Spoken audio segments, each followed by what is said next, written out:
Welcome to MoistCritikal compilation to fall asleep to relax. Time to let your brain clock out and your body settle in for serious snoozing. Grab your premium slumber gear and prepare for a lady tier drowsiness. If this helps you drift off to dreamland, drop a like, subscribe, and comment goodnight below. Sweet dreams, you beautiful sleepy souls. Yeah, gotcha.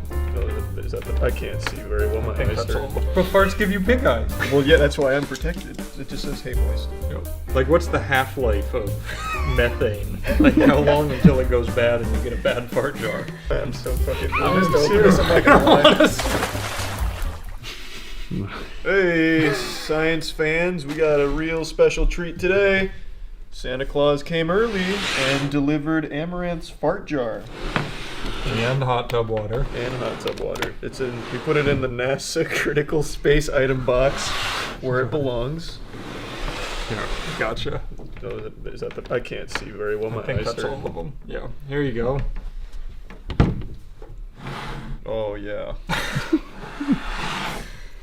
So why do you have on goggles? To protect from pink eye. She basically sent a biological weapon. Let me get a knife.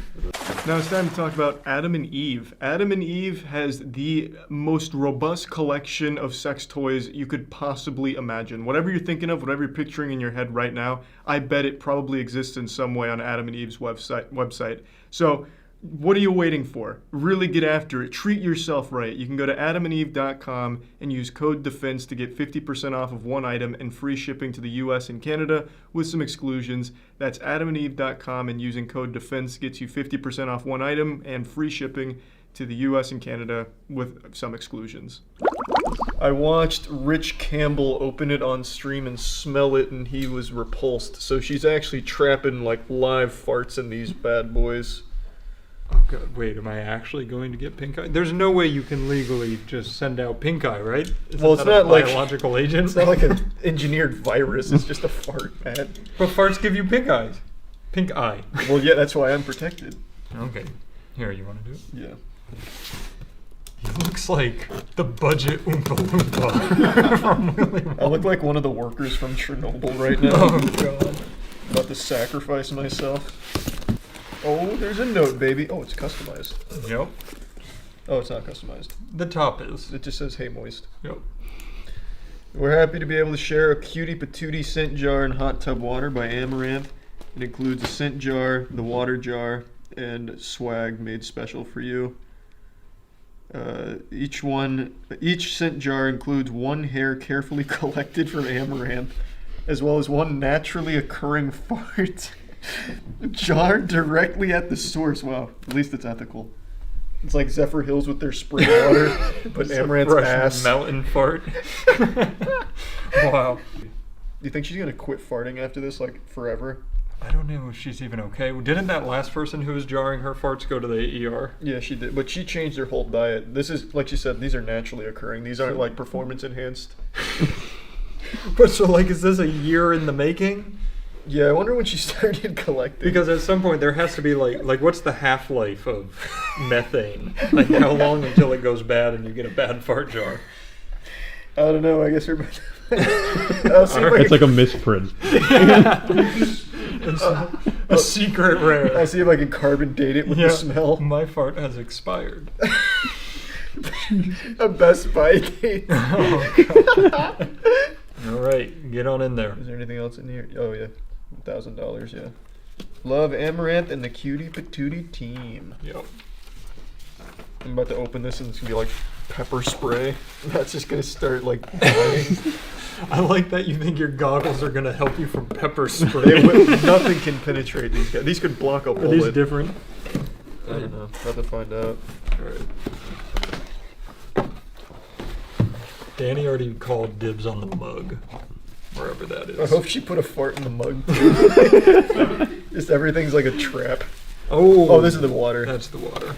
This is number 8. I got the good box. Let me see. Show it to me. Yeah, I got a. Wait, you got 8 of 3,000? I got a really rare one. That's so special.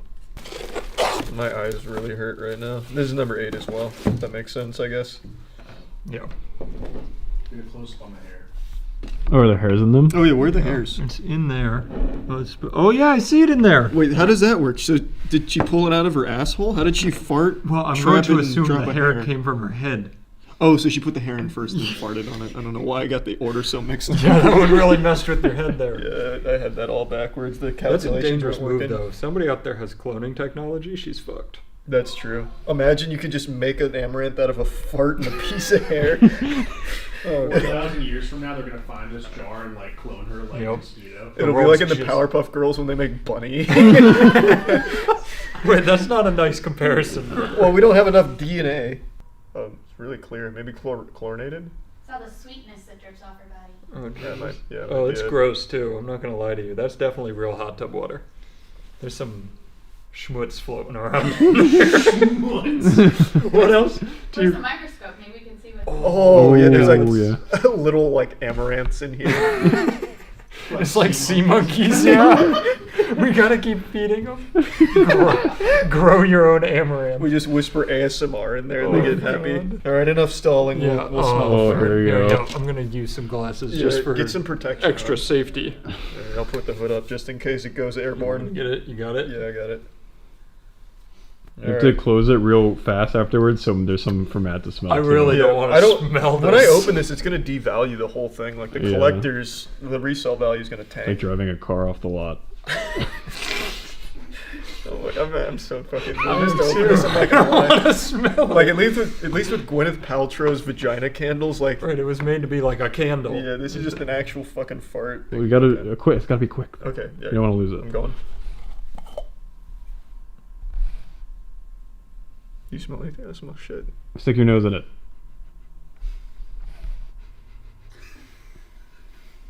We got a dud. There's no fart in this jar. She scammed us. I mean, there is a hair. There is a You gotta- hair. You gotta stick your nose in it, dude. I mean, I was how hoping- can I get closer than that? Your Here, nose isn't just in really it. get in there. Just get in there. I don't want to get. I just got in there. There was nothing. What if there's like a secret poop in there? Like, I wonder where it's hiding. Yeah. Just there's just bit no. of Maybe it got caught in the lid. Check the Oh lid. yeah, check the lid. It's like Pandora's box. Now there's a rogue amaranth fart that's gonna plague Oh, humanity Turn the lights forever. off. Bring out a black light. Yeah. I mean, you can. I think there was something in there. Like it was. It doesn't smell like a normal jar, but Yeah, it doesn't smell like an average jar. Like there's intention to be stinky. maybe we opened it poorly. We just wasted our one fart. It's like rubbing a lamp with a genie and letting it We go. have to buy another What if one she now. farted in the hot tub? Smell it. Yeah, I'm coming in. Oh, that bad boy's really see like you pop the top on that. I'm gonna put it down. Oh, baby. That kind of smells like shit. I'm not gonna lie. It's gross water. Except Caleb is right. There's definite chlorine in there. Yeah. Well, I said that, but I'm glad you gave Caleb the credit. Didn't you say that before he was here? Yeah. Oh, did you? Yeah, no, it's weird. No worries. Anybody want to smell it? I want to smell that Oh, one. I'd love to. Here, you guys. I wanted to see if there's actually no smell. Smell There, both. there's no fart in that jar. It didn't. Wait, I got a whiff of something over here. I think it's out. Oh, is it playing? That's just an empty jar. Yeah. Well, it is a gas. It definitely could have Yeah. escaped. I don't want to bash the fart jar when Yeah. it could be our user error. Yeah. There might have been. Is there like a handle with care instructions? Fun. Just hold the front part of the face. Yeah, the goggles are tight. Yeah, I like this. I'm gonna email it. That is pretty cute. Can we get 10 more farts? Keep them coming. Ours wasn't rancid. I bet they get worse the further in the numbers Mm. because Oh, you're that's- forcing it at that Yeah. point. There's no longer passion there, just hate. Yeah, angry farts. This is Danny's gift. Ooh. I think Ammo said it's specifically for Danny. She called you out on it. Oh, nice. That's a cute mug. That is a cute mug. Ooh, what size did we get? That's when you know who gets it. It's gonna be a medium and none of us can wear It's it. a large! Let's go! It's my cutie patootie shirt. Sensed by Amouranth. Does that smell like farts? Oh, maybe it's like a scratchy Actually, that sniff. smells more like farts than the others. Oh, what the fuck? It really does. Here. It smells like vinegar. Yeah, it does smell like vinegar. Oh, God! Did you wipe her ass with it? Like, what the fuck? Why would her ass smell like vinegar? I don't know, that is yucky smelling. Maybe that's what they used to clean the hot tub with. Yeah, that was yucky. That was the worst smelling thing here. Oh yeah. Do you want to pull it out, make sure it's really authentic hair? Yeah, it actually might just be my It's hair. hanging out the side. Oh yeah, it's trying to get out. There we go. I put it back in. Great. Great work. I mean, it is a red hair. Yeah. All right. That was good. Thanks for the fart. Thanks, Or lack Amouranth. thereof. Yeah, send another when you get some time. That was good. Yeah, can we get one like really after a disgusting meal? I wanted to show up like how they bring organs like in the coolers. Like I want a driver to bring it in a little cooler. And in her defense too, that did sit in the PO box for a little while. Yeah, it sat there for like 2 days, I think. Yeah. All right. Thanks. Thanks. Last night, I was ambushed. It was a surprise attack that I never saw coming. Honestly, I'm lucky to be here today. If it wasn't for my extensive training and black belt in Taekwondo I got when I was 12 years old, I might not have survived. Last night, at approximately 11:30 p.m., I was the victim of a senseless attack. It all happened on stream, no less. At twitch.tv/moistcritikal, I stream every day. Please feel free to stop in and put a few extra inches on your penis. I was blasting through Elden Ring and was fighting a new boss. He was pretty difficult, named Commander Nile, but nothing out of the ordinary, just business as usual. And there I sat on my throne of swamp ass in a really good run. I had the boss down to like the last 3 or so hits. And out of nowhere, a fucking terrorist wasp comes in and attempts to do harm. That was very close.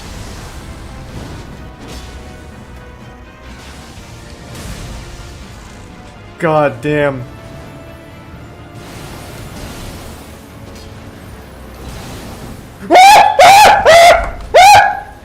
No, not now! No, there's a wasp! Ah, fuck! Not like this! Ah! Ah! Oh, God, please, fuck it! Ah! Ah!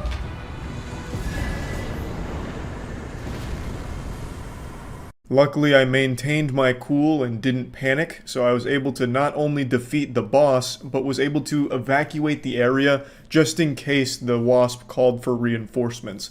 I was able to go look for nearby improvised weapons, like a brick, or anything I could get my hands on, really. I tried to find a fly swatter, but that was like trying to find fucking Excalibur. I couldn't find it, so I was looking for pretty much anything I could find in order to combat this adversary. And I actually think this event speaks volumes to the difficulty of Elden Ring. Not only will it challenge you in-game, but it will challenge you in real life when it presents real-world bosses for you to fight. So not only do you have to adapt to the game, you as a human being have to adapt to your surroundings. I have no doubt Elden Ring summoned this wasp, and I was up for the challenge. Now, for those that don't know about Elden Ring or Souls in general, Souls games in general, it's not like I could pause the game. I had to continue playing while being attacked. So, it was like in the movie The Wicker Man when Nicolas Cage sticks his head in that thing of bees and he's like, ah, shit, the bees. That's what happened here. I had no choice but to continue while the wasp was still on the hunt. So there was no pause feature. I had to push through, and god damn it, I did. I stepped up to the plate. Alright, well, we got the boss. I don't know where the wasp went. I need something to like hit it with. I can't find the fly swatter. Oh, they just put the fear of God in you. Did you guys see the size of it on stream? It went right by my fucking head. That thing was massive. It looked like something out of Earth Defense Force. That was like a bio-mutant wasp, like a technology-enhanced super mutant. Alright, well, nothing to do now but wait. Thanks to Prime Rabbit. Actually, just give me a second. I'm gonna find a fly swatter. Last thing I want to do is get caught with my pants down again by this guy. He clearly understands war tactics. He literally came at me right when I was about to deal the final blow to a tough boss. Let me level up first.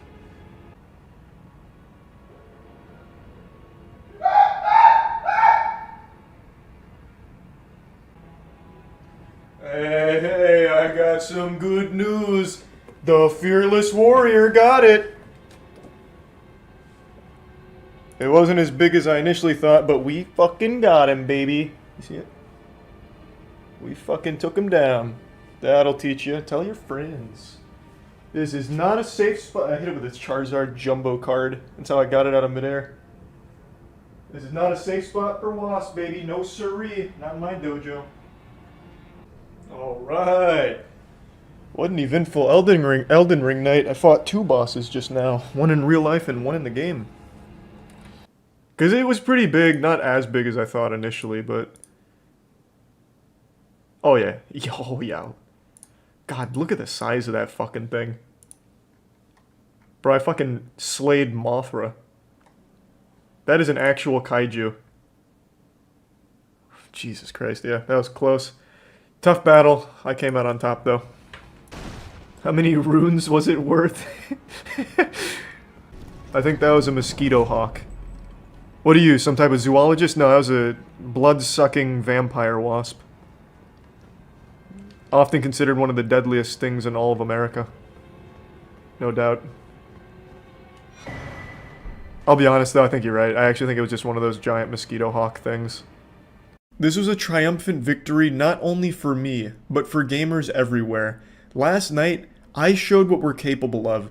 You can challenge us, you can push us, and sure, maybe we'll yell and scream, perhaps even shit and poop ourselves, but in the end, the gamer will always come back, stronger than before, and secure the dubski, that fat victory royale, and fell the great enemy. They will funge the non-fungible. God damn it. And that's what I did. So yeah, that's really about it. So yeah. Yesterday there was a war fought on American soil that I'm sure many of you have seen by now. A one-man army barged into a local smoothie place, assaulted the young workers, got racist, got arrested, and subsequently fired from his very well-paying job. He was one of the top 25 highest-grossing wealth advisors in Connecticut, and he threw all of it away over what was ultimately his fault when it came to a smoothie dispute. This battle was up there with the Battle of Troy, but instead of being fought over a woman, it was fought over a smoothie. To briefly break down the situation before sharing the video, or at least some of the video, I can't share all of it because he gets racist and I'm not going to show that. So just to briefly sum up the lore here, there was a father who had ordered a smoothie from this smoothie place earlier in the day. He mentioned he didn't want any peanut butter in it, so when he got the smoothie, he brought it to his son who has a peanut allergy, and his son had an allergic reaction to the smoothie and ended up in the hospital. Sometime after this, the father then went like full-blown fucking vigilante mode, goddamn trying to emulate John Wick, went back to the smoothie place to demand to speak face-to-face with the person who made the smoothie, but the 4 girls that were working there at the time were not the 4 employees that made that smoothie, so they didn't know who it was. So then the father got very upset, yelling and screaming, treating it like a 2009 Call of Duty Xbox Live lobby, just absolutely shouting, being racist, and tried to kick down the employees only door, I imagine to try and like beat them up or some shit. Then police got involved, he got arrested, lost his job. The whole thing honestly played out like a fucking Dhar Mann video over the last 12 hours. Father gets angry, gets racist, gets fired, lives to regret it. Now, I want to make it clear, I think the father is totally in the right to be mad about the situation, but nothing justifies racism and like trying to assault people that didn't even have anything to do with the situation in the first place or any of that shit. The most important part of this story is the father never specified he didn't want the peanut butter due to allergies. He never specified that it was due to, allergies to peanuts that he wanted the peanut butter excluded. So the workers may have made a mistake of blending it in a blender that had already had a peanut butter smoothie in it at some point. But nothing excuses how the father handled the situation at all. It's terrible what happened to his son, and what the father should have done is handle this legally, professionally. The dude's a fucking wealth advisor, at a very reputable place. He shouldn't be some kind of troglodyte homunculus who thinks the only solution here is to goofily march into the smoothie place, fee-fi-fo-fumming, ready to fight some high school girls. You know, like, it's absolutely outrageous the way he handled it, and there's no excuse for it. Now, from what I understand, most restaurants do have a policy when someone asks for anything regarding nuts, like leave off, you know, the peanut butter or whatever. The assumption is supposed to be made that it is due to allergies, which is why they have like a special blender at smoothie places from what I was reading. So yes, the smoothie place is at fault, which is why the father should have handled this legally, not as some kind of, you know, agent of chaos or whatever. Let me go ahead and show you the video now. Please don't yell at us. Don't videotape me. You have no room to yell at us. I want to speak to the fucking person who made this drink. Is that you? No, we it don't wasn't know me. who made it, You so don't know who made it? there's 4 of us here, so we obviously don't know. Fucking stupid, fucking ignorant high school kids. Okay, I bye. want to speak to the fucking Bye. manager. Okay, you can call corporate whenever you want. Goodbye. Gianna, stop. You're on camera. Fuck You're out on of camera. here, You're you on fucking camera. bitch. No, I don't care. Give it to me right now. What? I'm calling the police. I'm calling the police. Fuck you, fucking you. bitch. I want the fucking telephone number right now. Gianna, I want the stop. telephone number. Shut the fuck You up. shut up. Get out. You can Fucking call corporate stupid whenever you fucking want. idiot. Bye. You're a fucking idiot. Okay, good for you. Fuck out. You're going to jail. You're going to jail, you racist piece of shit. I want the fucking telephone. Bro, call the police now. Like I said, I'm not going to keep any of the racist shit he said in here because obviously I don't want to keep that in here. So this is the worst way of handling any situation ever. I talked about it on stream last night, so I'll play some of those clips. But there's nothing that excuses this behavior. I've seen quite a few people almost defend him, saying like how emotional he must have been with his son. And yeah, that's a horrible thing that happened to his kid off of a mistake from the facility here. But this is not the way you go about it. And nothing justifies racism and like attacking people, especially people that had nothing to do with what happened in the first place. And if he was really that emotional about his son, why wasn't he with his son at the hospital at this point? I'm assuming when this was happening, his son was still at the hospital. This probably wasn't like 18 hours later or, you know, the next day or anything. So he sent his son to the hospital and then immediately came over here like it was some kind of revenge movie or something. It's disgusting. I don't think they like maliciously put peanut butter in his smoothie after he asked not to. It was probably just using a cross-contaminated blender that had peanut butter in it. Just sue. Exactly. He could have handled this legally or anything other than whatever the fuck he thought he was doing here, like Liam Neeson. Fair, but if I was a dad, I'd get just as angry, just without the racism. He absolutely had a right to be angry. I don't think anyone disputes that. But he doesn't have a right to be racist or go to the place and threaten high school girls and throw a smoothie at them, call them all kinds of horrible names, and then try and literally break down the door to, I assume, beat them up. Most places, when they hear no peanuts/nuts of any kind, they're supposed to assume allergies due to how common it is. That would make sense. He was the wealth management advisor, and managing director for Merrill Lynch. Yeah, that's what it was. He only worked with clients with $1 million or more. I remember that. I guess you can't control emotions when your son is in the hospital. What? What? I mean, no matter how mad you get, there's never an excuse for racism. Like, what do you mean? It's not like, my son, time to go be racist. Dude looks way older than 48. He doesn't look that much older than 48. Like, it's not like a good 48 he's rocking, but it's also not, like, terrible. You clearly haven't met a 48-year-old in Florida. Yeah, so as I mentioned, this father only worked with clients who had $1 million or more worth of, like, assets in their account or some shit like that. So this guy was big money. He wasn't making peanuts. This guy was making, like, fucking fat, big old stacks, and he lost that job, like, hours after this video surfaced. Overall, this whole situation was awful. Feel really bad for the kid. Both parties were at fault, but the father was significantly more in the wrong for how he handled this. There is just no excuse for this behavior whatsoever. So, yeah, that's about it. So, yeah. People don't always see eye to eye with each other. Everyone has their own set of opinions and beliefs, and historically, humans have fought each other over this difference. Now, while we may be divided by land or belief, there's one thing that unites all of us, something buried deep inside the human DNA that makes us all on the same page. and that's our extreme dislike for Amy Schumer. God bless. Amy Schumer is like the common evil that unites the world. It's like in that anime Code Geass where Lelouch becomes the ultimate evil that the entire world rallies against, and then by the end of it, it brings everyone closer together. That's Amy Schumer, but in reality. Whenever she's present at like an award show or something, the entire internet, nay, the entire human race gets together and says, we just don't like her. She reminds us that we're not so different from each other after all. So why am I talking about Amy Schumer today? Well, it's because she was at the Oscars recently and decided to make the entire thing about her, about how she's now traumatized because of the Will Smith slap on Chris Rock. And I'm sure a lot of you are tired of hearing about this, but she just keeps fucking going. And it's making me sick to my stomach. It makes me want to puke and shit. This is of course a very stupid statement and just performative to put her name back in the news about how now she's a victim somehow. I don't think there's any world where Amy Schumer is right now sleeping with one eye open, just fearful that Will Smith, the boogeyman, is going to rappel through her window and slap her while she's asleep. But I'm going to set aside this stupid statement for a minute to talk about what really got my ass all grinded up, which is what she came forward with today. She bravely stepped foot in the Thunderdome today to reveal the jokes that were too edgy for TV. Her side-splitting comedy that was just too intense, and she had to cut them from her monologue.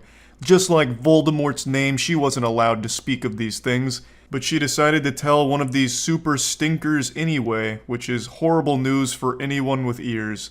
Don't Look Up is the name of a movie? More like Don't Look Down, the barrel of Alec Baldwin's shotgun. It's incredible how she can't even accidentally almost say something entertaining. And this probably isn't even her own joke. She has a history of stealing jokes. She probably just saw this shit on Twitter and it had like 100 likes, so she said it's mine now. And it's still fucking stupid. None of it makes sense. Alec Baldwin wasn't even in Don't Look Up.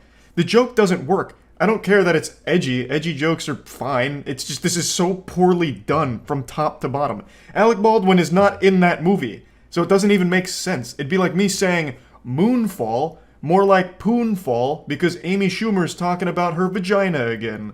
It's just dog shit. Sex in the City, more like Amy, stop having sex with the whole city. We're tired of seeing you on stage. Or He-Man, more like help me, man. I just had to listen to Amy Schumer tell another fucking awful joke and now I'm in need of medical assistance. I don't know why she would think it was a good idea to tell this joke after everyone told her not to tell it in the first place. They gave her a gift of shutting her up. Like, she didn't have to tell this joke. They were like, we're not allowing you to say it. We're putting the kibosh on it now. We're doing you a favor. And then she slaps them and all of us by telling this joke anyway. This whole situation is like if Amy and her friend were on like a walk and they approached this cliff and Amy didn't see it, but her friend did, so her friend reaches out to stop her from falling off the cliff, literally saving her life. But then Amy Schumer just blasts her hand away saying, don't tell me what to do, I'll walk where I want to walk, and then throws herself off the cliff. She then gave us a sneak peek at some other gut busters we missed from her here, some more of her comedic stylings. She said that she was also going to take aim at Joe Rogan and James Franco, but wasn't allowed to say any of that. But you can just come up and slap someone. That statement doesn't even make sense either, Amy. No one invited Will Smith to go up there and slap the shit out of Chris Rock. The man went up there and slapped the taste out of his mouth off script. The man had a full-blown Winter Soldier episode. It wasn't planned. You had a script that you were getting approved and everyone said these jokes just fucking suck. Don't tell them. It's not the same. She's always so incredibly desperate to put herself at the center of everything that ever happens, even when it doesn't make sense or even involve her in the slightest. She had a golden opportunity just to say nothing and everyone would have forgotten her miserable presence at the Oscars, but she just had to tell this awful joke and remind everyone why she was universally disliked as one of the worst comedians of our time.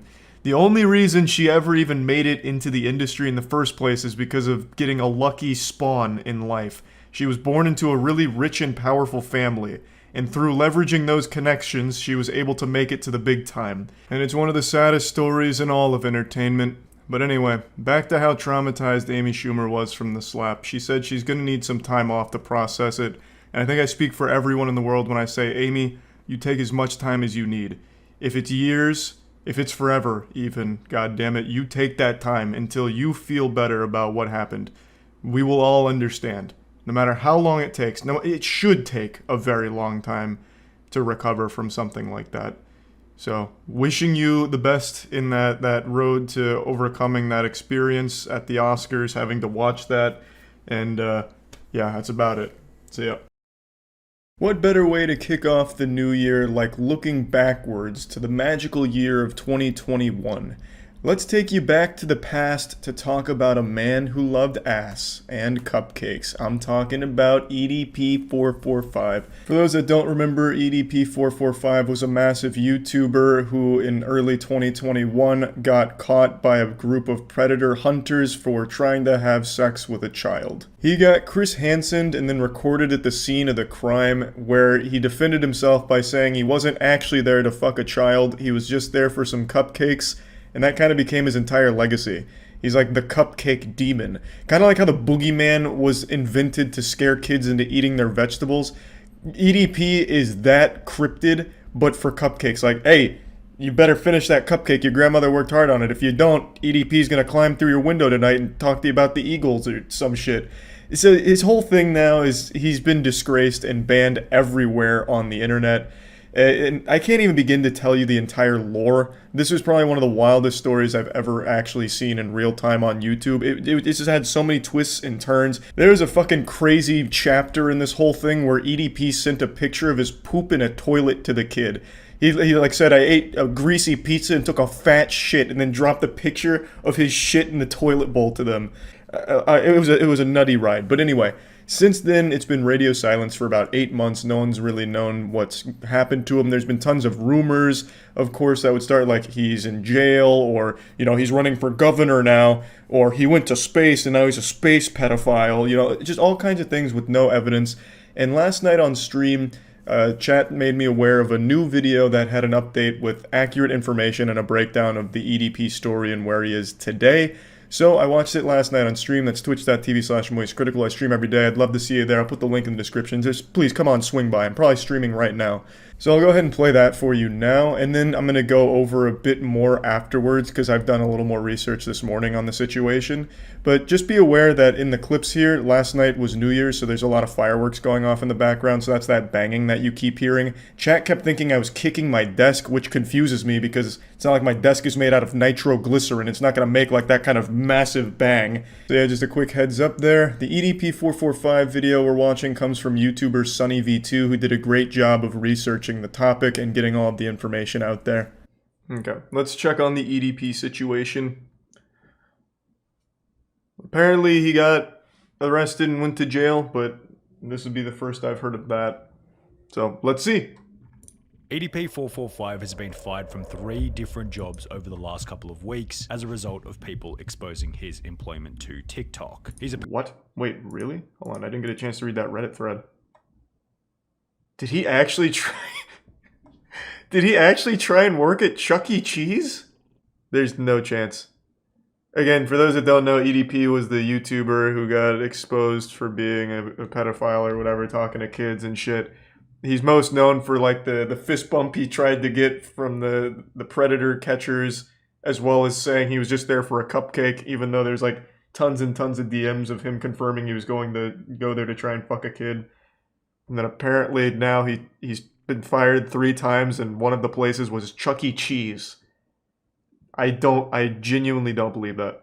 From a few different properties, and he's now living out of a suitcase in a couple of unconventional crappy locations. He had like 3 million subs. How is he out of money? Update in the EDP445 tragedy is that did he give it all to a 13-year-old or something? One of his former YouTube 445 was caught in 4K on his way to pick up a cupcake. The topic was covered by almost everyone in the commentary community. I'm sure by now many of you let's go! The EDP445 situation. Creators who supported him in the past, such as Some Ordinary Gamers, would let's upload a video go! titled We did that on stream. needs to be arrested immediately. That was a wild Why stream. has EDP been dropping hard? Because EDP is an individual that actually got Chris Hansen. And after it was revealed of his banning, EDP was exactly 30 years old. I like how it's being called the Content since cupcake event. 2010 when he was 19 years old. So the 179 million views deleted in the process meant that his entire portfolio of work completed in his 20s, 10 plus years worth of labor, was wiped out quite literally overnight. One mistake was all it took for YouTube to decide that EDP 444. It wasn't one mistake though, right?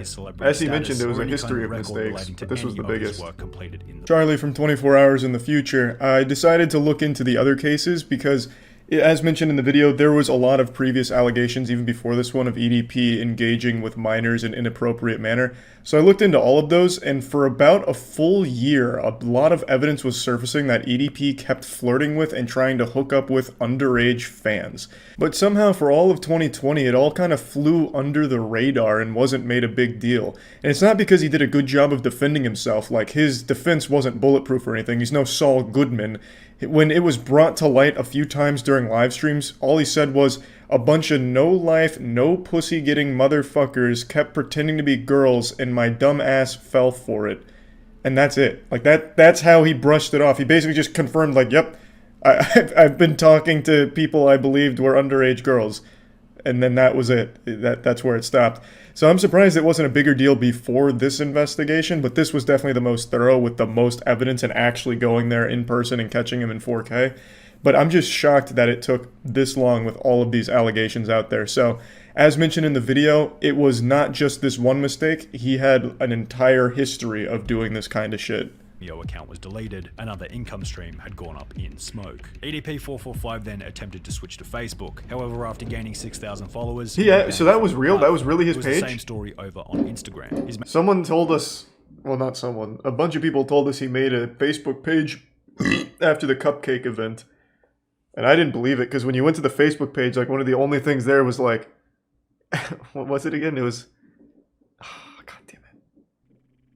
we watched the video. It was some like really goofy video.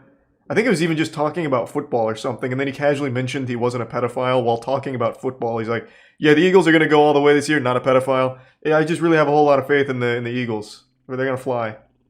I thought for sure that was like a joke Facebook page, but I guess it's real. Yeah, no, that was after Cupcake event. So on the EDP timeline, there's BC, which is before Cupcake, and then AC after Cupcake, and this was AC with the Facebook page. It really seemed fake, but I guess not. He planned on making his own website to which he would continue posting. That was real too? EDP445 announced over on Facebook that he will be making his grand return to the internet with his own website to return to his old video. Man, EDP445.com is coming soon. Been about like a week, maybe 2 No weeks fucking way. That was EDP445. Again.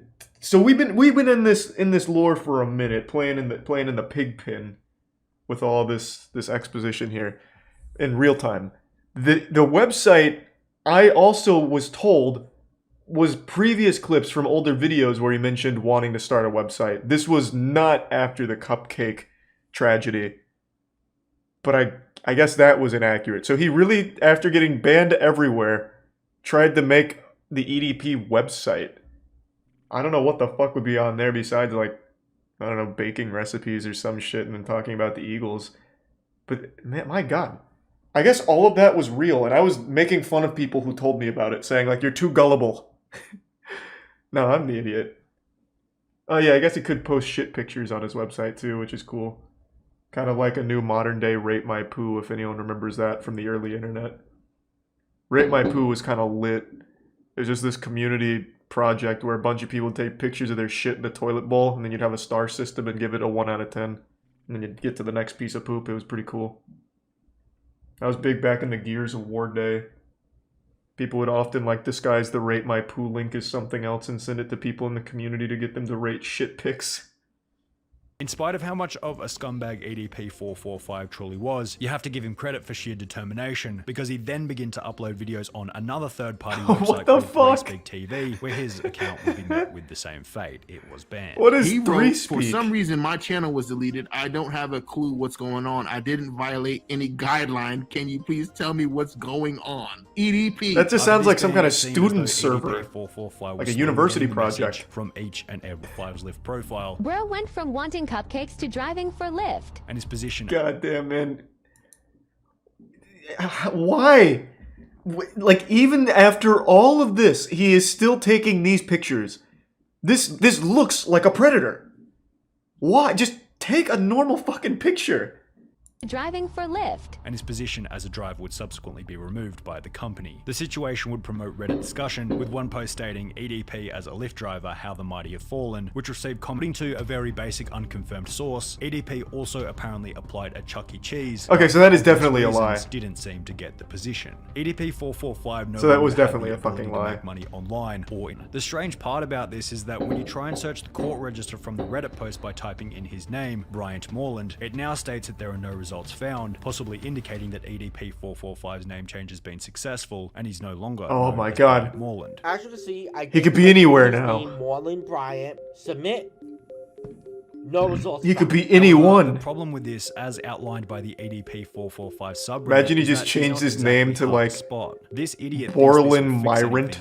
He will be spotted everywhere no matter constant harassment the property owner has been getting. Since then, EDP has been living out of a suitcase at various hotels. However, even then, his detractors have been going around trying to get him kicked out of wherever he happens. How are they finding him? Everyone in here.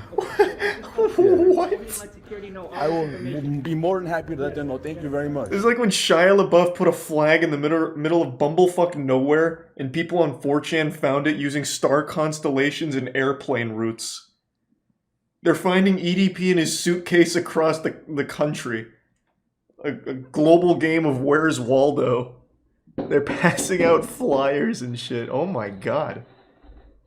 Less than a month ago, on the 3rd of December 2021, he'd uploaded a video titled, "Is EDP 445 in jail?" In this video, Felipe explained that while out having dinner, he'd get a call from a private number, stating that it was EDP 445, who was being held at the Henderson, Nevada Detention Center. So the third time I picked up, I was like, hello? And What? it said, yes, because I was like, I was just curious to see, like, holy shit, like, he got arrested, like, wow, The issue is, the only evidence that he's able to provide is 4 no-caller ID calls on his iPhone, which isn't exactly rock-solid evidence to say the least, and Felipe's character is suspect at best. He only gets views when he talks about EDP 445, and without EDP on the internet to defend himself, anyone can say anything. Additionally, True. if EDP did successfully change where Henderson is, Kern County, which is where Bakersfield is, and Manatee County, which is where Bradenton, Florida is, which said that he was connected to online, no Bryant Moreland is in any of those prisons. In the end, it doesn't really... That was pretty fucking interesting.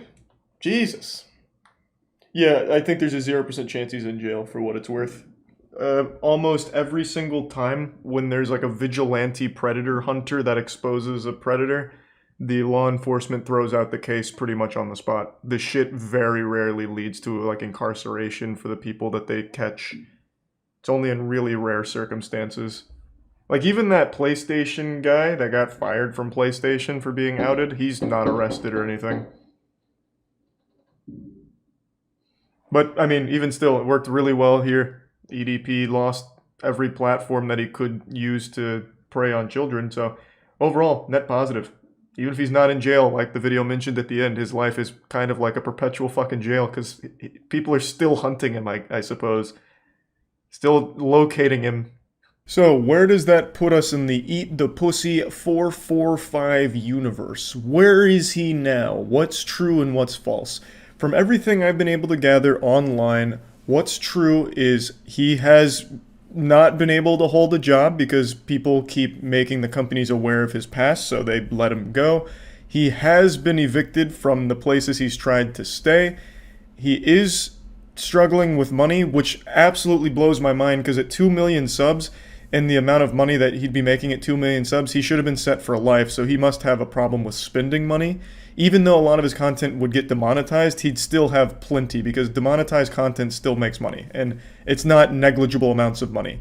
So those are all true. What is also true is he attempted to change his name, but what's unknown is whether or not that was successful. It seems like his name change has been successful, however, can't confirm nor deny that. And what also seems to be false is the claim that he's in jail. There's no real evidence to say that he's in jail. It just sounds made up, like the Tooth Fairy or some shit. The only source that says that is that YouTuber, and as mentioned in the video, he has incentive to like make EDP content and say things like that because it gets him views, so it's not the most reliable, and he didn't provide very good evidence or proof for it. It is also true he's been banned on every platform the internet has ever had, it seems. He's tried everywhere, so he's banned on like Facebook, Instagram, 3Speak, Cameo, fucking any website you could possibly imagine he's banned from. Club Penguin, Wizard 101, Discord probably, I mean, God only knows. He's tried everywhere in order to try and get back on the internet, and it hasn't worked at all. Every platform immediately gets rid of him. So yeah, that's the full update on the Eat the Pussy 445 story. I just wanted to revisit this since this video was recently posted, and it's a story we followed from the very get-go. And yeah, that's about it. See ya. Almost 2 weeks ago now, I made a video talking about a woman who's made over $100,000 selling her jarred farts. It's actually how I spent my Christmas day, just researching this. While you were out having fun with your family and opening presents, I was studying the ass and the endless capabilities of it, the potential. This story convinced me that the human colon was basically an infinite money cheat code. All she had to do was blast a little ass into a jar and sell it for a crazy price, and she was making so much money. So just to give you a basic lore breakdown, she was a reality TV star, her name's Stephanie, and then she transitioned to Instagram and became a full-time fart dealer.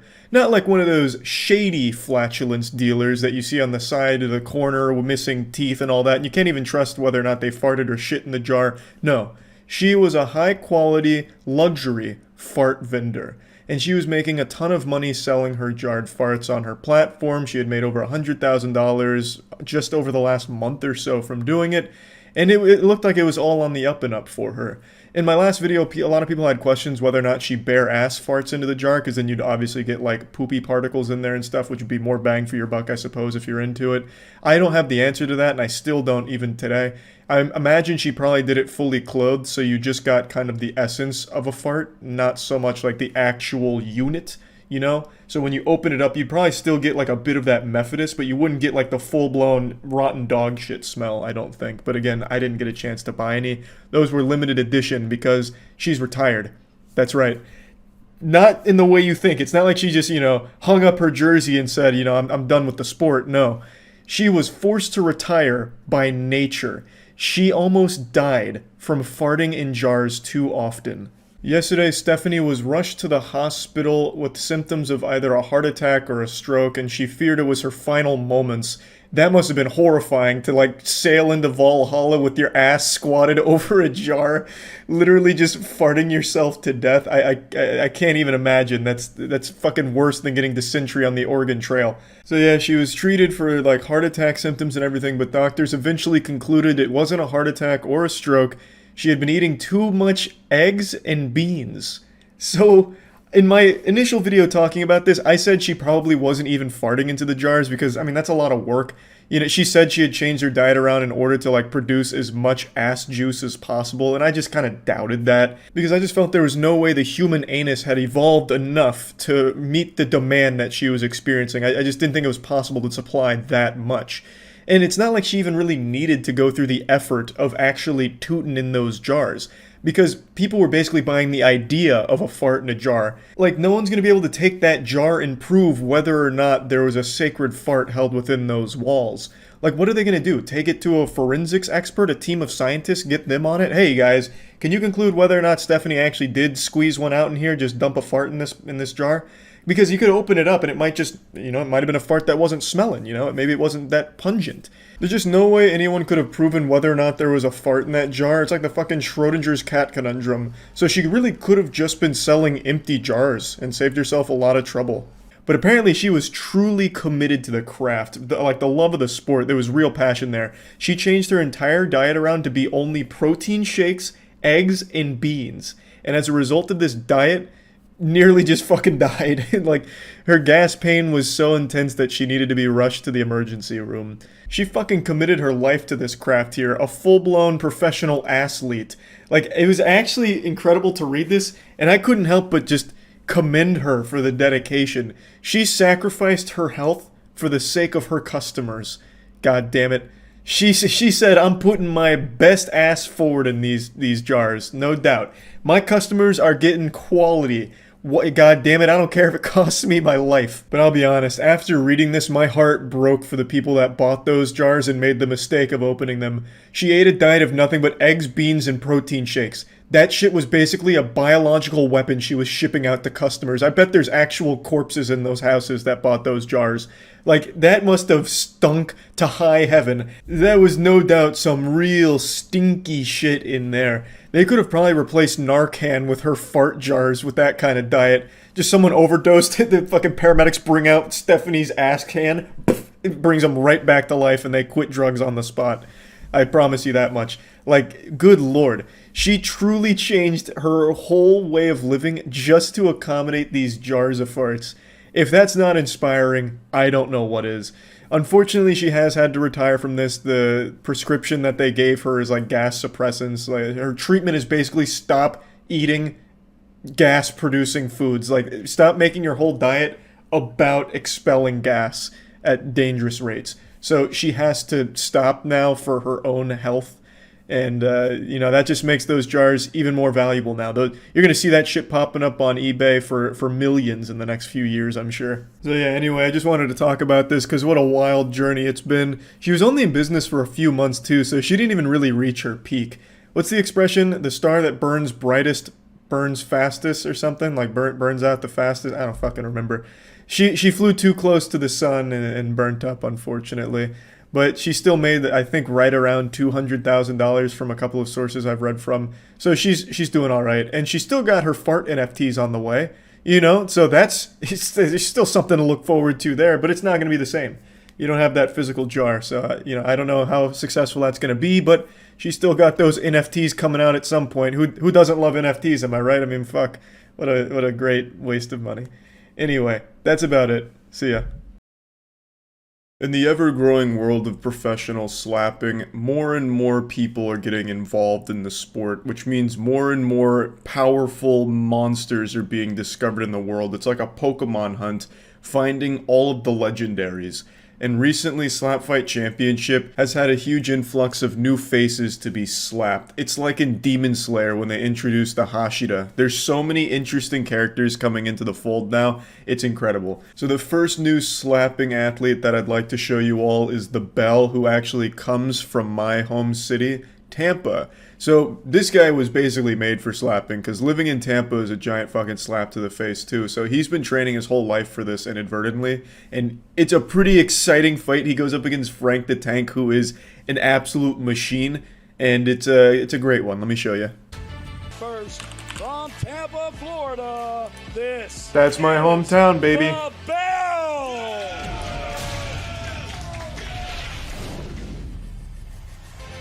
Pretty evenly matched. 6'4", If you close your eyes. heavyweight boxer, and there can be no pivoting or stepping when Short guy's made of lead. Frank the Tank's been on a crazy win streak. Allowed, but any movement that affects So unironically, he'll probably win. Even though he's like 9 inches shorter. All right, friends, we are back at the barrel with He's like a little cannonball. Frank the Tank on your right and the Bell on your left. JT was telling me Frank pretty much takes every fight ever. There's a 5-inch height difference between He would actually just take a fight from genuinely anyone that asked. Massive man. Fucking Mike Tyson in his prime, sentient garbage truck, Optimus Prime, he'd throw down. We've not seen that before out of Frank. Okay. I guess that answers that question. That felt like Tampa, I bet. Frank did not think that it would be fair to use his right hand. What a fucking gentleman. That's just the type of guy Frank the Tank is. He's like an anime character. Just a great guy to be the people's champion at Slap Fight Championship. The Bell is also a great guy. 1, 2, 3. Oh! But the Bell doesn't mind slapping the piss out of you. Oh. Not bad. Frank now realizes that he's in a fight. This is not his first time slapping.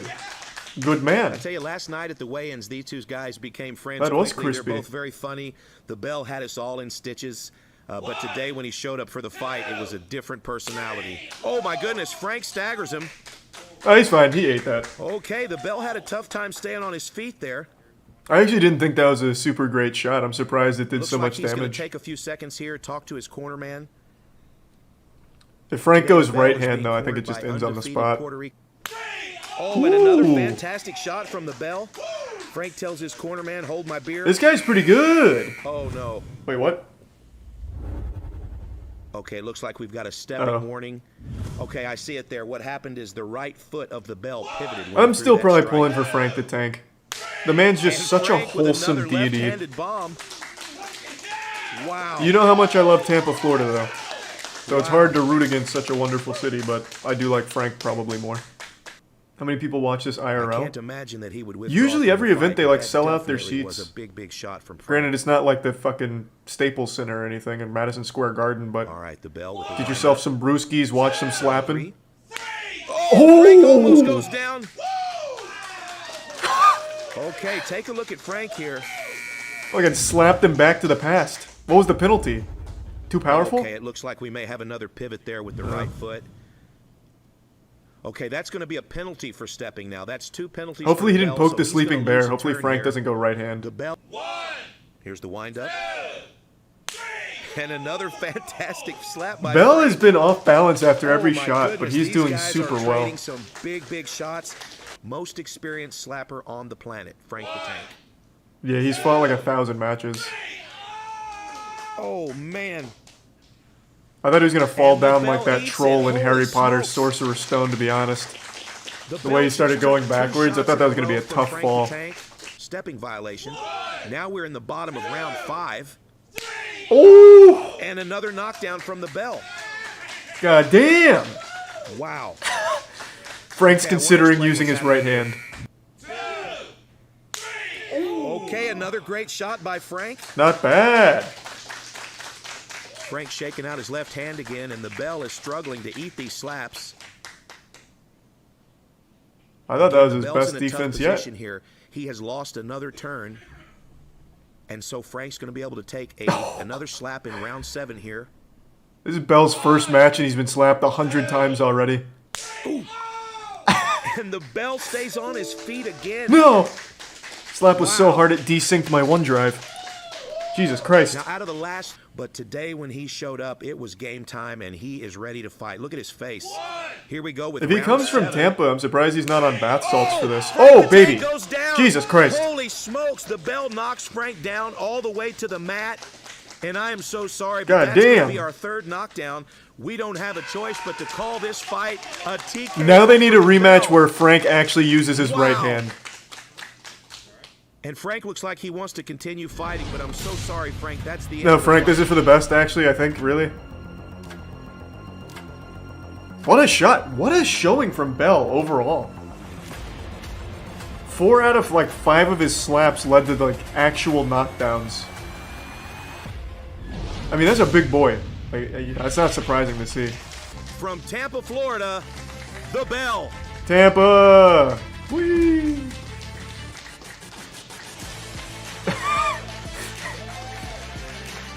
No handshake? Sorry, I'm gonna go butt chug a brewski real quick. That was really good. Usually you don't see someone come out of nowhere and do that well. Because it takes a lot to eat a slap like that, man. It really does. That shit is unironically just CTA. Jesus, CTE. I still haven't been able to fix this webcam. I know the video looks like I'm trying to catfish you off Tinder with a filter on my pictures, but I can't do anything about it until I go get another one, which I haven't been able to do today. So for now, we're just going to have to deal with this here. I want to talk to you about what I consider to be the most embarrassing crime ever committed and also leading to significant jail time. A man in Georgia was recently sentenced to 3 years in prison for using his COVID relief money to buy an expensive Charizard Pokemon card. This is actually a story I've been following for quite some time. I'm not exactly Dick Gumshoe, but I was able to sniff out the truth in this case pretty early on and knew for a fact this would be a disaster he'd regret for the rest of his life, just like all of those dumb characters in the Darman universe. This guy made a really stupid decision that he is now paying a big price for. 3 years imprisonment. In October of last year, he actually pled guilty to a count of wire fraud after reportedly filing false information to the U.S. Small Business Association. He claimed that he had an entertainment service that employed multiple people and brought in like $235,000 before the pandemic. He applied for a COVID relief package for some money to keep the business going. and he got $85,000 from it, and then spent over $57,000 on the Pokemon card. Now, there's a bit of a discrepancy on what card he exactly purchased. Some people are saying it was a PSA 9 Charizard. Other sources were claiming that it was a Beckett 9.5 Charizard. It depends on who you ask and what dumpster behind Walmart you're talking to your dealer at. But the one thing that's for certain is he bought a graded Charizard card because at that price it had to be a graded card. If he just bought a raw Charizard, no rubber, it'd be like $3 or $4 grand or something, depending on how beat up that shit is for a first ed Charizard. So he spent the majority of his COVID money on that card, and he didn't have that entertainment business he was claiming to have, unless of course he's still keeping that a secret and the entertainment was like giving over the pants hand jobs at massage parlors or something. I don't really know, but when he got busted, he had to give up the Charizard. So in the end, after all of that work and committing a crime, he still didn't even get to hold the holy grail of collecting for very long. He led them to a treasure he himself couldn't possess. Now, of course I don't agree with what the guy did, but I can kind of understand where he was coming from. As most of you know, I used to suffer from the cardboard rot as well. The addiction to collecting shiny cardboard. My fucking caveman brain just loved it. Still do. But I understand how to control myself. As you all know, I'm a recovering addict. In fact, the Charizard card that he coveted so much to go to jail 3 years for, I have right here in this nice little frame. Framed it myself. It's a first ed Charizard. This shit's probably like a PSA 2. I'm sure the owner of this used to wipe their ass with it because it's in bad shape. But I don't care because I do it for the love of the sport and also a mental illness. So yeah, I followed this story closely. It's something that's near and dear to my boners here because I also love to collect cards. Still do. And when I read this story initially, I was like, fuck, that could have been me. Like that mugshot, it could have just been me staring back at you if things had just gone a little differently along the path I took in life. So, I mean, the story's sad because he's losing 3 years of his life to a really stupid decision. I don't know, like, his whole history, but this is obviously a really stupid scam to have tried. He's trying to scam the government. I mean, he succeeded for a time, and now he's going to jail for it for 3 fucking years. And I don't think smuggling Pokemon cards in your butthole is going to do him any good in there. I know cigarettes are often used as currency in prison, at least what movies and TV shows would have me believe, as well as like a couple of things I read. But maybe this guy could be a real pioneer, an innovator, and bring the joy of collecting Pokemon cards to jail, and he could be like the kingpin in that case. But anyway, I do find the story sad, because it's obviously sad that this man's losing 3 years because he bought a Charizard. But I mean, this is the dumbest scam you could have done. If he had just stuck to crypto scams and NFT scams like the rest of them, he would still be out there today funding his addiction to rare Charizards, and he'd still be shitposting on Twitter about his new Bored Ape that he's trying to peddle, and it would have been fine. But instead, he chose old Uncle Sam to go after, and that was just a recipe for disaster. So yeah, I just wanted to talk about this because I think it's probably the most humiliating crime that has led to significant time in jail. And yeah, not a very happy ending here, but it's a story I followed, and it just concluded, so wanted to go over it. That's about it. See ya. Caleb sent me this and said it was like really hard to watch, and I didn't expect it to actually be hard to watch, but it is. This is a family vlog channel that did the standard YouTuber thing where it's we broke up, but this one did it in such an uncomfortable way because it's very clear that this was a one-sided breakup. The wife broke up with the husband, and she, to his face throughout this video, just keeps saying why she was right to break up with him. I only watched about a minute and a half. Well, it was more like 2.5 minutes. And she's like, yeah, when I thought about you with other women, I just got so happy that you just wouldn't be with me anymore. Like, right to his face as he's still about to cry. So I figured we could at least watch this together and see kind of what it's all about. Are you gonna cry? No. I might. I'm just kidding. Thanks to Prime Zeppelin. And then personal things, family things, and obviously what we are telling you now. That's the main thing. Yeah. This is another thing about family vlog channels. They share fucking everything. There are no secrets between them and me.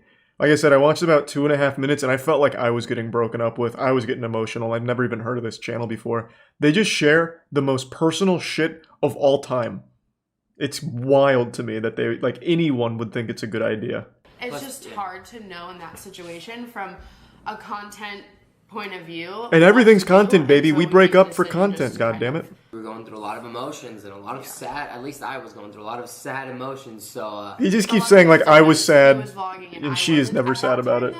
I was still in the denial phase, like, no, this can't be happening. Yeah. Can't be happening, but sadly it is, and it happened. This is so uncomfortable. Awkward, and we're here.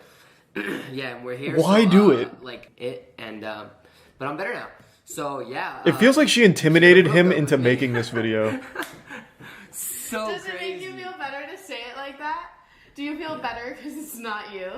Yeah, because I tried my ass off to make it work in the end, and but that's the thing, guys. Yeah. If you're listening, wasn't good in enough. the end doesn't always You blew it. work and Could they be faking it? I don't know. We'll see. In my mind, where I felt like, are we just best friends? Like, I feel like that's what we are. Is there more to it than that? You know? We're watching a couple break up, goddammit. Crazy and dramatic. Nobody like cheated. Nobody like. This is about where I stopped. Feelings were hurt, though. You did some things that hurt my feelings, but I found out later on. Can you please clarify that I wasn't cheating? Yeah, you weren't cheating. People will dig into You did a lot of things that bothered me. I wouldn't consider them full-blown cheating, but it was definitely close. lines Oscar, that I'm we not shouldn't have keeping crossed. that. All right, fine. What about that situation bothers you?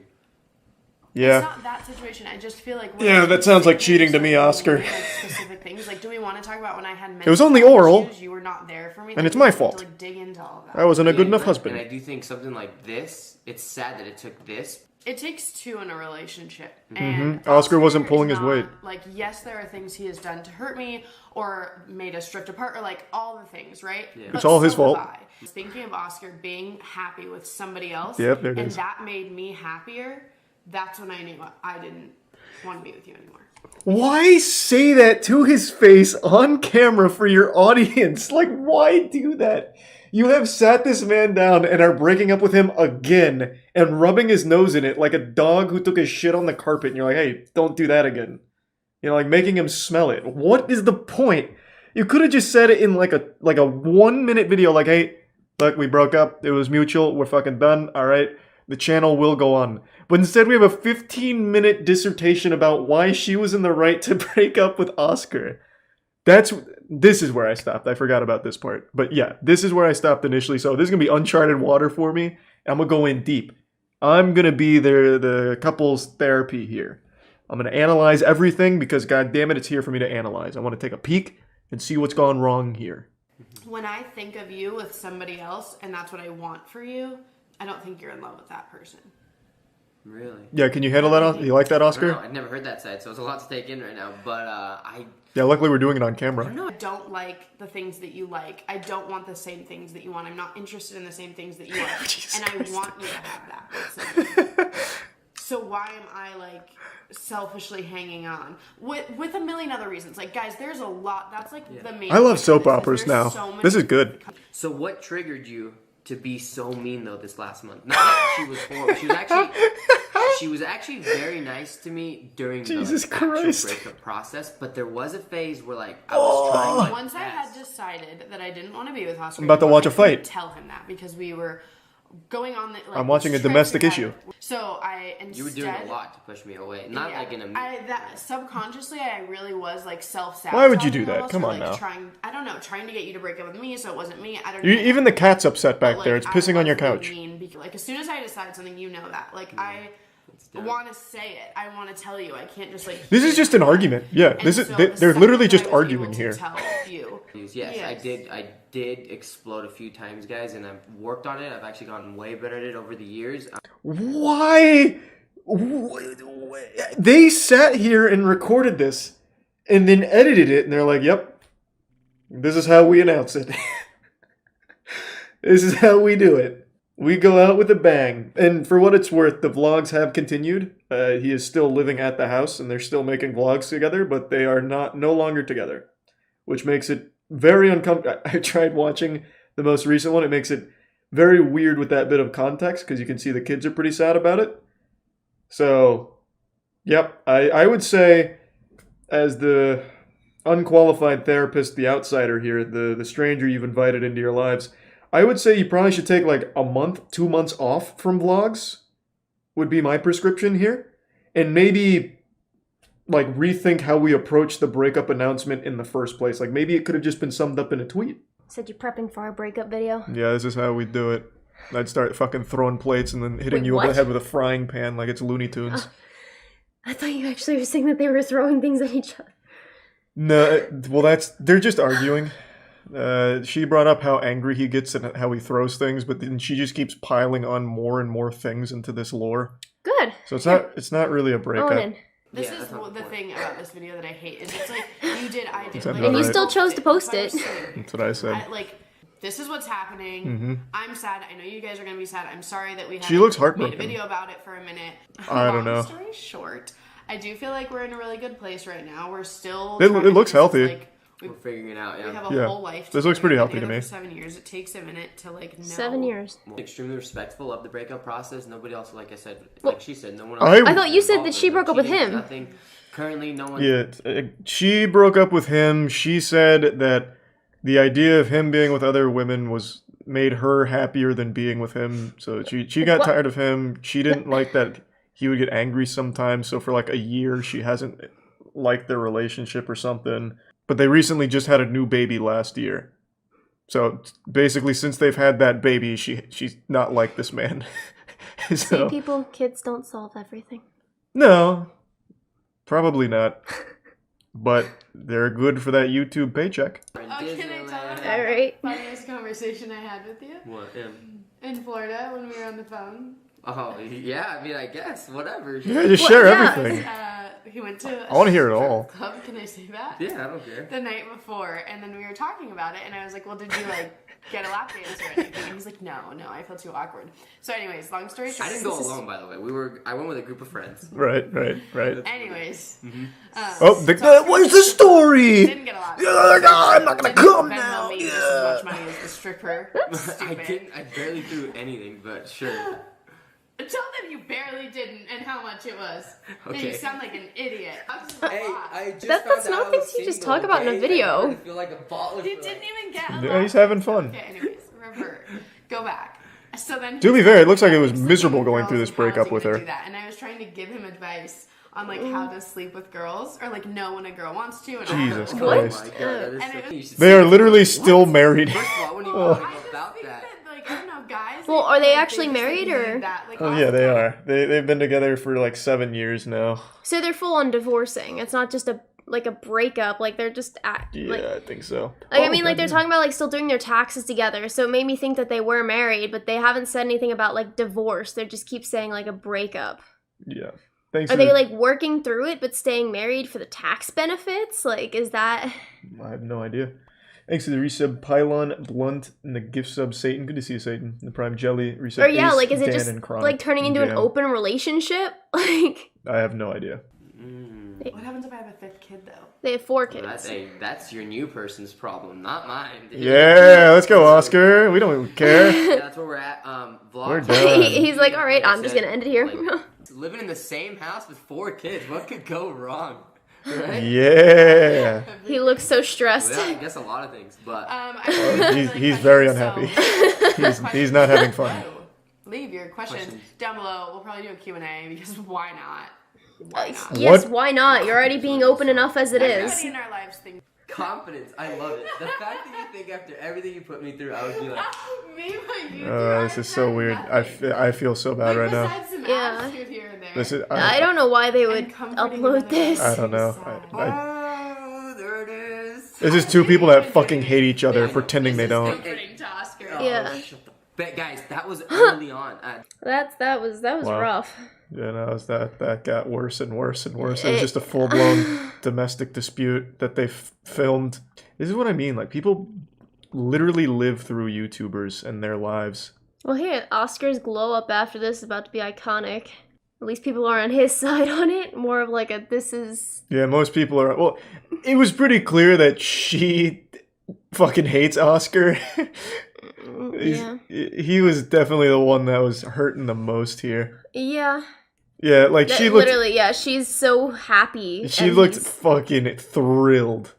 And he's just, out of it the whole time, Yeah. He wasn't there. Exit Tier 1 Wolf. He looked miserable. Like, he didn't want to be doing that whole thing. I mean, I didn't see the beginning, but I'm sure he looked the same way. Yeah. They didn't do a Q&A yet. I already looked earlier. Oh my god, never mind, they did. How did I miss this? I saw this one. This one was very uncomfortable. But I didn't see this. Oh my god, It's 22 minutes. there's still so much more to learn. I don't know. You sound excited to be. Not really. Another. I don't know. That was very uncomfortable. I just feel kind of dirty and slimy just for knowing that much about that couple for no reason. I don't really care about that. It was just, he clearly doesn't want to.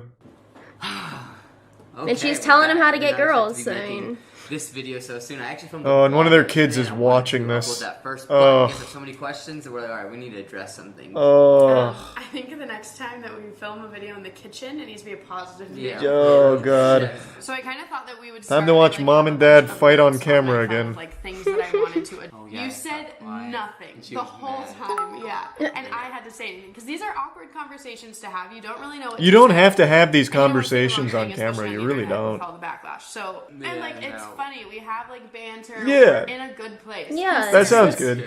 No. Yes. Yeah, no, are we in a good place? Yes. Tell I'm them. laughing because the nipple thing was out of habit and I didn't squeeze. I just was like, oh wait. Yeah, he didn't. He said, yeah. But like, we all thank God, Oscar. Your honor is still intact. that kind of tends to happen. People also don't. I mean, that's the whole point. Oh really? It's Why? signal. Oh yeah. No, guys, it is done. Like. Whoa. I mean, it is, but relax. I hope Oscar's side hoe walks in to like help answer questions. I just want to know he's doing okay. It was important. So like that's when I started to just feel defeated. But that's just tell me why you hate him. Decided. That's all I care about. And I stayed with him Stop for cushioning the blow. He can take it. At all, never asked Oscar to get a vasectomy. I did not want him to get a vasectomy. I wanted more kids. And I see why he did it now. Encouraged, he didn't get the vasectomy. Oscar had to have a vasectomy. He was going to do that. Yeah. No. Honestly, good idea, Oscar. Made the right call. It has nothing to do with me. Yeah, that has nothing. I don't want to get. Is that what made you hate him? Because his wiener is snipped? It had nothing to do with having. I feel like I'm getting to the bottom of this. I mean, his wiener's not weird snipped. about bodies. No, his wiener's cut in half now. That's what a vasectomy is. They split it in half like a meat stick. A little while ago, we've had a lot of people say like, are you guys going to get back together in the future? No, or, like, Oscar's how done. Official is this? It's official. Yeah. Oscar seems so strong now. Future brings. Like I don't want to say. Like I think it'd be. No, Oscar, put your fucking foot down. Say no. He did. This is where things. He get did, risky. and then she talked over him. To ever lead, then so yeah, I would say the same thing. I don't want to speak for my future self, but as of right now, it's like an official no. I don't. Nice. That's all I needed to hear. Good work, Oscar. You're done. Yeah, I don't want to watch 22 fucking minutes of it. It's still so uncomfortable. It really is. I don't know why people post these things. That's just so much. Well. He got his balls snipped and she still has them in her purse. She's probably like, here, freeze some for me. Rough, yeah. You all know how much I love conspiracies, reptilians, flat earth, the revival of JFK Jr. and his upcoming presidency announcement, 5G, Wi-Fi, reprogramming gamer DNA, fucking microchips hidden in our spaghetti. I love all of it. But what if I told you there's a new and growing conspiracy that makes all of these look rational? I'm talking about the secret space program. The secret space program, to break it down, is basically a group of people who believe that they were at one point selected by space Nazis to fight intergalactic threats, and they are augmented super soldiers that have lived on Mars for 300, 400 years in some cases. They command high-tech mechs like Gurren Lagann shit straight out of an anime. And it's people who genuinely believe this. They have their own seminars, the meet and greets, they have their own community. I was recently made aware of this thanks to a YouTuber named Oki's Weird Stories, a fantastic channel, and a lot of work went into a video he produced where he talked about and infiltrated this conspiracy group. It's truly amazing. We watched it on stream, and I'll play clips of that now. But I'd encourage you to watch the full video to get like the absolute all-encompassing experience, because I can't do it justice. There is so many layers to this onion, not even Shrek could get to the bottom. It's fucking amazing. But my god, I was blown away by what I was seeing and learning. So I've of course done my own research on it now, and it is even better than I could have possibly imagined. The secret space program is where LARPing, fanfic and main character syndrome all collide into this singularity, this fucking supernova of entertainment. It is amazing, and it wouldn't be nearly as enjoyable if people didn't actually believe it. From everything I can see, this isn't some kind of joke movement or anything. Like, of course you have the fun ones like birds aren't real, but you all know, and not to spoil the surprise or ruin Christmas, tell you Santa's not real, the birds not real movement is made as a joke. And I know that's kind of blasphemous to say, but in comparison to the secret space program, which is taken very seriously. Person for the White Dragon Society. With me here is Chodoin Daikaku. He's the head of the world's martial arts societies, and if necessary, and in an emergency, he can summon up an army of 200 million people worldwide. This guy? This guy looks like a sex doll. Is there a human being here? Or, like, the quality's so bad I can't even tell. Is this flesh? He can summon up an army of 200 million people, and he's the head of the world's martial arts committee? Here on my right is Alexander Romanov, who is a grandmaster of an Illuminati group that claims to have started the French, Russian, and American revolutions. Wow. Imagine if someone told you they lived out the plot of the movie Total Recall. That they thought they were living a regular life until one day they recovered memories of being a secret agent fighting an evil organization on Mars. I'd say that's a fucking good man. Who is an Akashic reader, healer, and telepath. And he also remembers being in a facility that trained his shapeshifting abilities, in which I was also a participant of. He recalls Can you still experiences as a shapeshift? super soldier in Kruger and has done training missions with zombies and vampires. Well, there was one kid. There that were turned zombies into and a turtle. vampires There on was Mars? another a female that surely we could turned cure into an eagle, zombieism. and that was used for surveillance. I myself was a blue wolf. Upon realizing this, I started to formulate a plan. What if I made up a story about being in the secret space program? Well, that's and get all onto they James' do. show Yeah. and share it See, with his I mean, community. that's easy. And that's how I finally found an angle that compelled me enough to make a video about this topic.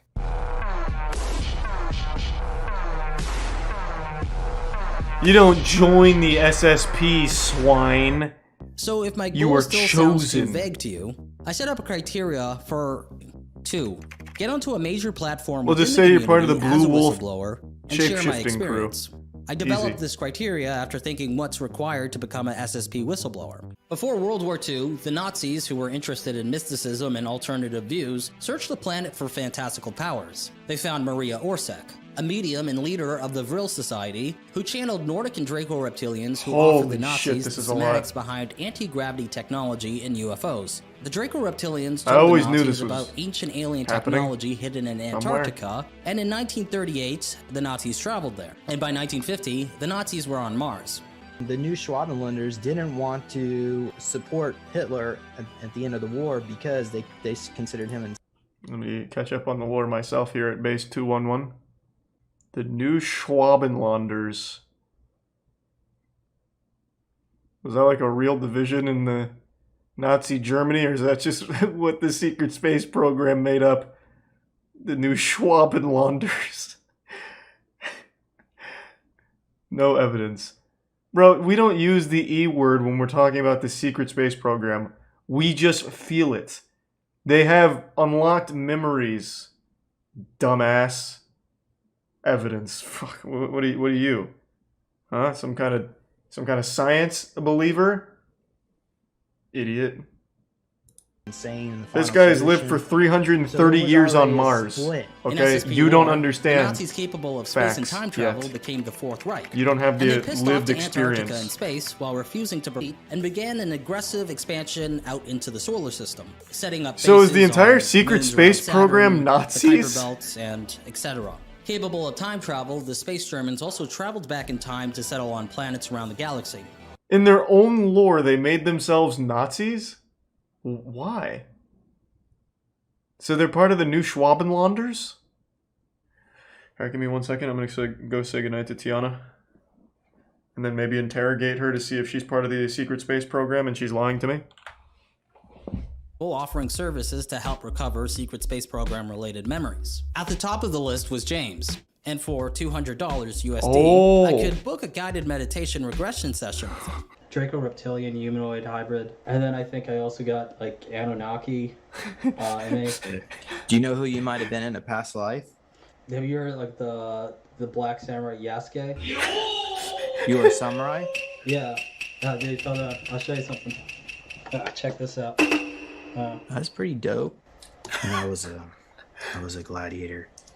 Oh no, that's awesome. Oh wow. The goal here, I want us He to could take learn this a lot to from hyperspace. James. Let's put a gold sheet thought into it. Just imagine what do you think? Imagine would be Oki just behind becomes that a door? real believer. So let's start with that, and tell me what you see. I see Kevin Spacey, or his clone. Paul Serene, he was on the governing council of the ICC. So his clone is Kevin Spacey. We're in a gymnasium. Wait, what? So wait, is that part of SSP lore? Kevin Spacey is like a figurehead in the secret space program? Oh, okay, so Monarch is responsible for human trafficking, sex, mind control, experiments, and chemtrailing. I knew it. Fucking Kevin Spacey was behind it all, that son of a bitch. Evil bastard thought he got away with it. Didn't expect us to be hot on his trail. Luckily we broke away from Atlantis though, so we cut the connection. But Kevin Spacey himself is a clone of Paul. We're in I think I see. Oh, nice. Thanks for the rubber feed. Mr. Beast. Today, we will be planting 20 million trees. Okay, so they're probably programming him. But he's the guy that was near to give away a bunch of free stuff on the videos. Yeah. They must have looked into his future and okay. So a few days later, I traveled to Las Vegas and landed at around 12 p.m. after a 4-hour plane ride. Man, he went all in for this video. I'm here. Traveled fucking 5,000 miles for a 45-minute interview. Disclosure, 5D events. This is going to be an exercise in patience for me. No, this is going to be an eye-opening experience for everyone. We're all going to leave here thinking we're super soldiers from space. The golden nugget. And experience this up on the starship. Is he the only one here? Times. I spoke with the commander, the Arcturian commander, who I am connected to. That's how we connect? This concert, this Travis Scott concert, where 800 people were injected with these drone mosquitoes. You know, you see that, wow, they can go around. So that's what happened. People. Jesus Christ. It is so hard to believe that people like that exist, man. Not only exist, but have other people that believe them. Like, they have influence over other people. That's fucking wild. Think about that for a second. I've said this a million times. No matter how stupid you are or how outrageous your beliefs, you will always have an audience thanks to the internet. You will always find people that agree with you, support you, worship you, or just at the very least provide camaraderie in a positive echo chamber because you are connected to everyone at all times through Twitter and Facebook. So that guy who thinks at the Travis Scott concert 800 people were injected with, what was it? Some super space mosquitoes or whatever. He's got 100 other people in his Facebook group that all think the same thing. Wild. We get to go to How to Become a Jedi Warrior. I'm excited about that one. That should be productive. Unfortunately, when we showed up to the How to Become a Jedi Warrior workshop, no one was there, not even the speaker, so it was canceled. We just got in here. We have no idea. Oh man, what the fuck? Well, they're too busy having sex, I bet. Just gave up. On Mars. Quantum spoon bending, parentheses, bring your own spoons, close parentheses. And the quantum spoon bending lesson was underwhelming since, instead of learning how to bend a spoon with our minds, we were instructed to physically do it with both hands.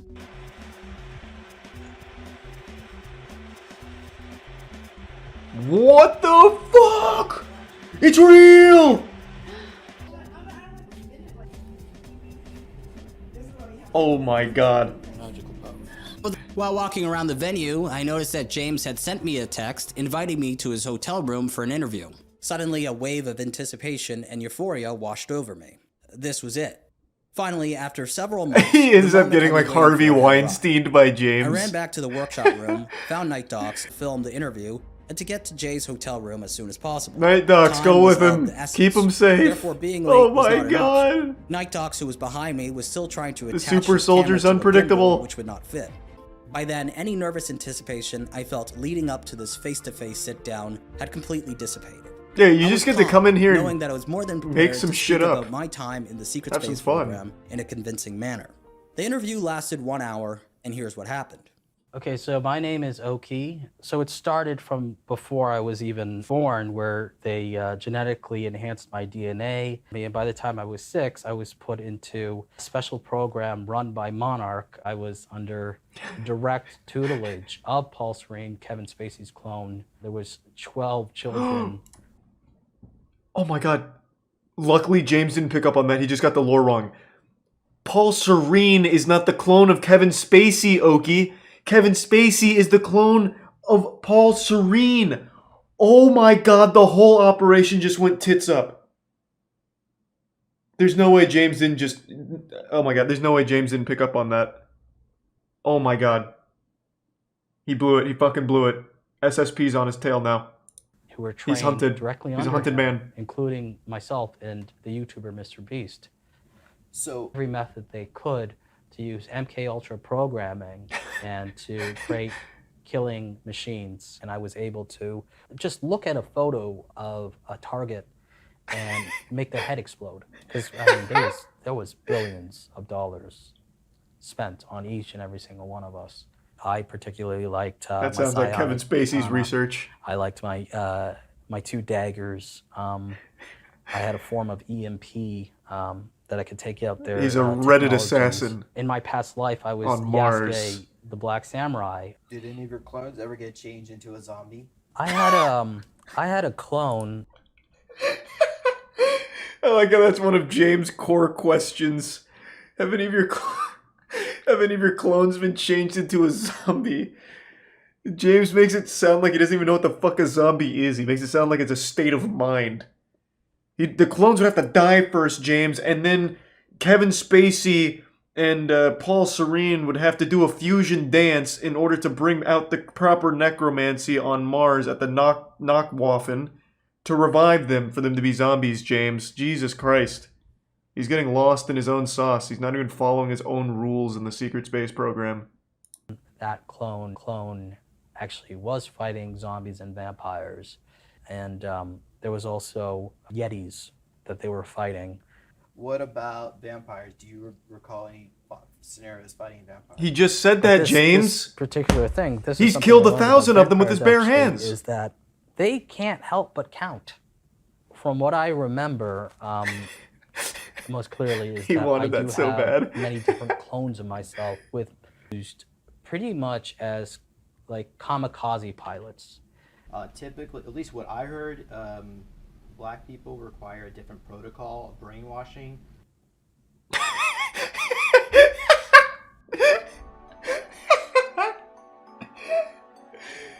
Time flew by, and I was struck by the effortlessness of The super soldier is many things, but a coward he is not. He will ask the hard-hitting questions. He will go where no other space program super soldiers will. Story which I crafted. I spoke for 1 hour. He actually with ease fucking and said told my that. story so coherently. I was playing a role, and even though I created the role, while I was performing it, it was like a switch in my brain went off, and everything I said felt real. That's At that moment, I 100% managed to true. delude That's how myself it and works. Speak matter-of-factly about That's being why these trained by communities Kevin exist. Spacey's clone, along with Mr. Beast. Whistleblower testimony that they've heard on James's channel so far, and one person even said that they cried the whole way through the video. So that's that. Oh my god. Hold on, I want to read that. I'm so sorry you had to do that. Thank you for your bravery. Oh man. God, like to a certain extent, I feel bad for them. Not in particular the secret space program, like them too, but in general, people that truly believe these things, like wholeheartedly separate themselves from reality to exist in this new made-up world. It is sad to a certain level God, that was amazing.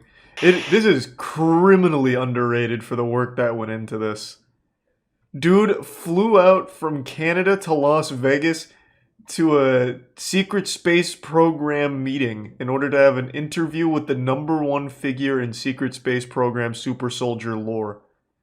The 330-year-old ass-beating, ass-eating super Goliath James. For some reason, people don't usually believe me when I tell them that I was one of the most highly recruited high school basketball athletes in the state back in my prime. I was a damn near NBA caliber player. I had one of the most deadly three-point shots in the business. I was just a demon from the three. They called me 2 girls, 1 cup, because I would just shit on them and make them eat it. And I also had a bit of wheeling and dealing to my arsenal as well. My game was very well-rounded. If I was a dish at a restaurant, I'd be a king-sized ultra Krabby Patty Supreme.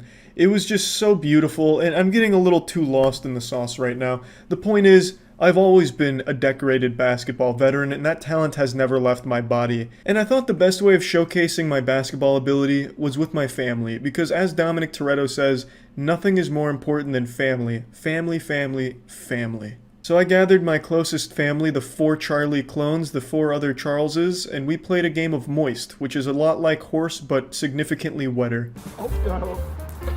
Okay.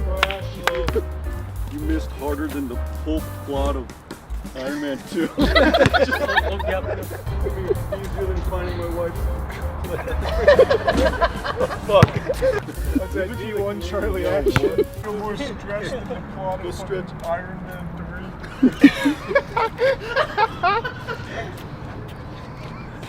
I'm so out of touch that I just say random things that make no sense. Like, I didn't even see Avengers Endgame, but that's the only thing I can say. So you trying to catch that basketball was like them trying to stop the moon in Moonfall. I just couldn't do it. Alright, Charlie, you want to start? Yeah, let's play a game of Moist. Alright, game of Moist. Oh, no. Okay. Yeah. Alright, Charlie. Charlie, good hustle. Good hustle out there, man. Good hustle, man. Yeah. You missed harder than the pulp plot of Iron Man 2. Yep, that was good. This one goes out to Toy Story 3, which was a tearjerker so hard that the movie Waterworld couldn't even keep up with it. Damn it. Damn it, Charlie. Good shot, Good shot, thanks. Good shot, Charlie. Good job. Good shot, Charlie. Wait, which one? Wait, I shot. I shot. Thanks. Looking good, Charlie. Looking good, Charlie. Great form, Charlie. Great form, Charlie. Yeah. Yep. There's a splash, Charlie. That was bad, Charlie, but it's okay. We just never make it. Yeah, not to mention we all suck. Whoa, Charlie, don't show off, Charlie. You might. Yeah, baby! Alright, waiting for it. Don't we have to make it? Yeah. Here you go. Oh, you got an M. Wait, is that me shooting? I don't know what the hell's going on. Oh, yeah, baby! Alright. Here we go. It's gonna be easier than finding my wife. Fuck. I can't find her. That sucks. That's pretty relatable. No, got an M. No one getting that M, man. Oh, okay. Somebody knows how to play basketball. Alright. That's that D1 Charlie action. Yeah. I was a big basketball player back in the day. Yeah. That looks pretty good. My turn. I think it's my turn. I think it's my turn. Nice grab, Charlie's turn. Sorry, it's Charlie's turn. I'm sorry. Oh, it's okay, Charlie. Yeah. Yo! Yeah, baby! Alright, here we go, Charlie. I'm not even gonna hit the backboard. Alright, swoosh. Okay, that was bad. Not the Malibu! No! Dude, no! That was a bigger miss than when IHOP tried to rebrand to IHOP.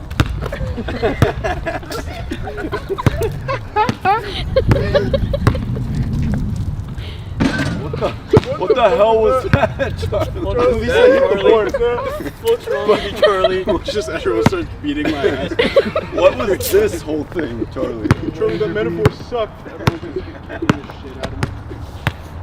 Someone knows how to play basketball. You got too confident, Charlie. I got an M, you got an M, you got an M-O. Oh, swish.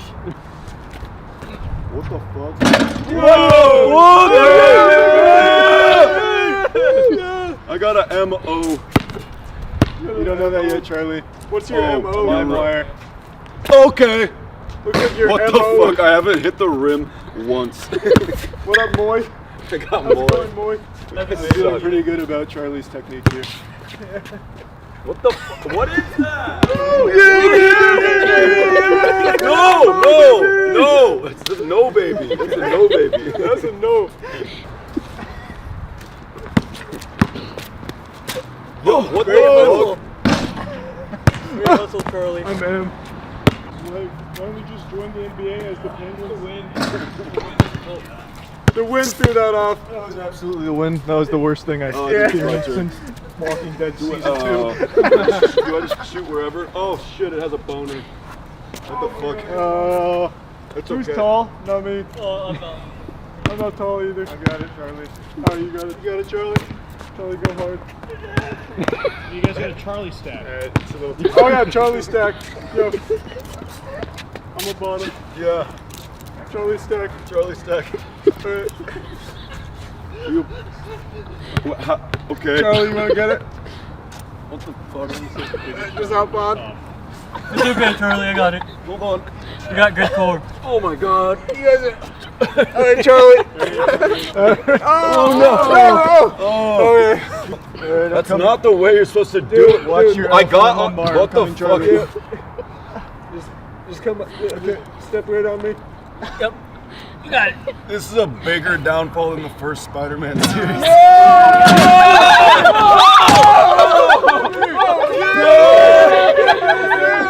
What the fuck? We'll never miss now, Charlie. Alright, let's put it back up, guys.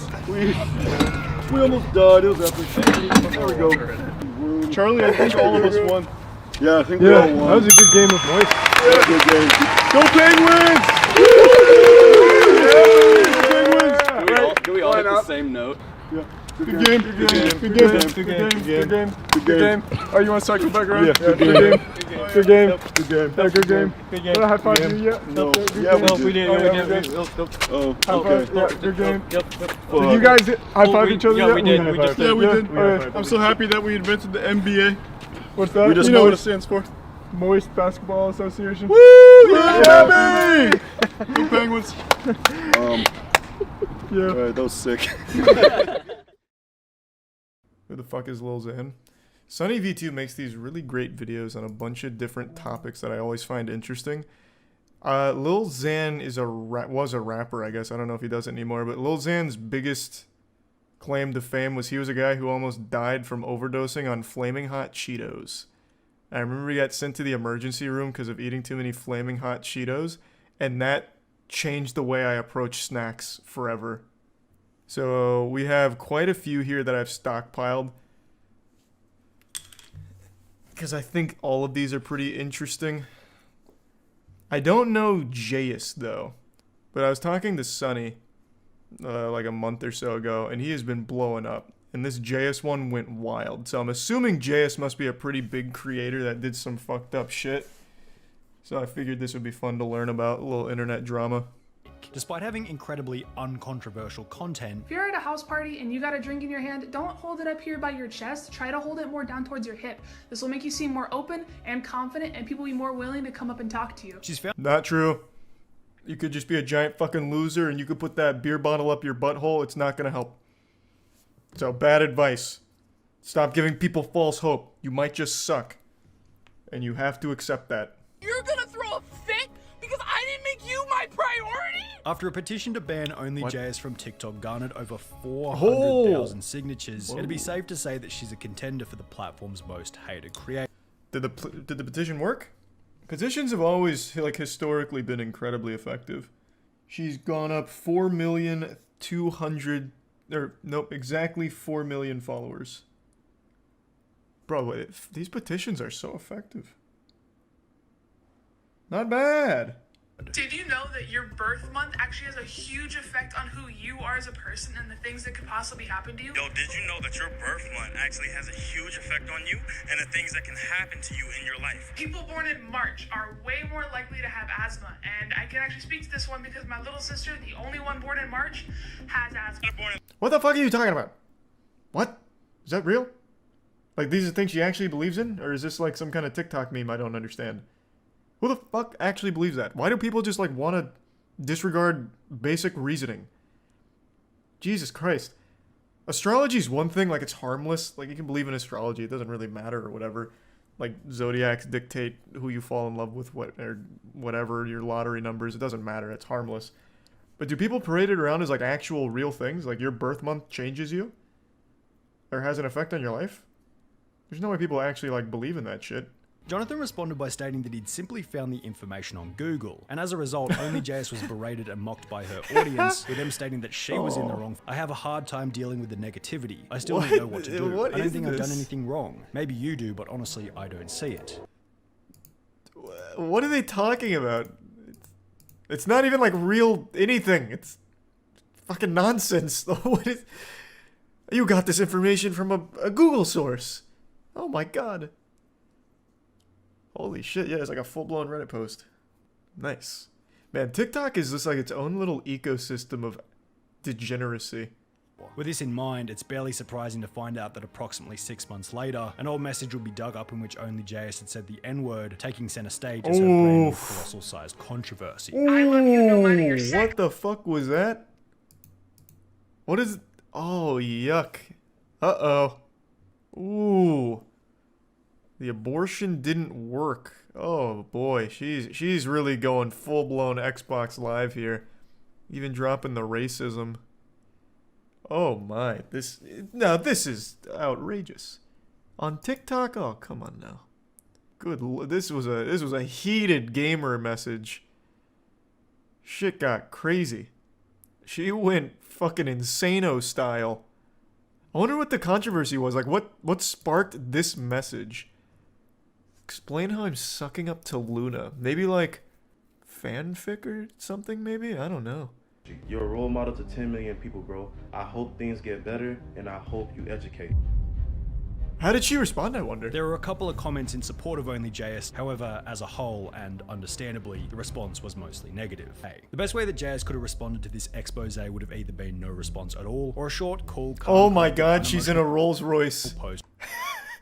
Is this where she did her apology video? This is a Rolls Royce, right? They're the only ones that do this Starlight thing, right? So she was born rich? That's nuts. It's not a Royce? I thought they had a patent on this. We watched the whole video on the dog shit Rolls Royce does. I thought they had the literal patent on being able to do this in the interior of a car. I don't think it's a filter. What the fuck? Now I sound like an idiot. It's not a filter. It's a custom Mercedes. It's a custom Mercedes top. Oh. Okay, I see. Alright, maybe I'm misremembering the video, but I remember Rolls-Royce made a huge deal about their ability to put stars in the roof of the interior and them being the only ones allowed to do it. They had if I remember correctly, they have a full-time star guy. His whole job is putting stars that light up in the roof of Rolls-Royces. I'm pretty sure they must have some kind of patent or like a stranglehold on the technology.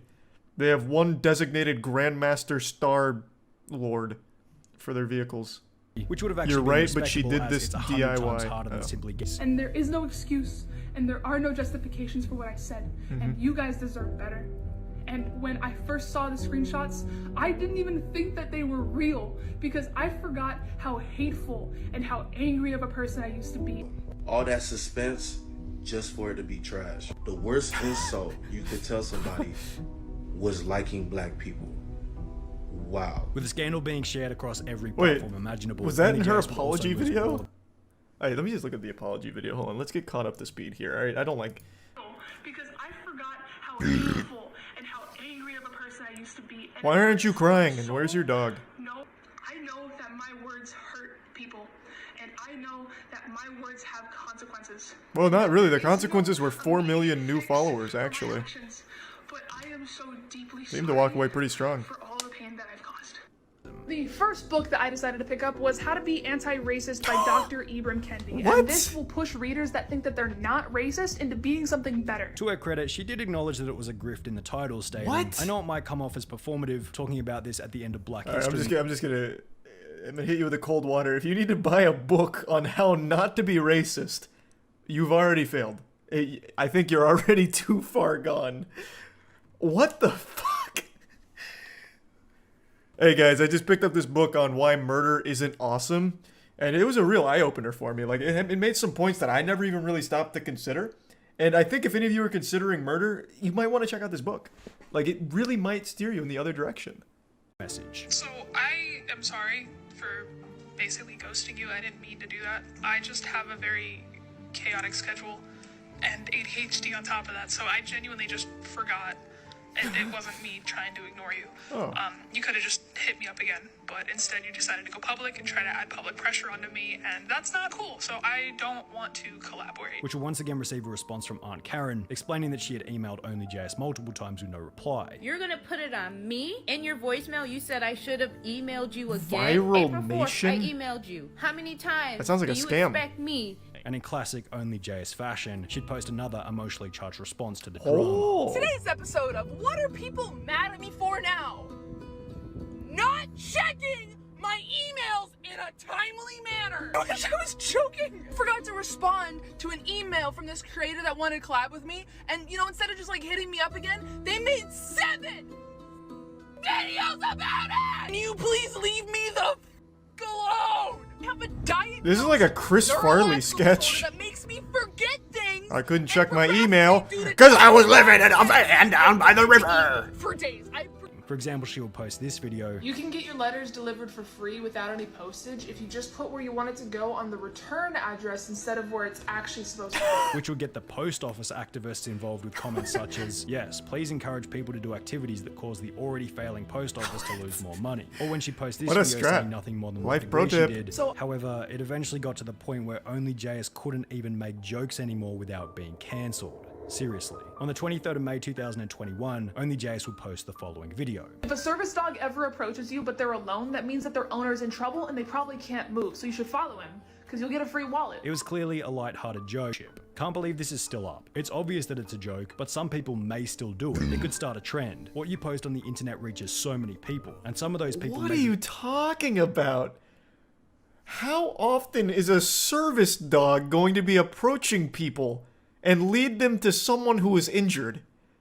That surely can't be such a frequent occurrence that it could start a trend on TikTok. What in the fuck is going on over there?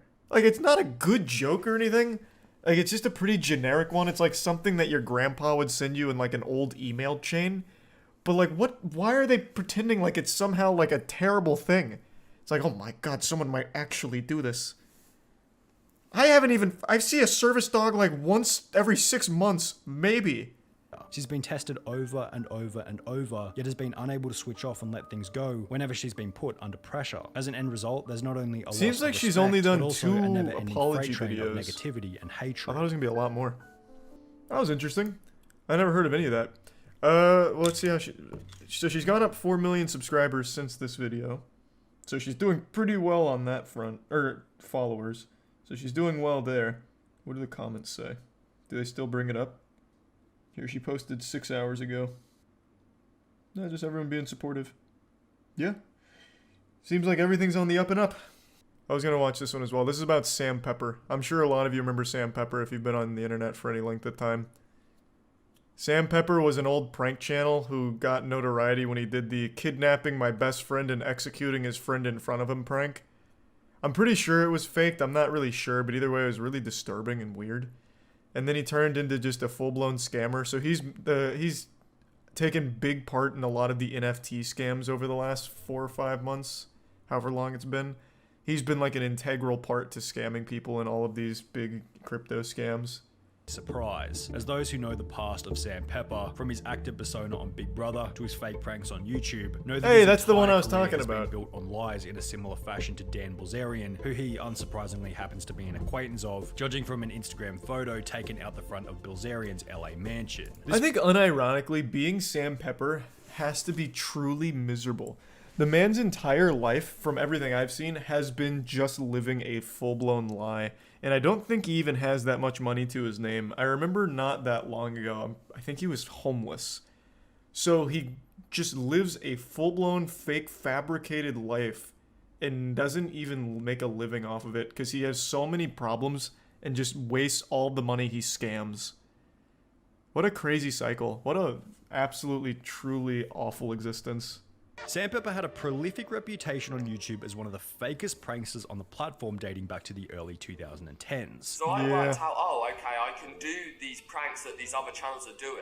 And He was I one can of the just fake first them, internet like, punching like, bags. fake videos. However, prior Or to for even YouTube this, punching Sam Pepper bags. had already begun. The point at which Sam Pepper's audience discovered that his pranks were fake is pretty damn obvious. On his social blade, he went from gaining 100,000 subscribers every single month consistently between January 2013 and September 2014. However, 1 month later in October 2014, the growth not only stopped, but he began to lose around 10,000 subscribers every single month. The catalyst for this massive dive in viewership was a video titled Fake Hand Ass Pinch Prank, and after receiving a barrage of criticism from other Cool YouTubers, prank idea. His most recent fake hand ass pinch garnered the most negative attention because he was grabbing women's bottoms without their permission. as well as a trending hashtag on Twitter stating Report Sam Pepper, he had no other choice but to admit that the video had been fake. You know, another video, and that brings me on to making the best friend killing prank. Yeah, that's the best one. friend killing prank. Arguably one of, if not the most over-the-top insane YouTube pranks of all time. Certainly crazy enough to put Sam Pepper's name back on the map. Involved in the video was the fake kidnapping of two friends, after which one of the Fuck, friends I remember was this apparently killed well. right in front of I the remember this other, very with the well. premise of the video being how will someone react if they watch their friend get killed. Let's see how he reacts to his best friend of 5 years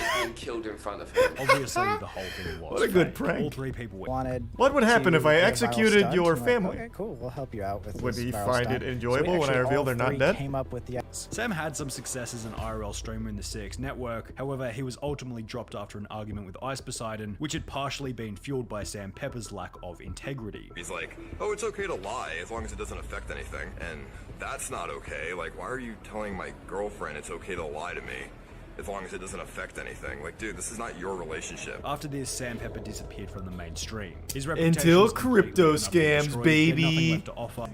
3, 2, 1. Chris! Chris! No, you said Chris! Oh, This video, which no. was clearly set up and probably used a stack of fake $100 bills, racked up over 28 million views. Now, the most interesting part about Sam Pepper's TikTok blow-up is that it follows the exact same trend as his YouTube journey. He blows up with a genuine, heartfelt video about saving some duck eggs from a restaurant, then progressively makes his content more and more staged, and by the end, he's claiming that he's won the lottery with Thanks, absolutely zero evidence. If I play you rock, paper, scissors and I win, can I like rip this down the street? Rock, paper, scissors, shoot. Oh my god, get fucked, I'm idiot. gonna get in the passenger, I'm scared. Get fucked, dummy. Instagram and an old forum post titled as follows. That's just Scam TikTok? Pepper Yeah, living a man. life of luxury TikTok after scamming is his just- followers for millions and fleeing That's the a US. wild He's claiming to wasteland. have won the lottery while. Although, in order to be buying an $8.9 million island in Thailand, you're probably going to need around 50 to 100 million in order for it to be a comfortable purchase. And while Sam Pepper has had a fairly successful social media career, I doubt he has access to that kind of money. I Obviously, can the assure easiest you way to he put all of doesn't. this to rest would be for Sam Pepper He's to a simply serial provide some scammer kind of evidence who for is either winning also the lottery or the historically purchase of the awful island. with money. However, with a track record like Sam's filled with No fake chance. video after fake video, it seems pretty obvious that like the rest of his entire career, this is nothing more than yet another So is this what he hoax. does now, like full time? He just full time pretends to be a lottery winner on TikTok? I mean, I guess it's better than the alternative of scamming everyone. Now he's just lying again. What an interesting loser. Yeah, that man's like an OG punching bag for the internet. Hey, thanks for the 10 gift subs, Cobalt. Appreciate it, man.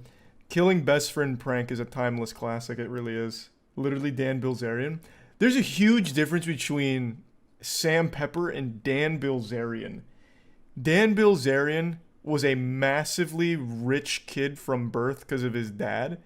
Sam Pepper pretends to be a massively rich guy from scamming. They're both, like, genuine, full-blown liars living a fake life.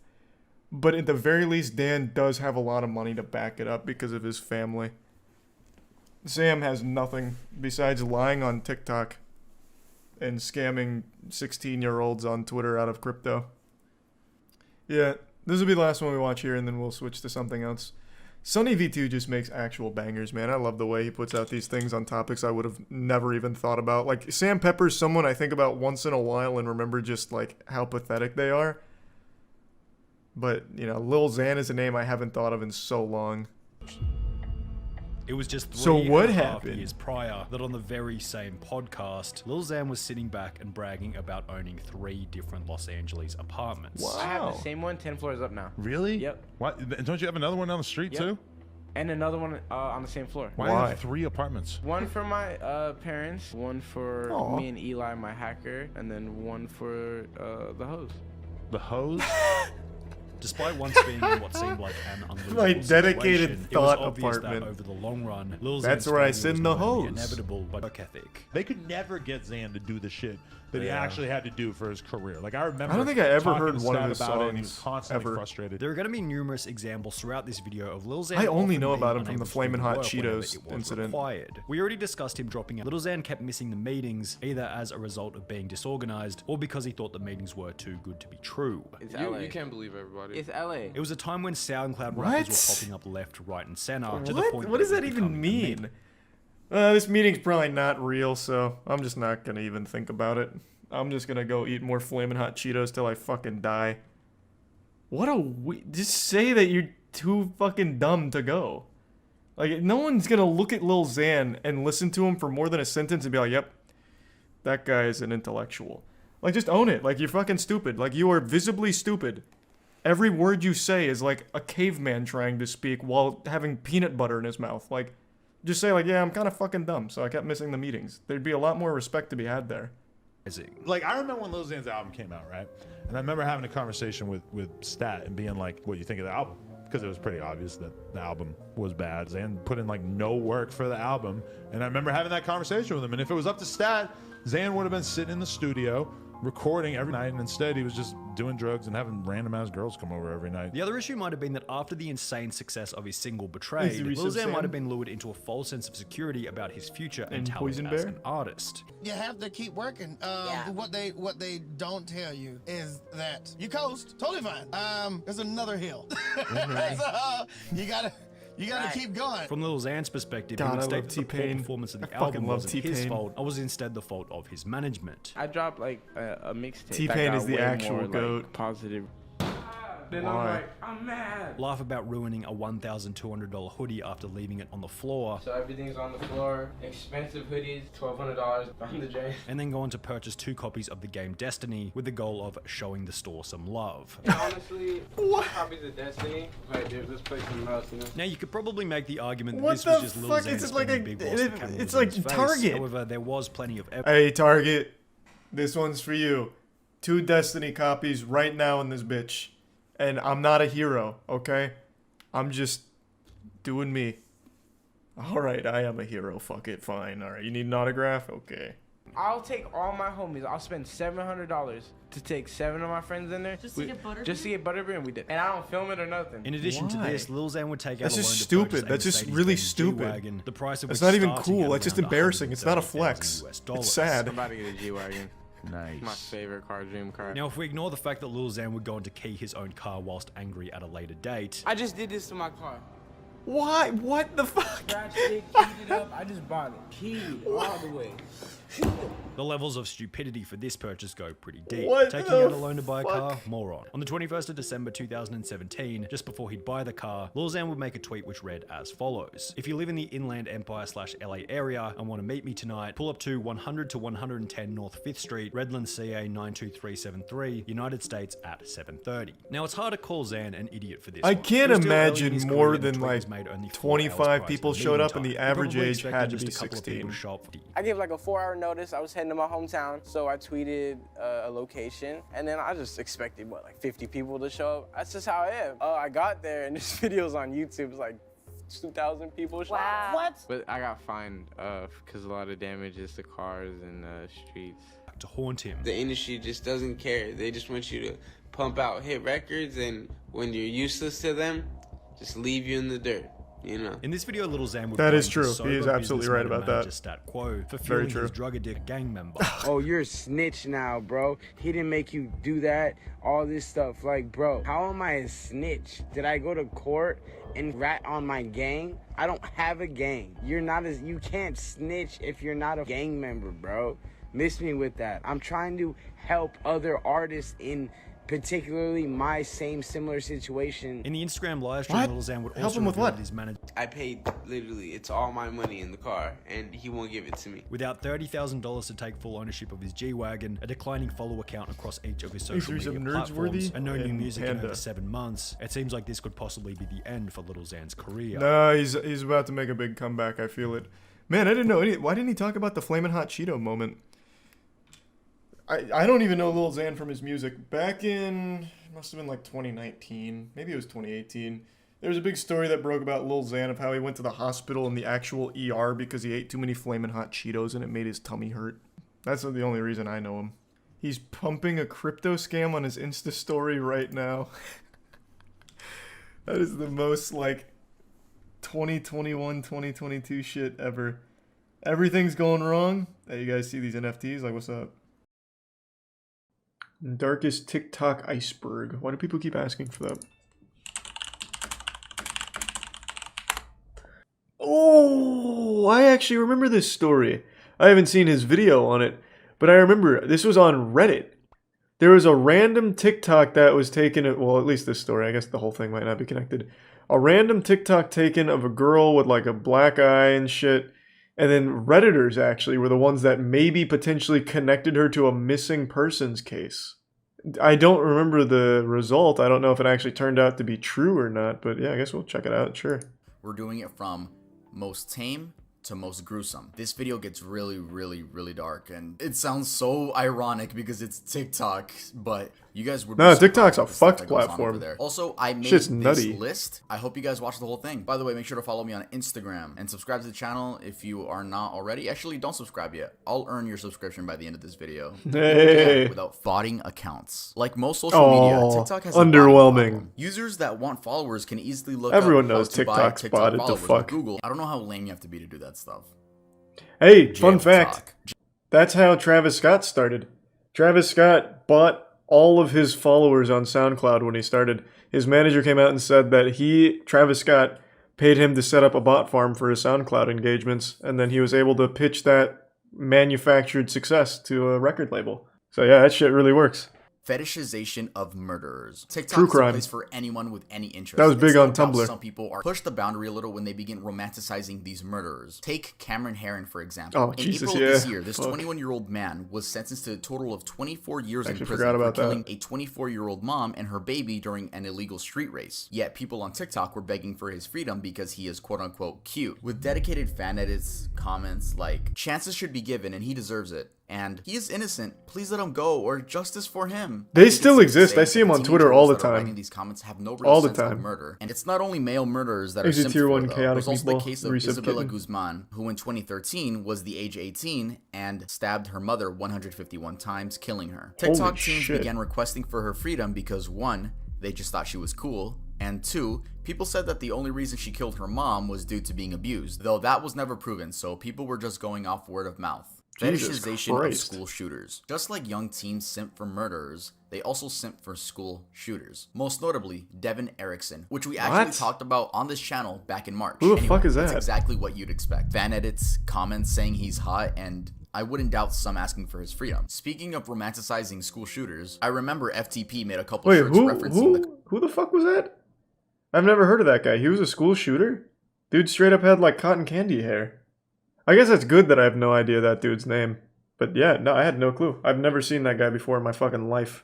I don't know who started this trend of thinking school shooters are people you should idolize, because they're not. They're shit humans that took away lives of innocent people. The Surface. Faking disabilities. There was an instance Ooh, this last was week where big, this girl still on TikTok big. did some detective work and found out that the account at adopted and disabled child was actually a guy pretending to be disabled. For what? All credit to her because she actually found out that the quote-unquote disabled man in the video is a soccer player for a Norwegian football team. I don't know what goes on through your head to say, you know what? I should fake a disability Holy today shit. and post it on TikTok. Lopez brothers. Okay, I honestly don't want to waste my breath on these fucking idiots, so I'm gonna I make don't this know one them. really quick. Yes, they are both guilty of soliciting minors. Yes, there is proof. She's 14. And you are how old? Who the fuck are they? I've never heard of them. You can end up in jail. I do realize that. Man, that video didn't really pop off. Let me take a peek. I bet they're doing just fine on TikTok. Honestly, it might even be good marketing on TikTok, so that way the little girls think they have a chance with them, I guess. Which they very well might. Tony Lopez has 23 million followers, and he's doing real well. Posted a day ago. Let's go! He rated his attractiveness. Look at this. Nice. Yeah, no, that really, man, him being outed as a pedophile apparently really, fuck, it really ruined him. Who was the other one? Andre Lopez? He probably took the brunt of it. 21 million followers. He's doing even better than his brother. Hey, look, he's doing a dance. Nice. See, that's the beauty of TikTok. No matter what you do, you can't be canceled on there. And you know why? Because kids don't care. Kids do not give a shit. These two could have literally executed a child on TikTok livestream, put a gun to his head, blew their fucking brains out, and then did a dance on their corpse. Kids would have forgiven them. Literal next day. For some reason, little girls still love them. Oh, even mentions it, yeah. His TikToks would get millions of views, and I'm sure you've seen them on your For You page at some point. Well, last month, multiple minors came out explaining that Jerob had groomed I guess them. Tori. One of them, the one that got the most views, was a boy by the name of DYLG16. Joe would send him and his minor friends online BDSM tests and would ask to see their scores so Jesus he could see what Christ. their kinks were. He even offered to buy him alcohol, and if that wasn't damning enough, Jerob ended up deleting his account shortly after these allegations came out. Bro, if there's one thing I don't like, it's fucking groomers, bro. Get the fuck out of here. You're weird. You're weird. You're weird. Cartel TikTok. To be fair, that dude probably wouldn't have recovered. I think you're probably right. The people that are fine and uncancelable on TikTok are like the dudes that are decent looking. This guy stood no chance. This guy was fucked the second he got outed as a child groomer.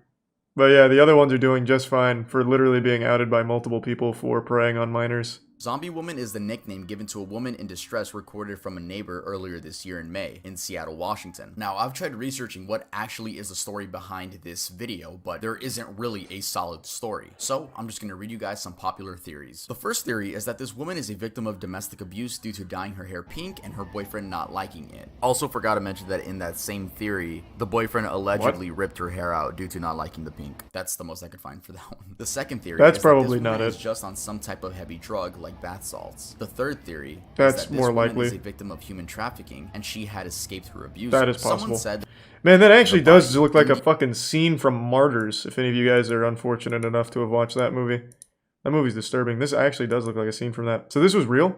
This wasn't like some theater promotion thing or something? Like some kids doing high school theater? Because the cops are actually here, so I'm guessing this was a real person. Damn, that is fucking sad. Martyrs isn't that bad? Bro, that movie hits hard. That movie, like, not just like the gore shit they show. That movie, like, even its message is disturbing. The whole movie is about torturing women so they can get as close to death as possible, so hopefully they'd have an out-of-body experience and see what's on the other side. And to accomplish that, they torture the women, like, by literally, like, peeling all of their skin off, like, degloving their whole body. Like, that movie's nutty. That movie is, like, really nutty. Holocaust Challenge. Yo, I can't Oh, even I believe remember some this of the one. stuff I'm saying right I remember now. Like, that one. This is real stuff that happened on TikTok. In August of 2020, a new trend began emerging in US TikTok. In this trend, teenagers would pretend to be Jews that had died during the Holocaust. Yeah, that one was pretty fucking crazy. Diane Saltzman, the director. One thing I always found pretty interesting about this is, like, what is the thought process here? Like, so they died at Auschwitz and they went to heaven, and yet they're still, like, covered in dirt and, like, hurt and stuff, even while in heaven? Like, that's gotta suck. You go to heaven in the same state you left the world. Like, if you get hit by a fucking train or something, you just go to heaven in pieces. That'd be terrible. What a horrible, like, entrance. is offensive to survivors Is and it tier 1 trivializes macaroni the and history. cheese? I don't know how fucking stupid you have to be to do this shit, bro. That's just weird and disrespectful. Ronnie McNutt video. In This one, 2020, I remember this normal one TikToks too. would be posted onto the app. Fuck, this that's one what was we heavy. thought. Until the TikTok would then cut to a clip of a man shooting himself in the head with a rifle. Well, he actually shoots himself in the face, not... Well, like we're like right here. I'm sure you guys have probably seen the video. These TikToks were disguised as your average that one was dancing wild. videos. That was a memes, fucked up K-pop trend. fan cam confirmed that the rumor of Ronnie doing this, quote, because his girlfriend broke up with him, is entirely false. He explains that Ronnie did this due to suffering from PTSD and depression.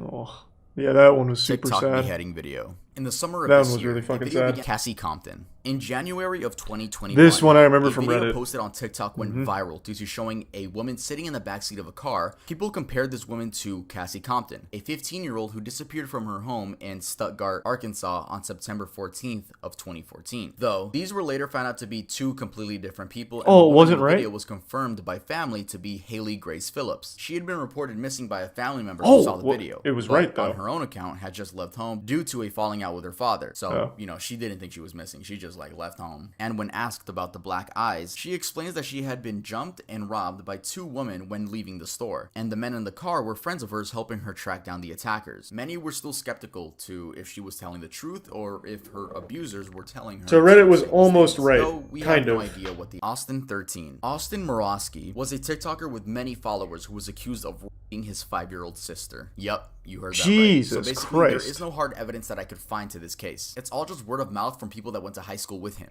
That if you happen to get in the same scenario like myself, don't beat yourself up. Let this be a lesson to my followers and whoever's watching, that words will and can affect someone's life along with the cyberbullying. Which, by the way, is one of the worst apology videos I've seen. What? It's right up there with James Charles and David Dobrik. You'd expect him to be like, no, I did not rape my sister, or yes, guys, I did. Holy but shit. He just dodges the question. He acknowledges nothing. What the Lady fuck? Cat Killer. Wait, what the fuck? That was actually like his response? I imagine he's doing just fine on TikTok. He probably didn't even need to do that for his TikTok followers. They don't give a fuck. What was his name? Austin13? He does not have a TikTok anymore. That's a first. Yeah, I typed it in right. The AWS. Yeah, I typed it in right. Oh, 316. Oh. Okay, hold on. No, still not. And it was Austin13. Man, fuck you guys making me think I was wrong. On July 28th in San Antonio, Texas, this girl and her friend saw someone hanging from the railing of a drainage ditch. The 25-year-old man had just committed suicide, and instead of calling the police, well, one of the teens filmed the other one stealing his necklace. Yes, removing it from his lifeless body. To make matters even worse, they filmed it and posted it on Full-blown Snapchat. Logan I have Paul. no idea how stupid you have to be to film yourself committing a crime. I mean, because if you think about it, they could have gotten away with it. And I'm not condoning them getting away with it. But seriously, how stupid, like, just don't film Holy it. Again, shit. I'm not condoning what they did. Good that they got caught. I'm glad they were idiots and filmed it. When asked by the police why she stole the necklace, she says that it matched her fashion style. Honestly, I didn't expect any better That's a reasoning good from this point, girl. actually. The police How are they doing on TikTok? What was her name? What was it? Bethany what? I'm sure if I type in how many people are actually fucking named Bethany in 2022, I'm sure it'll come up. Bethany 3160. I'm not falling for it twice. No, it looks like she has also been banned. Man, maybe TikTok actually does sometimes take action. Then why not for the other like predators? Yeah, it looks like she is also off. Her name was Bethany Martin. Zachary Lathan. Her account still exists. Often It's at dubbed 50K. The TikToker who killed his neighbor for clout. Thank you, some Zachary Dell Lathan stars. did just that. Eventually, the family's son and father confront Zach by going to his house, and meanwhile, Zach's wife is recording everything. Yeah, the dude had a wife at the age of 18. Anyway, Zach ends up going ape mode and stabs William in the armpit, puncturing his lung, killing him. People say this was an attempt to gain TikTok clout since the wife was recording, but I personally think it's just a man with mental and anger issues not knowing limits. Also, Jesus. the argument, the people came up to his side, and I'm not defending again, that kid's a fucking idiot. But yeah, rest in peace to that man. Rest in peace. Joseph Jimenez. I'm assuming Another that recent TikTok event from guy's this in list jail is now. this. When explaining why he did it, he says that voices were telling him that by killing both of those two teenagers, he would be saving the world. Fuck, maybe, Jesus Christ, maybe that Reddit commenter really was real then. Fuck me, oh my god. What? Jesus Christ. Yeah, going out in public's scary, man. What's the name of that old song from Under Oath? It's dangerous business going out of your front door or something? The shit is super true. And it really feels like more and more people are becoming unhinged. I don't know what it is, but it just really feels like more often now than when I was growing up, people are becoming significantly more on edge and dangerous. Thanks to tier 1 Dat Boy and the resub up down. It might just be like more access to information, but goddamn, this fucking scary. Claire Miller is a 14-year-old girl that murdered her disabled sister, Helen, that had cerebral palsy, a disorder that affects a person's posture, muscles, and balance. Claire hysterically called 911 and just admitted to murdering her sister, and when the police arrived, they noticed that she had tried washing the blood that was on her hands in the snow on the ground. So I guess there was just bloody snow everywhere. And they had found a knife inside of the older sister's neck. They are charging her for murder as an adult. She's not being charged as a minor. She's being charged as a full adult. So that's good news. Consequences. God damn. Nicola Priest. This is by I think far as TikTok continues to grow, pretty much every criminal ever is going to be able to be traced back to a TikTok account. So literally every criminal from this point forward, I imagine, will be able to watch TikTok videos of them doing the Doja Cat dance or some shit at some point. Because it's just everyone has one now. So literally every single murderer is also going to be a TikToker by extension. That's a pretty wild future. So this woman from the UK named Nicola Priest would post TikToks mourning her dead daughter. This woman actually murdered her own kid and then went on TikTok post mourning her own daughter. People found this out because you can actually search her up in public records and it says there that she murdered her kid. That's what she is. And if you go back and watch some of the videos, her account is still up, by the way. If you go back and watch some of the videos, it's so fucking creepy seeing like just knowing why is her account still up? Acting like she didn't fucking kill her own daughter. What was her name? Nicola Priest. How is she doing? No, it's down now. Okay, so it must have been up in August. It is down now. So far, almost all of them have been. I'm very surprised. Usually they're not. Why just 15 years? I have no fucking clue. I have no idea. I imagine, if I had to take a guess, I would say it's probably the UK. Let's see, in fact. Mom who killed 3-year-old for interrupting her having sex posts... What? Posts apology to her parents. And yes, she was from Solihull, England. She made a fucking YouTube apology video for killing her 3-year-old daughter. She was having sex with her boyfriend and got interrupted. And so she killed her daughter. What was the thought process? It's not like she was going to go back to getting laid after committing a murder in front of the boyfriend. Oh shit, the boyfriend is also implicated in this. The vomiting was the result of the severe beating you were both responsible for inflicting on her.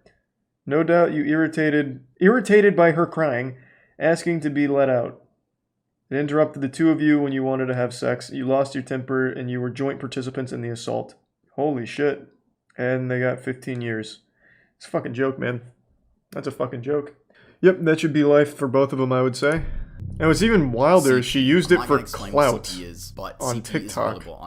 All right, yeah, that was the iceberg. That was a lot of shit. Let me know what you guys want to see. There's a shark trend as well. Now that just sounds like good fun. No one's getting hurt in a shark. Damn. Yeah, that was a lot of shit I'd never even heard of. Play at your own pace. Explore the cave to decipher. Low attitude fighting. As long as you think of it, you can definitely do it. All right. The first time the player presses will cause the world is at my fingertips. If you like open world games with a high degree of freedom, that actually is kind of cool with the umbrella. Out of their own plot line of the game as that looked kind of nice. Then. Okay, yeah, that makes sense.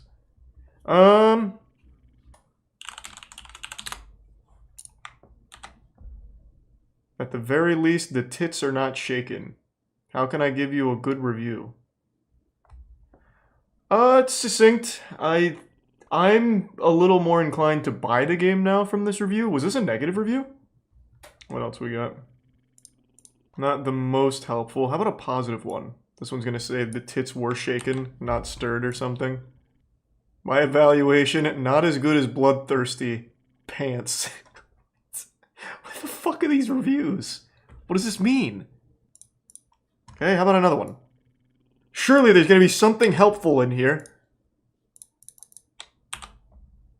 Come on, let's optimize the modeling. The heroine's face is a bit ugly. Who is playing these games? Just people trying to jerk off? Jesus Christ. This is not... What is the point of this review? How many hours on record does this guy have? Alright, we'll try it. Last review, though. Let's see what he said. Probably something about tits again, if I had to guess. It's so bad. Wasn't this a fucking positive review? What do you mean?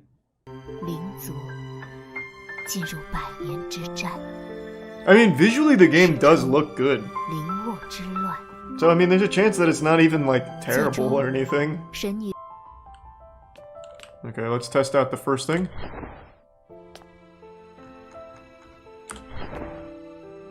My god, the reviewer was right. Those titties are stiff as a board.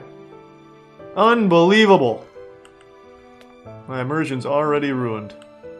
And they thought they could get away with it.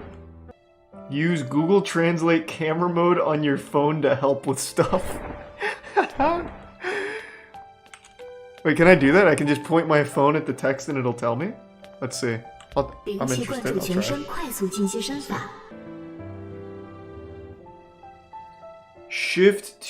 Shift tag ass. What? Got it. Shift or controller RT to activate teleport too much. I shift. Teleport can open the combat distance and can interrupt basic skill actions. I troubleshot it. What happened is it was trying to take this and make it... It thought what I was showing it initially was English and it tried to turn it into Spanish for some reason. So it was just a big disaster.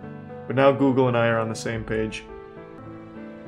Save game, cross-border, seal talisman, odd village. We'll do save game. So this is a save stone. I would have never got that without Google Translate, I'll tell you right now. Hiya! Come here, idiots. Man, I'm gonna be so good at this game. As advertised, this is slow and hot.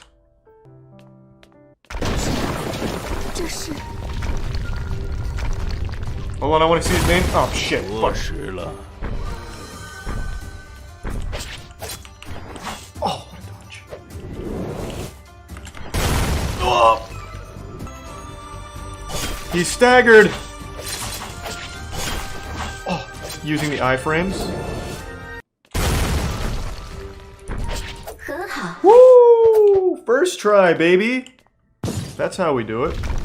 I guarantee I'm further than anyone that reviewed this game. What did I get? I got the magical. Nope, I got France and Germany. It keeps changing. The secret of baking. Breeding machine unlocked. Alright! Let's go! Got the translator out. I feel like a tourist right now. Like, everything that happens, I just bring out my phone. Water can extinguish fire? I wonder if, like, the old lady has jiggle physics on her tits.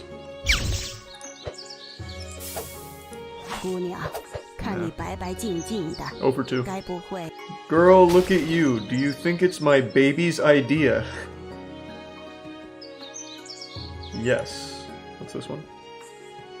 Aunt. Oh, this is my auntie. Oh, sorry. Oh god, fuck! Auntie, why? Gee, it hit me with a jump scare there. Holy shit. Girl's injury was not caused by ordinary things. It's evil. It's really evil. It leeches the spiritual power. Shit, she's still going. Haven't seen this hurt girl, but she's still peaceful and you have to be more careful. Thanks, auntie. Now she's chest bumping me into oblivion. Who's whining? This guy? Hoo-yah! Oh, what a dodge. Oh, wow.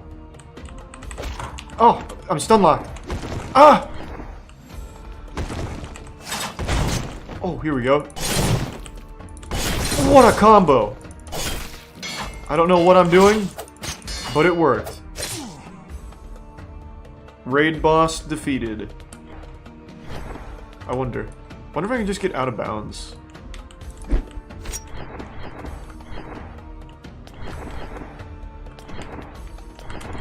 Oh, that was easy. All I had to do was walk to out of bounds. Oh, never mind, there's an invisible wall. They thought of everything. Oh, Jesus Christ! Come on. Diplomacy is dead. Hold on. Phone locked. Let me get my translator out. Oh, Jesus. It seems the girl is not legal. The poor monk just wants to try the girl's martial arts. There is no malice.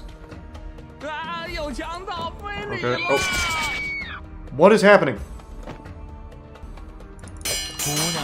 Suck my dick anyway. Okay, probably about. Stop! I'm not trying to fight. Sorry, that really was an accident in the last one. There's nothing to do here. Just a fucking empty sand area.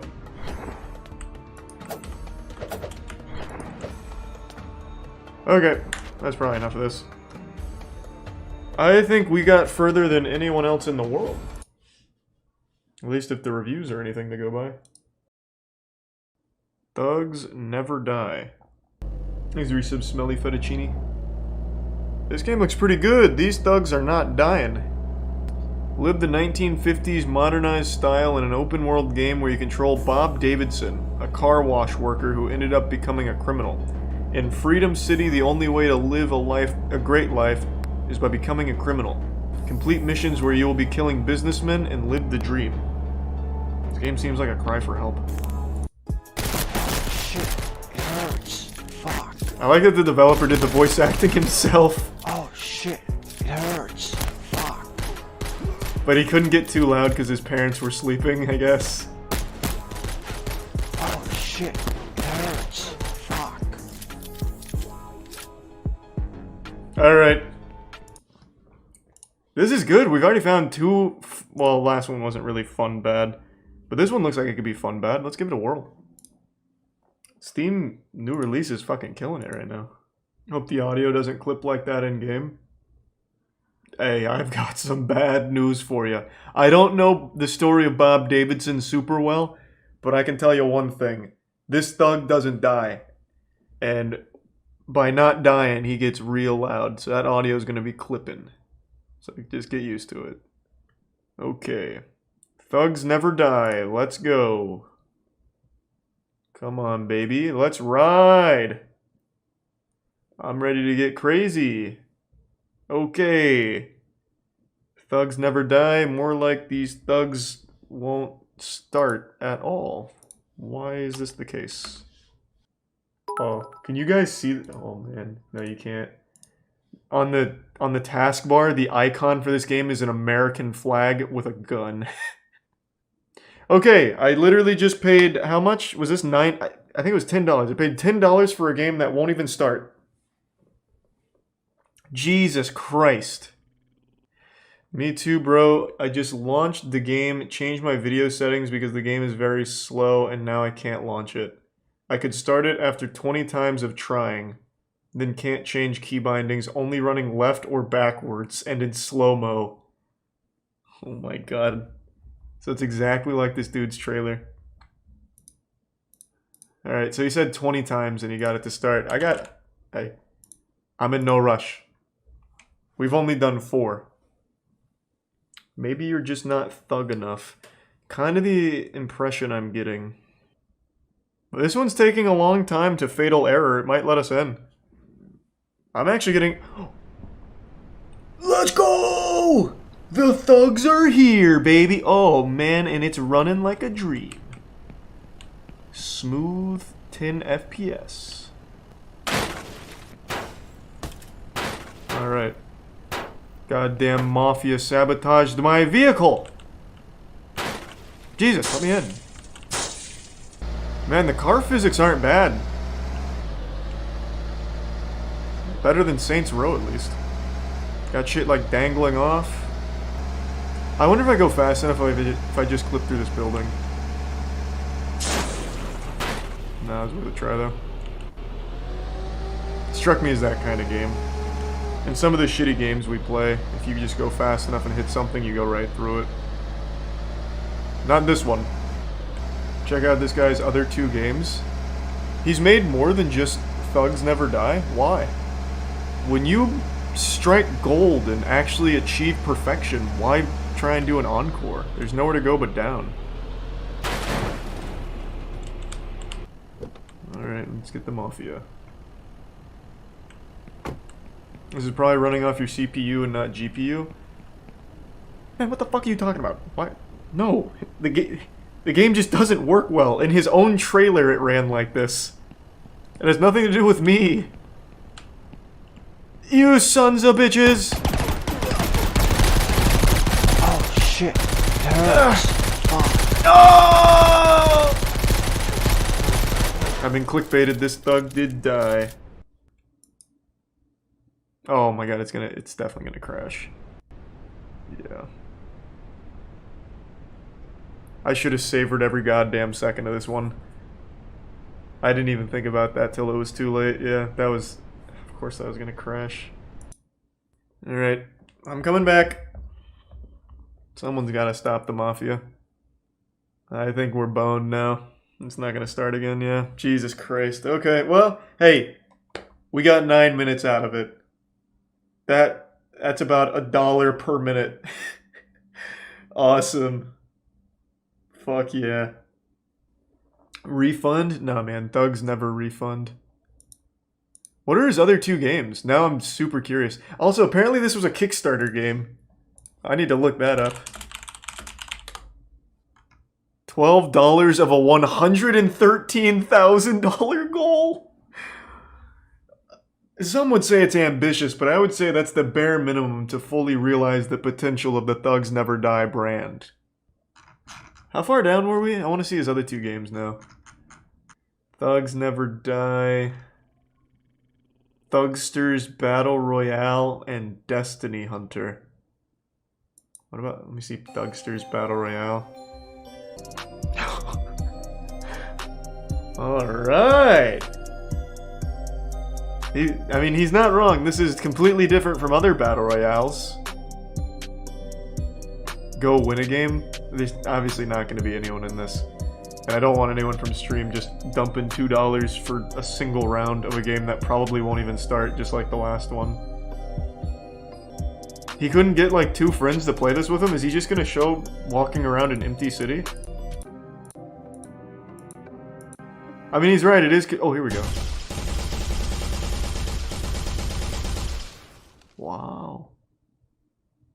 That is completely different from other Battle Royales. There's no one in it. It's like the culling. So far, the 2 games we found right off the bat were pretty interesting. Not bad. December 29th and December 30th have been a good day for bad games. There's plenty of free games on itch.io that are pretty bad. That's different, man. The people that post games on itch.io are oftentimes very young, like actual young teenagers. And I'm not just going to play like a bad game from them and like, I don't know, make them feel bad. But when you're putting it on Steam, you are actually charging for it. That's a whole different beast. What's this? Generally, we shoot intruders on sight. Cool sound. But today is a special occasion. Good text-to-speech. Perfect day to join us, darling. Unfortunately, we won't be leaving here or this place. Whoa! Enjoy your last hours.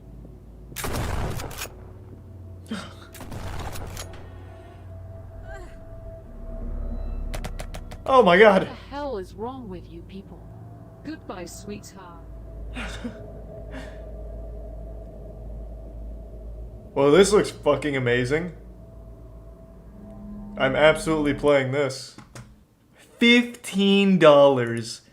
Jesus Christ. I'm losing money not buying it. Yeah, no, this is a horror game. So it's gonna be very creepy. See, the car's even missing a steering wheel. She's controlling it with her mind. This shit's gonna get eerie quick. That's the new Tesla. Ah, true, yeah, maybe you're right. Decent music, at least. Every single shitty game I've ever played on stream, there's always at least one person, no matter how awful, that says the music's good at least. It's like 3 keys on a piano, man. I swear to God, it could be nothing but animal farting noises with like garbage can lids being banged together, and there's gonna be at least one person in chat that's like, damn, OST kinda slapping though. Man, what the fuck? How did this already crash? It hasn't even started yet. Run it back. Oh my God. Holy shit, all the controls are reversed. Oh, oh, it's like a drunk simulator. Okay, I'm coming. Microsoft Sam, where are you? Oh! Help. I'm coming. Help me. Is someone there? Help! Someone help! Where? Where do I go? Oh, there we go. Oh, go to the car! Fuck! God, the car! Hold on, I'm trying. Everything is reversed. Is that really you? Who is it? No, there's no way it's him. No. No fucking way! It's that guy who works in an office. What the hell are you? Run! Maybe his controls are reversed too. Ah, shit!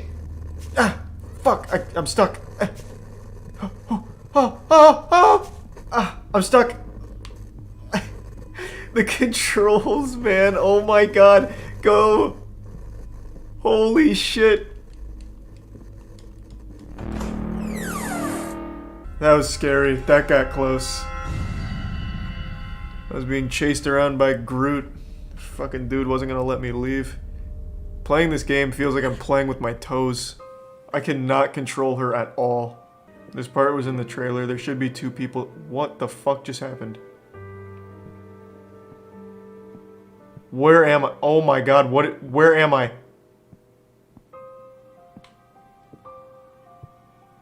Okay, let's take it slow. Take it, okay. Alright, there we go. I must have phased through the stairs, I think. I mean, this was $15, so, you know, you should expect quality. Offwish.com. Yeah, I guess. It's locked. It has an emblem of a pentacle. Excuse, a pentacle? A pentagram, you mean? Is pentacle a real word? I've never heard that in my goddamn life. It is a real word? I've never heard that. Pentagram is an upside down pentacle. I had no idea. I've only ever known it as a pentagram. Isn't the year 2030 or 2024? Why are they using this old computer? This dinosaur. This is the computer Courage the Cowardly Dog uses. It's supposed to be in the future. My gun is ready. Oh, fuck. 15? 15 what? What is happening? Get out of here.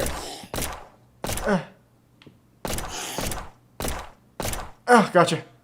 Well, I figured out how to change the camera angle. But at the cost of movement. The game was not meant to be played like this. When I try and go backwards, there's no, like, turnaround animation or anything. I just throw my ass at the camera. Ah, fuck! Off of me. Shake him off, shake him off. Shake him off. Ah, take this. I'm out of ammo. I'm making a run for it. Get off of me. Let go. Oh, goodness. I did it. Or maybe they just got full. I'm not sure. I'm out. Run for it! What else is amazing is the fact that they didn't think anyone would use this camera angle, so they didn't even bother to program anything over here. There's not even a wall. Just an empty void. I feel like I've explored everything here. Like, I don't think there's anything left. I already opened the wardrobe and got the horn. Well, there's this, but I think it's just a magazine. Oh, please. Oh my god, stop.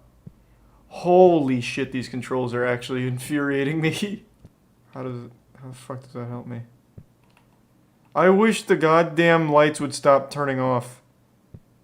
By that I mean deloading. It's very clear that every time I go somewhere, the lights get stuck behind something and turn themselves off. Because they despawn. A tactical flashlight with a clip. Wow. Well, okay. It immediately just bounces off of the paper with a goddamn solar flare. My god. I'm just eating the fire. There's a prime pufferfish. Oh shit, watch out! What? Oh, are they? Ha! Get away from me! I have fire! Ha! You scurvy dogs! Get back! Oh, Jesus Christ. Oh my god, where have I gone? I've sunken into the floor. Alright, hold on. I can free myself. Or I can just play it like I'm Stuart Little, I guess. I'd like to pick it up, thank you. A pistol grip pump action 12 gauge shotgun. Man, this game's got everything. I really want to get to the cutscenes, but I don't know if I could continue with this tedium. It's so fucking boring. It's such a beautifully bad game, though, but it's so boring. Like, if we could just get to the cutscenes and then, like, a little gameplay, it'd be perfect. But it's so slow. The Siri voice acting is its saving grace. The text-to-speech is wonderful. The fact that almost nothing about it works is great. But on the flip side of that coin, it makes trekking from one side of the house to the other take literally 20 minutes. Maybe someone will come up with a cool speedrun route for this game, but it will not be me. Okay.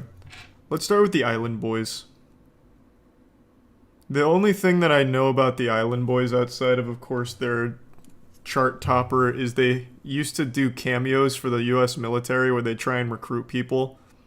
So people would pay them from the US military to like shout them out and try and get kids to join the military. And then there was Sergeant Vasquez who paid the Island Boys to appeal to his upper management about not kicking him out. So that was pretty cool. The Island Boys were instantly judged as two talentless bozos who had covered themselves in tattoos, True. and as a result, people began to follow them for their stupidity as opposed to their talent. And I think they're entertaining, and I follow them because they're entertaining. I love to see the stupid shit that they say. Now, the difference between the Island Boys and someone like 6ix9ine is that, while 6ix9ine also got famous in part by his over-the-top ridiculous appearance, he actually has a decent portfolio of music. His music usually People did really hate on well on the 6ix9ine, charts. but only in the beginning. He then becomes well known, people check out his music, and then some... A bit curious, has there been an example of someone who started as like a punching bag and then got famous for it and never fell off? Because think of all of your most popular memes and most popular like lol cows. It only works for like maybe a couple months. It never lasts forever. Oh, actually that was a really bad baby. Yeah, that started as Dr. Phil, people making fun of her. And she's had an extremely successful career as a result. You're right. Anyone else though? I don't know why people keep saying Justin Bieber. His career was music. Shitty music, for the most part, sure. But people liked the music. Nobody ever liked the Island Boys music. They only ever made fun of them. So that doesn't really count. People that literally only existed to be made fun of and then had a successful career as people to just keep making fun of. That's what the Island Boys were. It's not like they had... Like, a lot of people got their start as a joke, but also contributed something that people might actually like music or whatever. They haven't done that. Joji. What are you talking about? Joji was an extremely popular YouTuber. I think the only actual example is actually going to be Bad Baby. Think about a hater. A hater is watching you sometimes more than a person that loves you. Yeah, and if they're hating on me, it's just because they really love me. Because I see the haters check up on me more. Didn't they than also love. like lose their mind here and get upset? It's people kind of hold against you as a grudge is that Lazy like, Reset your Medical. image is crazy and you're sort of famous, but maybe the music isn't necessarily the reason why you guys are so known. Right. One of the Island Boys would go on to state that the other reason they had so many haters was because of jealousy. Just hating on me or whatever. That's it's just always a the form of one. jealousy, either that because I'm not really doing nothing. Which is just another. Everyone always says that. Like when someone's getting a ton of like backlash, the immediate thing they fall back on is jealousy. It reminds me of shit people or parents would tell their kids in middle school if they were just getting bullied. It's like, yeah, they're jealous. I was like, nah, maybe your kid's a loser. Like, I don't know. It's just one of those things. Like, it's just, I guess growing up, you just get told if someone's being mean, it's because they're jealous or whatever. I worked my ass off. It's not even just the Island Boys. It's the fact that we went through so many obstacles. It was just bound to happen. Now, it'd be a cheap shot to say that there was no hard work. I'm sure the Island Boys had to have put No, some there. effort You can into say their that with career before confidence. posting that mega viral video. There was no However, hard as mentioned work. In the singing. And this is one of the In the strengths- singing? Only ones that are talented in the singing. And this is one of the strangest parts about. Is that what he said? In the singing? Oh, in the scene. Oh, in the scene. Okay. Now, have they... I guess I'll look it up real quick. Do they actually make music? Because, again, all I know them for now is they just do recruitment for the U.S. Army through Cameo.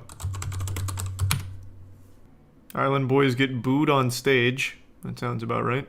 So basically, when I was locked up, I was probably one of the only people in the dorm that knew how to rap, that knew how to freestyle, but didn't care. I think me as a rapper, my music is underestimated though. Yeah, for sure. What music? I'm a good artist. Do I you can make sing, music? rap, whatever. Going back to the Impulsive podcast, the Island Boys seemed pretty proud that they had paved their own path after Mike would ask them about which rappers they had been inspired So, by. another thing, though, and it didn't help. They were also harbinging, or giving... What the fuck was the charge? They had a murderer stay with them, right? A guy had just killed someone, and the Island Boys said, yeah, you can just stay here for a while to lay low. What was the charge? Was it aiding and abetting? So it's not just that they're unlikable, which they are, and untalented, which they are. It's that they also make the dumbest fucking decisions of all time. He killed a child? Yeah, I guess so. I don't remember the story, but yeah, apparently an 8-year-old girl was the victim. It was a drive-by shooting. Is that why you guys have such a unique sound? Yeah. We don't listen to That's rap so songs. nice to We call it a nowadays, unique I sound. used to listen. I agree with you guys to Well, an you- extent of not like being swayed. Dude, by, they're just by fucking with other them? people, Yeah. But also at the same I time, can like tell. the current winners in the culture act as like guardrails and guidelines for what you do with your craft. Mike is 100% correct here. I think if God forbid it doesn't go in your guys' direction, for real, I think you guys take all of your jewelry assets and invest it in something. So you guys will never ever Oh, be yeah, have you heard of After storming NFTs? out of the their emotional response to what George had to say is also a pretty good indication that the Island Boys are probably pretty unwise and insecure when it comes to their financial situation. So what are they doing on TikTok now? I haven't checked in a long time, actually. Let's see. They're the Island Boys on... No, they're not. What are they? They're Kodiak something, actually. Oh, Fly Soldier. Oh, boy. Their views are not doing well. Oh, boy. Alright, what's this one? This is... Y'all got room for one more. Y'all got room for one more. Well, to become an Island Boy, you gotta be special. You gotta have talent. Mhm. You also have to look a certain way. You gotta be cleaned up at all times. Mhm. And then you also have to, entertain us. Because the Island Boys, me and him, like to be entertained by people. And you gotta really have the What is that, like a court jester you gotta then? have the drip, criteria. And criteria, I can't believe they're not doing well. That sounds fucking amazing. Oh my god, they did recruit a third Island Boy. Yeah, it looks like they recruited a third Island Boy. Welcome to the family, man. Yeah, they're struggling though. Sonny is not wrong. They're not breaking 100K on all their videos anymore. Be sustained, or if that could be translated into a successful career long term. Before going on to Again, people keep saying music artists they don't like. People unironically listen to someone like Lil Pump. No one unironically listens to the Island Boys. That's the difference. Lil Pump was a joke. People made fun of him, but then he kept making music that some people liked. Now, do I agree with him? No, I think they are objectively wrong with their opinion. If you like Lil Pump, you just know that you are wrong. And you make me sick. But people do like it. Nobody listens to the Island Boys. That's the difference. They don't even make music, from what it seems like. It seems like they just sit in a jacuzzi and ask people to join the Island Boys. Possible. I doubt he's making any new money like how Island Boys are. We are successful and happy in life. Which would be followed. Also, a little heads up, I don't think the Island Boys have much money to begin with. just as a quick peruse through their TikTok, it seems like the only money they make is when the US Army hires them to do a cameo for recruitment. And you can't really monetize TikTok. The creator fund, I think, pays out, what is it, $1,000 per like 20 million views or something? It's something absurd. And they're not getting 20 million views a month. So I don't think that they're pulling that kind of money. I could be wrong, though. It's been a long time since I looked up the TikTok creator fund. All I know is that it's not very good. It's a little better than the YouTube Shorts creator fund, but not by much. Charlie, you're wrong. Bro, I have a channel that has shorts on it. You know how much money that makes a month on just shorts? Less than $100 sometimes. And that's off of like 30 million views on the shorts a month. And the TikTok creator fund is just a little bit better than that. So I can extrapolate to a certain degree. It's short-term hustling. And we've seen this exact same quote-unquote business model, I guess you could call it, being done, but this doesn't last. Nice. And it didn't. It does not seem like it lasts. But they gave it their best. God damn it. That jacuzzi wasn't gonna get satin in itself. Yeah, we'll watch this one. I don't know anything about the 1,000-Pound Sisters because I think it's just a really sad thing. But I am very curious to see about this scam. Yesterday, Tabby went into the hospital. She has pneumonia and she can't breathe. I set up a GoFundMe account if y'all can donate a penny. The Slayton sisters would turn their entire audience against them through controversy after controversy, peaking with one of the most ambitious scandals in YouTube history, a GoFundMe for Tammy Slayton's funeral, who had That is bold. However, that is very bold. Known more about these two sisters prior to the beginning of their channel, each of these controversies could have been easily predicted. So when they first began their channel, they were liked. The sisters built an audience through their strong family bond, positive attitude, and ability to laugh at their own shortcomings. We need to lose weight to become skinny. We don't care if you don't like us, we're fat and we love it. They weren't exactly the sharpest tools in the I've show. never heard them People speak. appreciated They sound like the their Canker authenticity. sisters. Hey, I'm fat, I'm fat. And the fact that they were kind of doing YouTube for themselves. It didn't seem like they were trying to impress anyone. Love when a girl isn't afraid to be herself. I applaud you. Thanks, you said Finally, a gamer real clown. person doing a review. Love it. Keep them coming. However, when examining the video's thumbnail and No. dislike ratio, it was pretty obvious that it had gone viral as a result of people watching to laugh at their physical appearances. So does mine.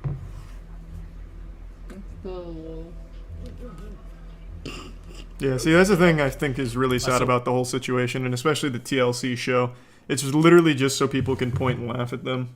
Like, and that enables them to keep killing themselves. I don't know, I just find that whole thing to be sad. That's why I don't ever really watch it or try and learn about it. I just think the whole situation's really morbid. Proposal. The audience sends a bit of money through, the sisters get a new laptop, and in return the audience gets a higher average video quality. That's which that is shit seemingly you a see win-win sometimes, for like, parties. if everyone that On the follows me contrary, gives me some of the $1, viewers felt as just though the Slayton $1, sisters were abusing we'll their be power good. as YouTubers. The whole MacBook thing was not my idea. It was a friend of mine's idea. I didn't even edit the Clara, video or anything. But damn that it. video is down. However, while Amy did receive a bit of hate, the operation would prove to be successful after raising over $833, showing the Slayton sisters that it was not only possible... What? How expensive is a MacBook Pro? They were asking for $10K? Bro, what does that shit go for? What?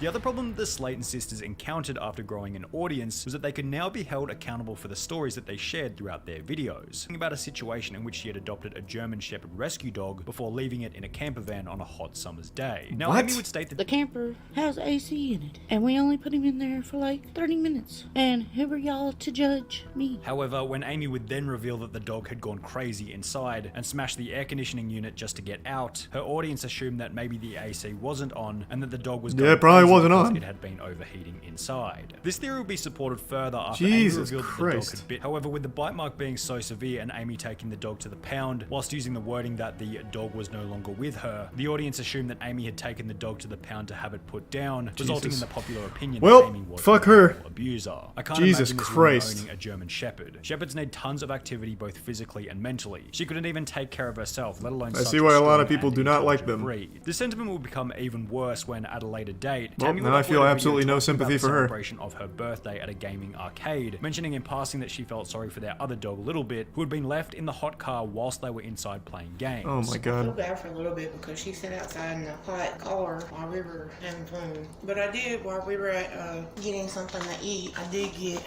a little bit, some ice water. So I thought about it, at least. Amy said I was going to get her some water. Wow. What a selfish, disgusting bunch of people these three are. Poor what an little absolute dog. piece of shit. But still, Amy would find herself in yet another controversy after going on a date with a 19-year-old autistic kid at a local McDonald's. Y'all know that I had the worst night ever Friday, and it was a horrible night. It started off good. We met each other. Well, it wasn't the first time we met. Don't think that.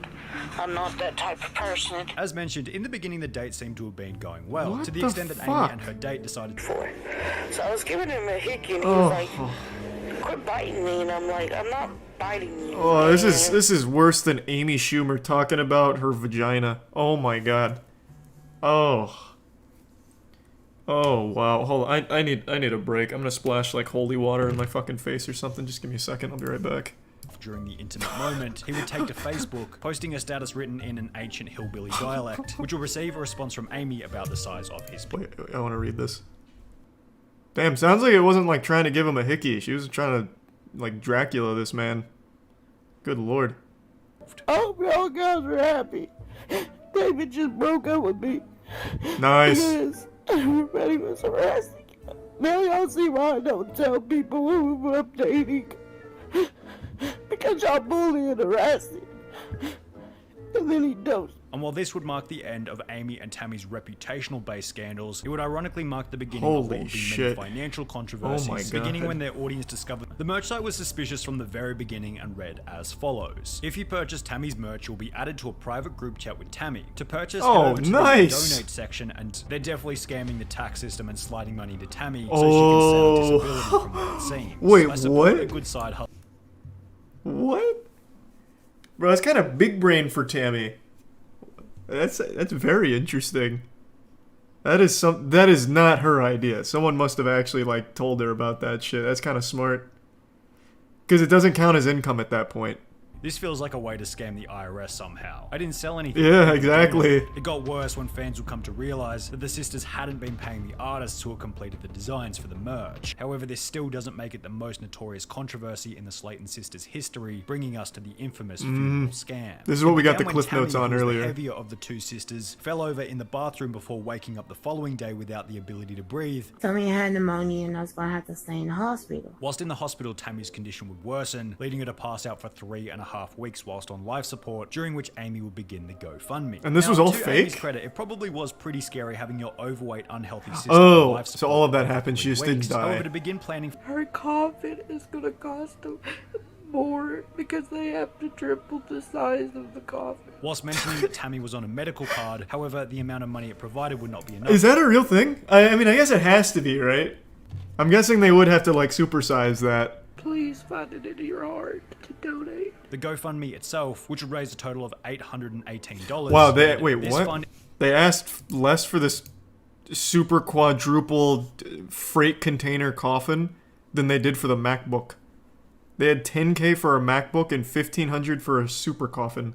Clarify that, or I'm going to take it up to the funeral home where it can build interest. I probably will take it to the funeral home and let it build What? interest. So if something does happen, Alright, someone more knowledgeable than me. Can you do that? You can just put money into a funeral home like a bank and it'll gain interest? What? I'm investing in the funeral stock. So that's not a real thing. I can't believe it. You telling me I can't invest in funeral homes? So when it was confirmed that there was no funeral, a new question had been created. Where had the money gone? I gave it to my mother, who paid bills. However, when her audience would ask her to prove it, she'd state that it was her mother's responsibility to provide the receipts. My mom is trying to find the receipts. I know I've been wrong. I should not throw I'll check it out, receipts man. away. But in my Thanks, you head, said I best wasn't thinking, boy. well, these receipts may come to bite me in the ass. You know, I wasn't thinking that. It was a simple mistake. However, if the GoFundMe had been done online, then surely she was using internet banking. Why couldn't she provide a screenshot of the bank transfer to her mother? Medical bill receipts. Yeah, these two don't are like seem just something actual that you pieces of just roll shit. away. Most interesting part about the whole ordeal is that while That's most alright, disgraced YouTubers simply fade into obscurity That's as the Prime years go Mirage. by, the Slayton sisters have managed to remain relevant after rolling their public image into a TLC show titled 1,000 Pound Sisters, on which Amy has since lost over 100 pounds pounds, has got married, had a baby, and is looking healthy compared to her early days on YouTube. Wow. Unfortunately, the same can't be said for Tammy, whose continual weight gain underpins much of the show's entertainment factor. The show just had its 3rd season with well over 1 million viewers per episode. Wow. Whoa. I didn't expect that ending. That kind of caught me off guard. Jesus Christ. Well, yeah, I don't feel as bad for them now after learning about them, like, killing dogs, basically. Neglecting them, putting them in hot cars. So it's hard to find sympathy for where they're at right now. And the scamming, of course. But the dog thing in particular made me very sad. I've been feeling a little dangerous today. I actually popped 3 vitamin gummies with my breakfast this morning instead of the usual 2, because the government can't tell me what my daily maximum intake is. I decide that, because I'm a fucking man. And I even tossed the football around with my friends today for a little bit. Damn near grew another dick from all the testosterone from tossing the pigskin around. What I'm saying is, I've been feeling like powerful today. So I wanted to do something a little wild, get a bit wacky, and make a video on a topic that I haven't seen anyone else cover yet. How much does a YouTube channel that produces short form content make on the platform? People have always wondered how much YouTube channels make, and it's a topic that's been explored thoroughly for a long time now by a lot of great YouTubers, but they always focus on long-form content, full productions, and they show you all the analytics and shit so you get a very good idea of what those channels make. But I haven't really seen anyone peel apart the ass cheeks and dive into the shorter form content, so the 5-second to 2-minute videos. 2 minutes is on the very high end of the short form criteria, but I haven't seen anyone really talk about that and show how the sausage is made, you know, peel back the curtain, break the magician's code, and show what a channel like that can expect to make on the platform. And I think it's helpful information for a lot of people that are maybe looking to start creating content online, because for a lot of people that are just beginning, making a 10-minute video is a daunting task. Like, that's a fucking lot. Most people's first YouTube videos are just making shadow puppets on their walls for 10 seconds, or like a Roblox machinima that lasts 30 seconds. Not many people come onto the platform and immediately make their directorial debut with like a fucking 2-hour-long magnum opus on the speedrunning history of Mr. Krabs overdoses on ketamine and dies. So when you see all of this data that shows what long-form content channels make, it's not super helpful for a lot of the other creators. So I just thought this information would be useful, and since I recently made the Huge Charles YouTube channel, which just recently hit 500,000 subs, massive thanks for that.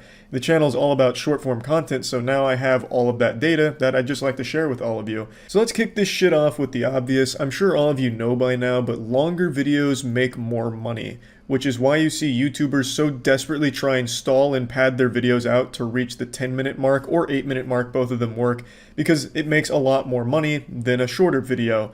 And I mean a lot. It's not like the difference of a few pennies, a few dollars, a few doubloons, a couple of schmeckeldorfs. We're talking about the difference of thousands and thousands of dollars just from reaching the 8 or 10-minute mark on that video. Which is why they're always just like fucking stalling, constantly like scratching at their neck, repeating themselves, just trying to inch their way and army crawl over that threshold of 8 or 10 minutes, because it makes them much more money. And it's not just on YouTube, it's like that on Facebook too, but they're a lot more shameless there. They'll sometimes just pause the video until it reaches 10 minutes and then resume just to make maximum amount of revenue off it. And it's a big difference, and I think most of you know that by now. So when it comes to short form content on YouTube, you need to just immediately accept it's going to make a fraction of what longer form content makes on the same site. And even though it might take more work to make the shorter content, like animations in particular, animations typically aren't going over that 10-minute mark. They're usually living in that like 2 to 4 minute range at maximum. And that's going to make a lot less than a 10-minute video from anybody else on the platform. So let me go ahead and show you some of the analytics here from the Huge Charles channel. So this is a video I think serves as a great example of what I'm talking about. This video is from the Among Us era, God rest its soul, and it was edited by a friend of mine named Aaron. Aaron's really the main force behind the Huge Charles channel. He edits almost all of the content there. And this video received 5.8 million views on the channel and earned $24.41. Now this video is fully monetized. This is not limited ads or anything like that. This was full condom off, raw, no rubber, nuts to butts monetization, all enabled, and it received $24 for almost 6 million views. Now, as I mentioned earlier, there's already tons of other YouTubers that have covered their analytics for what views equal what amount when it comes to long form content, so I'd encourage you to compare this to those figures. You'll see that 6 million views on a long form video will usually be like $30,000 to $50,000 for just that video, whereas here, the same amount of views is $24, enough for like 3 hamburger meals and a large Coke. So it's a drastic difference. Here's another pretty wild one. This is full-blown goofy goober status. 2.2 million views and it made 21 cents. Just barely over 10 cents per million view. And yes, it is like this for every short video posted to the Huge Charles channel. And not just specific to YouTube Shorts in particular, where it's the vertical videos, and mainly what you find on YouTube Shorts is the shit you find on TikTok, where it's people busting their asshole wide open to a pop song that's trending. It's not just there where everything is making actual pennies for millions of views. It is just any piece of content that is short. It doesn't have to necessarily be specific to YouTube Shorts. Now, this is all AdSense. It would be irresponsible to not mention a program YouTube has, which is the YouTube Shorts Fund, which is a fund of $100 million, I think it was, where if you reach X amount of views on your YouTube Shorts, they'll give you a bonus. And that can range from $100 all the way up to $10,000 at the highest level, which I think is a good idea. It's a good plan. I know TikTok has something similar, but on TikTok, they literally just give you peanuts for millions of views. It'll be like 20 million views on a video, and TikTok will give you like 45 cents. It's like, yeah, get yourself a stick of gum, nerd. And so I know it's not great on TikTok, but on YouTube, it seems on paper to be pretty solid. Just like a direct injection straight to the veins of like, here's a few $100 for doing a good job. So on paper, it sounds wonderful, but in practice, it's run like the goddamn mafia. This shit is cutthroat.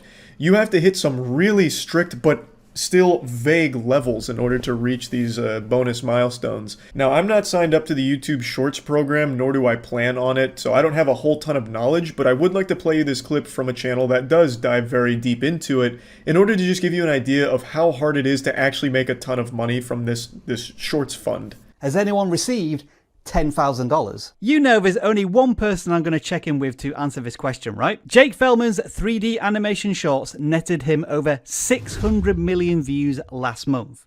But even this wasn't enough to earn him the full bonus. 600 million views in a month, that's Mr. Beast numbers. PewDiePie doesn't even hit that. That's like fucking T-Series shit. And it still wasn't enough for the upper limit of the YouTube Shorts fund.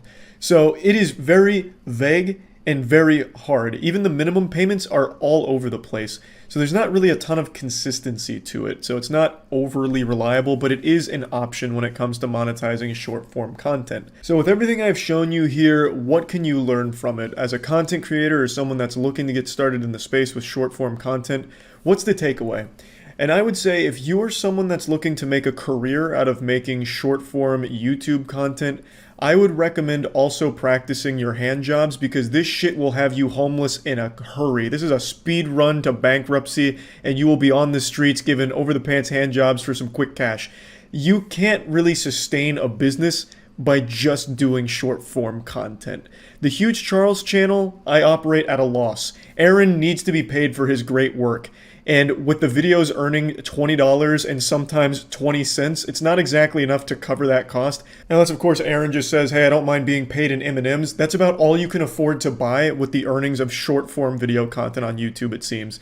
And I want to make it clear, it's not just YouTube. I know it's the same way on TikTok, which is why I see so many TikTok creators also always plugging like their podcast, their YouTube channel, and all kinds of other platforms where they make more money on it. TikTok is, of course, just used as like this springboard for those pieces of content elsewhere where they're much more lucrative. With TikTok, the main way they're making money on that platform is through brand deal integrations or pushing their audience elsewhere to make money on other platforms. So anything with short form content on its own isn't enough to keep the lights on in your house. You will just keep bleeding money. I don't mind it because everything I do online is just for fun. I don't care about the money side of things. I don't mind operating the Huge Charles channel at a loss because I think the content's great there. I think it's fun and it's absolutely worth it for sure. But for a lot of people that are trying to make a career or a business out of producing short content, it's not viable.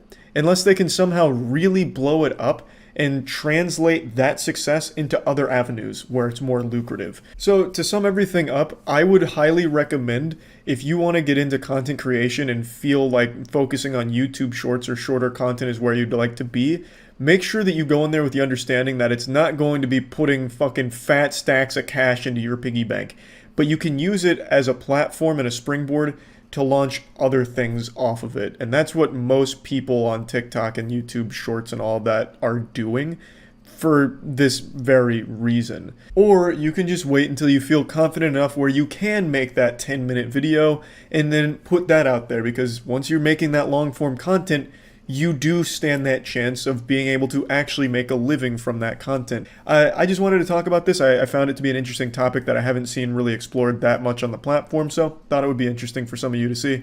That's about it. So yeah. Initiating moisture.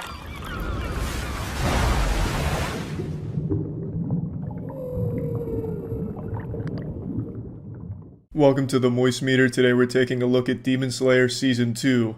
And god damn, by the end of this season, the hype was so unbelievably high, I had to control my own breathing to stop myself from coming in my pants so much. I was the embodiment of the ejaculation Hashira. It was crazy. The animation here was on a totally different level than pretty much all other anime. And I didn't think they could really top Season 1 in terms of visuals and like how smooth and incredible that was. But Season 2 did it, I would even say, better. Like the second to last episode, right before the finale, was some of the most incredible animation I've ever seen. Like, just straight up in any show. It was fucking unreal. The budget for this, I can't even imagine. It has to be astronomical. I don't know who's funding this, but Ufotable must have unlimited deep pockets, like Tommy Wiseau, you know, like where is it all coming from? The mystery of where they're getting the money to make this kind of high quality animation is absolutely astounding. The entire season was incredible though. Like, I will say, it got off to a bit of a rocky start in my eyes because the first 7 episodes are dedicated to just breaking up the Mugen Train movie into 7 episodes. Except for the first episode, that one was fresh, but after that it was just the Mugen Train broken up into episodes, which, again, I knew it was coming, but still didn't really like that much. But they did announce it beforehand, so it didn't ruin the show for me. Christmas wasn't canceled. The Grinch didn't come in here and wipe his ass with Demon Slayer or anything.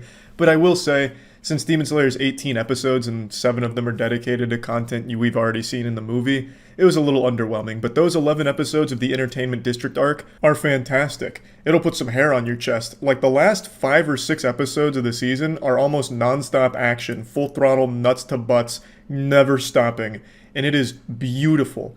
Just when you think they're reaching this crescendo, the climax, it just keeps going and keeps ramping up. And it's so good. Even my least favorite character in the show, Zenitsu, had moments here where he was really badass and did some cool shit.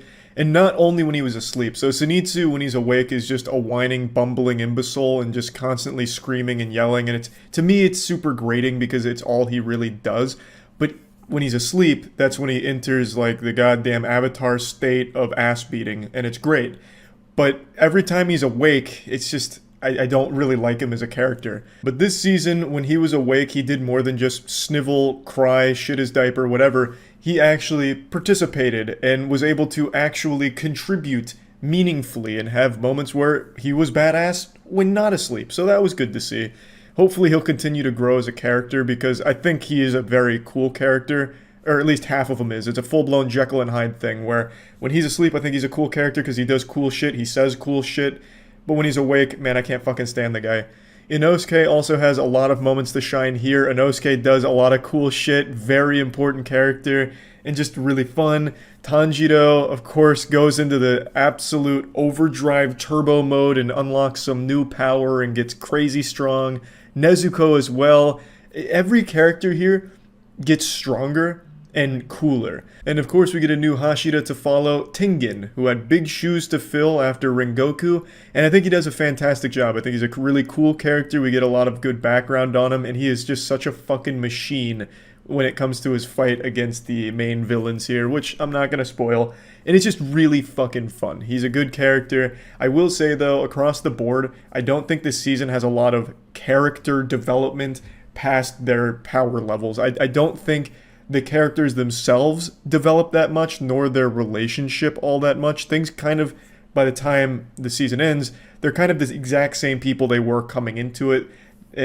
Maybe a little bit closer, and we as the viewers get more details on some of the background, but other than that, I don't think the characters themselves reach some kind of new level of enlightenment or development, apart from being able to really beat more ass more efficiently. I mean, it's Demon Slayer. Just like in Season 1, it's a super simple plot, and there's nothing wrong with that. The narrative is simple on purpose. It's unapologetically shonen. Pretty standard stuff. So most people aren't watching Demon Slayer to be drawn into the lore and the storytelling of it, because it's all very simple. And I think that works to its benefit. Most people are here for a really light, fun, over-the-top, beautiful action show, and that's exactly what Season 2 continues to deliver, and I think even delivers better than Season 1 at certain points.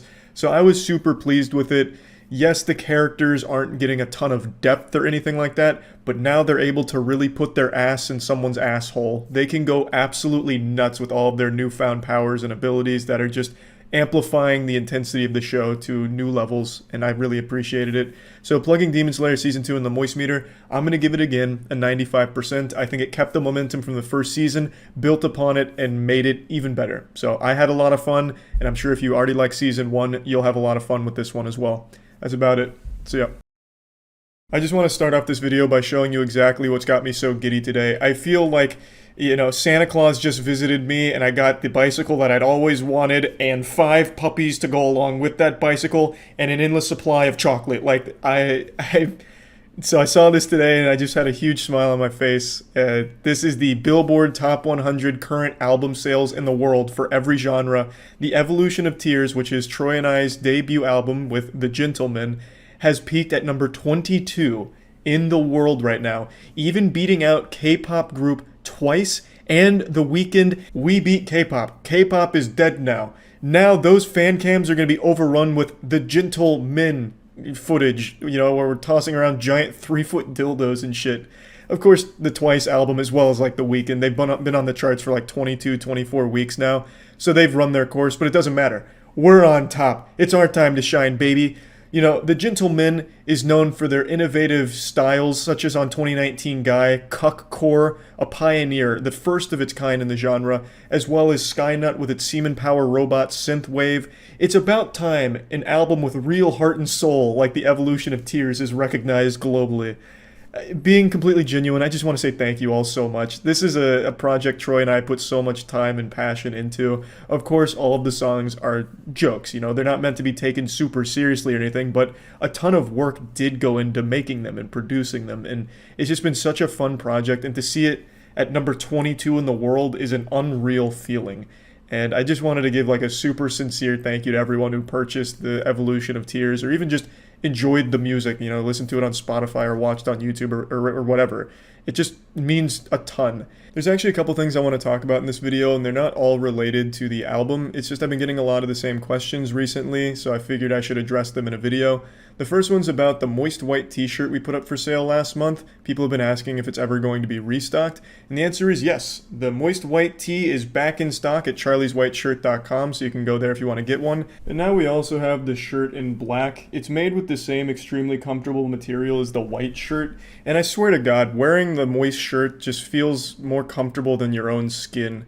It's an ethereal experience. It's what I imagine the clouds in heaven must feel like to lay down on. So if you're interested in that, I'll put a link in the description below. I'm going to go ahead and let you all in on a little secret that I don't usually like to talk about. I find it to be a pretty embarrassing and shameful period in my life.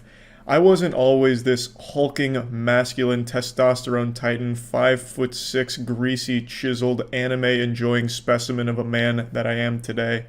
In fact, there was actually a time in my life where I was a child. And I do mean that in the very literal sense. I was a toddler. I know it's cringe, and I'm certainly not proud of it, but it's true. I actually started as a child. And as a kid growing up, music just played such an important role in my development. I viewed music like magic. but I never really knew how to find it, so I'd only ever really listen to music in the context of anime music videos, like Dragon Ball Z set to Linkin Park's Place for My Head, or, you know, the Dragon Ball Z Trunks movie that had By Myself playing. And that's how I really got into music. Linkin Park, Hybrid Theory, that album literally made me sentient. It put a soul in my body. I listened to it every fucking day on those anime music videos. I used to download them from LimeWire and Aries. If anyone remembers Aries, probably none of you do. Only like 9 psychopaths in the world, including myself, used it. Aries was like this little cum dumpster to LimeWire. It wasn't nearly as popular, but I just wanted more anime music videos because that's how I got my music. It wasn't just Linkin Park, but you had like Kryptonite from 3 Doors Down for the Final Fantasy VIII music video where he's got a butterfly in his finger and he shoots it when he says, "If I go crazy, will you still call me Superman?" Shit like that.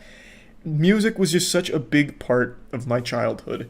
And I never envisioned a world where I'd ever actually be talented enough to create music of my own or be involved in musical projects because I just wasn't gifted in that field. I tried singing when I was younger. I took guitar lessons for a few years to try and learn the guitar. I was never good at it. Tried piano, never good at it. Eventually, going into high school, I gave up on anything music related in terms of creating it. But of course, I always had that fantasy of being able to make music in the back of my head. And then in 2019, the dream was realized. I actually met Troy because I was a big fan of his musical project Soul State, and he actually reached out to me. We got in touch and we created 2019 Guy together, and from there it blossomed into a beautiful friendship as well as a beautiful project with the Gentle Men. And to see where it is today is just truly special. I would have never imagined I'd ever be a part of something like this. I want to make it very clear, Troy is truly the heart and soul of the group. Troy is the one that does all of the musical creation, and anything like music related, it is Troy behind it. I do like vocal melodies as well as lyrics. Troy is the actual powerhouse making it happen and making it sound amazing. So I just want to make that super clear now. Troy is just the fucking man. So again, the fact that this project has gotten to where it is absolutely mind-blowing, and we couldn't say thank you enough to everyone who's just enjoyed the tunes, the boner jams we've been pumping out. The next thing I want to talk about is Godslap. Godslap is the graphic novel that Danny, Jackson, Matt, and I have been working on for almost 2 years now. In the middle of last year, we put out the prologue, and I'm sure if you purchased a copy, you know just how fucking awful the shipping process was. There's no reason to sugarcoat it. This ass was stinky. It truly was. We used a fulfillment center that we thought we could trust. They had a very good reputation, and it was a complete and utter disaster. Nothing was efficient. It took months for people to get the actual prologue books as well as posters, and some people just genuinely never got them. So it's been a lot of refunds and a lot of headache. We've of course moved away from using this fulfillment center and have transitioned to a completely different group that we have been working with very closely over the last few months to make sure that it will be smooth this time around. You know, the comics actually bagged and boarded this time. The last one didn't do that, so a lot of comics arrived to people damaged. They didn't even ship the posters and comics at the same time and told us that's normal, whereas this new fulfillment center says that's a fucking horrible idea. So really, everything that could have gone wrong with fulfillment did go wrong with the prologue, and I just want to really apologize for how awful that process was, and just know we've been working really hard over the last few months with a different group in order for it to be a much better and efficient process. But since it's been so much with this other group and setting it all up, it's pushed back our release date on issue 1. We had originally wanted it up at the end of last year, but with all of this, it's just pushed that release back. So we're hoping issue 1 will be fully ready to go out within the next month or so, and we're extremely excited about it. I also want to apologize for the radio silence on all the official Godslap channels for not keeping people updated. It's just been such a headache with all of this. And now really the last thing that I wanted to briefly cover is the Microsoft buying Activision for $68 billion. So Activision Blizzard's now owned by Microsoft, and people just keep asking what I think. And my thoughts on it are super brief. I think it's the best thing that could have happened to Activision Blizzard. Their games were getting so fucking stale. They were spiraling downward constantly.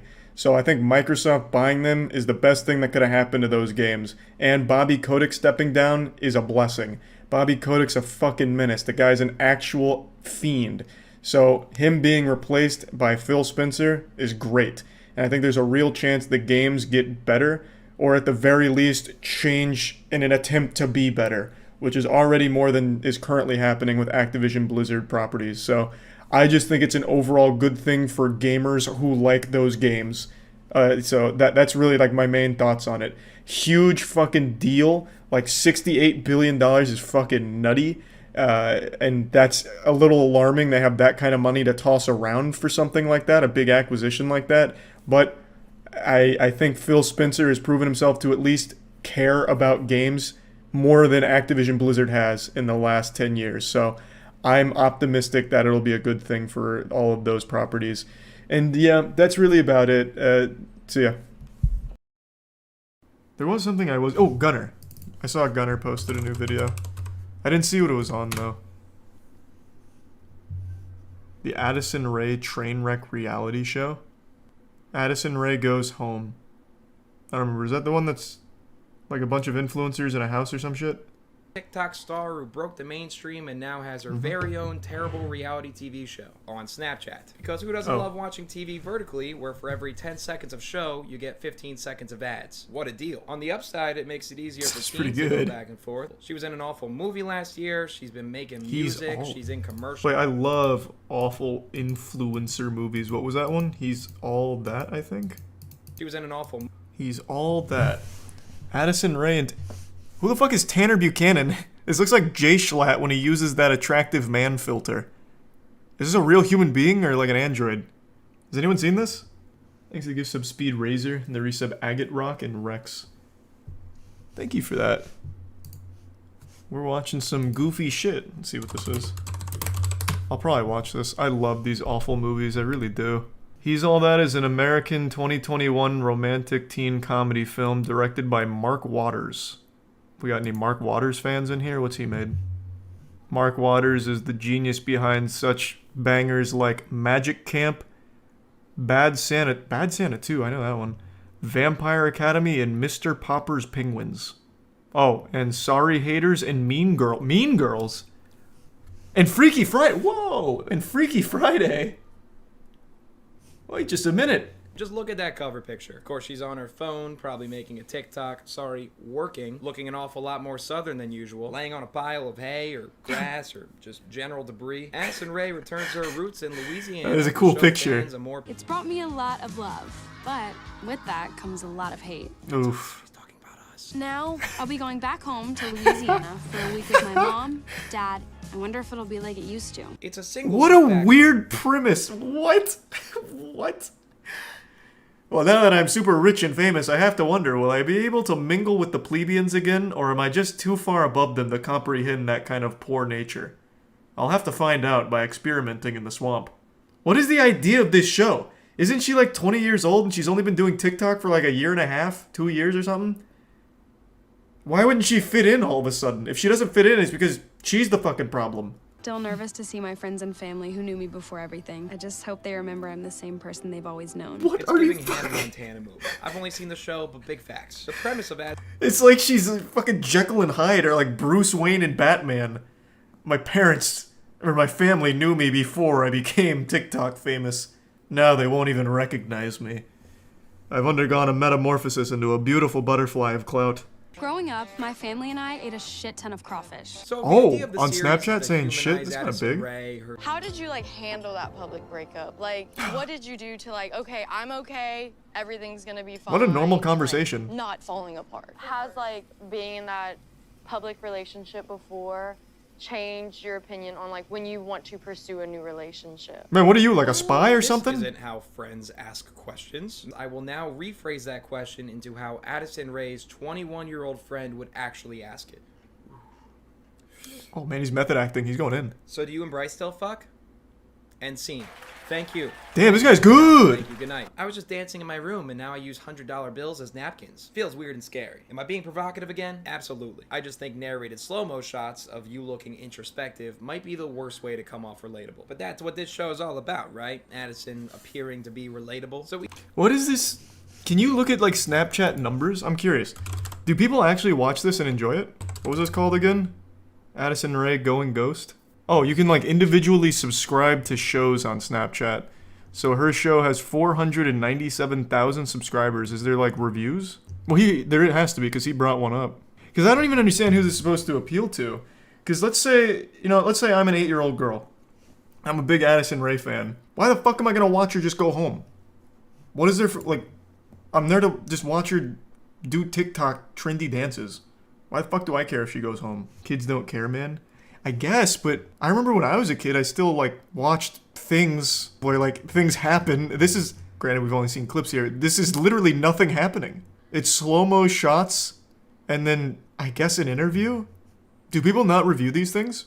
Because I can't find shit. I did. I even typed in just general review to see what critics are saying, but no one's even mentioning it. Closest thing I found is this guy who wrote an article with a quote from her saying, "A lot of people say I dropped out of school for TikTok, and I don't think I dropped out of school for TikTok. It was because I knew that this was a career path that I've always wanted to pursue, kind of, in the entertainment industry." But you were literally saying right there that you dropped out for TikTok. People are confused by that, and they think I dropped out because of the app, but it was really to focus on pursuing my career in the entertainment industry and moving out here too. On TikTok. You dropped out for TikTok. It was your entertainment industry. I don't know why she's like embarrassed of it. Just like embrace it. She's made a very successful career out of it, and I can't find any reviews, so I'm just going to assume everyone loves it. Gussie, one of my best friends growing up and still today. I'm sorry. Gussie? Her name's Gussie? I'm No, not it's a 5% nickname. Sure you made that up to make her look more grounded in Louisiana. You see, I actually looked up the number of babies named Gussie over the years. On this chart, notice how it kind of stops in 1952. I guess one slipped through the cracks. Regardless of everything that's happened in the past, got me. It's so rare to find a friendship like we have.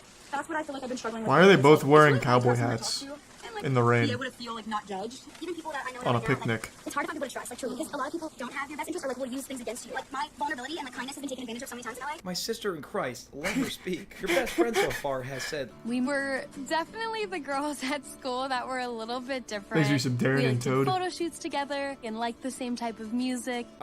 we were definitely the weird girls in school. We took pictures, we liked music, we were the outcasts of society. Where'd you go to school, Addison? Rikers? You just named the most basic bitch shit and claimed it as personality. Sometimes on the weekend, we would go to the mall and get That is Chick-fil-A pretty with wild. fries. We were crazy. I thought you were Loose relatable in this cannons. series. You're losing me. We used to literally do photo shoots every day. That is pretty unique. And they were cool. Remember we like dreamt about LA forever. Since 8th What are grade. these conversations? How can we get there? How can we get there now?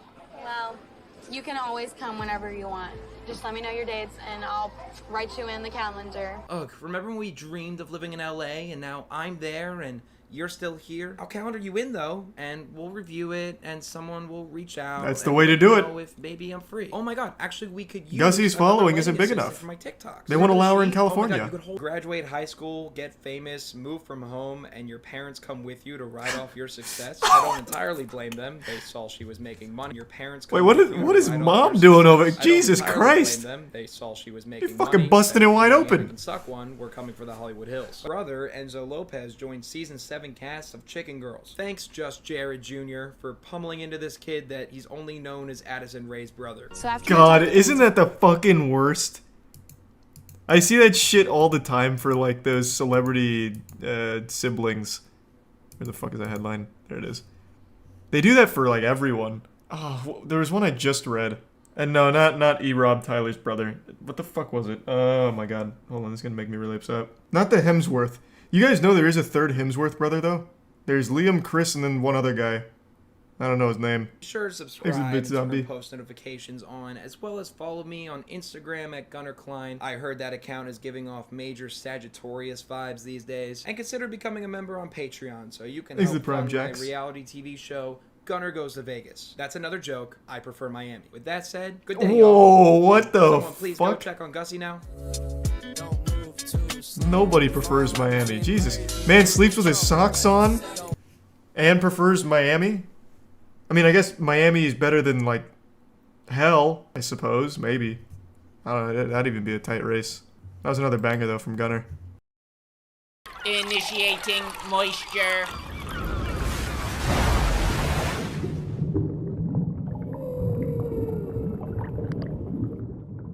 Welcome to the Moist Meter. Today we're taking a look at Sifu, a game that really makes you feel like a fucking idiot for being bad at it. The game is extremely difficult. And because of this, for some reason, people compare it to Dark Souls, as always, because apparently Dark Souls invented difficulty. But this game has pretty much nothing in common with Dark Souls. I want to set that record straight now, but it is a super difficult game that focuses around some great martial arts and some really interesting gameplay design choices that I really appreciated. I thought the entire experience was fantastic, albeit a very short one. They say that the star that burns brightest burns out quickest or some shit like that. Probably not even applicable here, but the game is great, but not for very long. It took me just under 8 hours to get every single ending in the game. And the game's priced at $40, and I absolutely think you get your money's worth with it. There's only 5 levels, but depending on how good you are at the game, that could take you 8 hours, which is roughly what it took me, or it could take you 30 hours if you really suck dog shit at the game. There's a very good chance. There was a lot of streamers playing the game that ended up rage quitting because they had a really difficult time on level 2 and never even got to the end. The game will challenge you, but it's fun. It never really feels like it's unfair. Sometimes the camera is pretty shitty. I think that's one of my major complaints. When you're in the middle of a fight and trying to manage a bunch of enemies that are all trying to beat your ass and you're trying to beat and eat their ass too, sometimes the camera will just betray you and get locked into like a wall or something, and then you just take some free damage and just get blasted. So that was frustrating, but it's not like the biggest, most prevalent issue that's super common. It just happens sometimes in tight corridors. So let's really get into it. I think the aesthetic is fantastic. I think the game oozes style. The martial arts looks and feels great. The combat system is pretty reminiscent of like free flow combat from the Arkham series, but with its own unique identity to it, where it doesn't really play the same as those games, but you can at least see that they're comparable, just to give you a general idea of how the combat's going to feel. But it is a truly unique experience. I haven't played gameplay quite like this. Apparently it's very much like Absolver, which is, this makes sense because it's the same developers, but I didn't play Absolver. So this was very fresh to me and I really enjoyed it. It felt great. It looked great. There was a ton of different skills that you could unlock, and they were all really cool. Some of them a little goofy, like there's a little slap one you can do while you're backing up, and I'm sure it has its uses, but from what I experienced, it didn't really play much of a role. It was just kind of like, I want to disrespect this guy, so I'll slap him across the face with my skill here. So I really think there's just so much to like about the game. There's weapons in it too, and the weapons will give you an advantage, but they have limited durability, so use them wisely, and who you want to just obliterate, just fucking clobber with them. And if you get hit by an enemy's weapon, kiss your youth goodbye, because that shit is ending you on the spot. It does so much damage to get hit by an enemy's weapon, and that's a big thing here. The game is challenging, and enemies do a lot of damage to you. And there's a really unique system here, where you start the game at 20 years old, and let's say you die. Well, instead of just like restarting from a checkpoint or restarting the whole level, you can revive yourself, but it adds an extra year to your age. So now you revive and you're 21 years old. You just stand up and now you got fucking gray hairs sprouting from your face and you're ready to keep beating ass. And that's a system that I think is really cool. So you can keep reviving all the way up until you hit 70 years old, and then if you died there, well, that's game over. Then you're going to have to restart. And I think it's just a cool system, and it stacks. So if you die again at 21, well, now it's going to add 2 years, so now you're coming back at 23, and so on and so forth. You can shave years off, not by using like biotin or Botox or whatever, but by killing strong enemies. They will take a year off, so when you die, instead of adding 2, it'll only add 1, but you never go backwards in age. So if you hit 26, you can never go back to 25. It's a really cool system that keeps it fresh, and there's these marks that you'll hit, like when you go to 30, you do more damage, but your health decreases. 40, even more damage, lower health. 50, same story. So as you age, you're doing more damage, but taking more damage at the same time. Very cool system, and I really appreciated it. It's just, there was so much depth to its combat, it just never got stale at all. And it is challenging. It's going to challenge most people, because parrying in this game is tight. It is very strict timing, and it's going to be tough for people to get a grasp on it. It took me all the way till the final boss to really start nailing parrying, because the final boss is a big skill check. You're going to really need to master parrying if you're ready to take on the final boss and really want to make a good run out of it. So parrying is something that's difficult. There are dodging options as well, but it's not like it's a great get out of jail free card where you can just dodge everything and be okay using iframes. That is also pretty tight. You can't just spam it. Of course, there are ways to cheese some of the bosses, but it takes out a lot of the fun if you do that approach, I would argue. It's just a really fun game. The gameplay just feels good, and I love the challenge, and I love the unique system with the aging. It just all works. I also really just appreciated the levels themselves, because I thought they were very fun in their design. They draw obvious references to martial arts movies or scenes. For example, the very first level, when you're going through like a tight hallway in a hotel, you'll notice that it's very similar to like The Raid Redemption, you know? You'll be able to notice like, hey, this kind of reminds me of that scene from this fucking badass movie where they were using martial arts. Level 2, there's the club, and it seems pretty reminiscent of the John Wick club scene. And I think it's on purpose, obviously. I think it's a nod to those properties, and I just appreciate it. And even if I'm wrong and it's not, it just happens to be kind of similar in its appearance, it's still great level design. It's still fun to navigate those levels.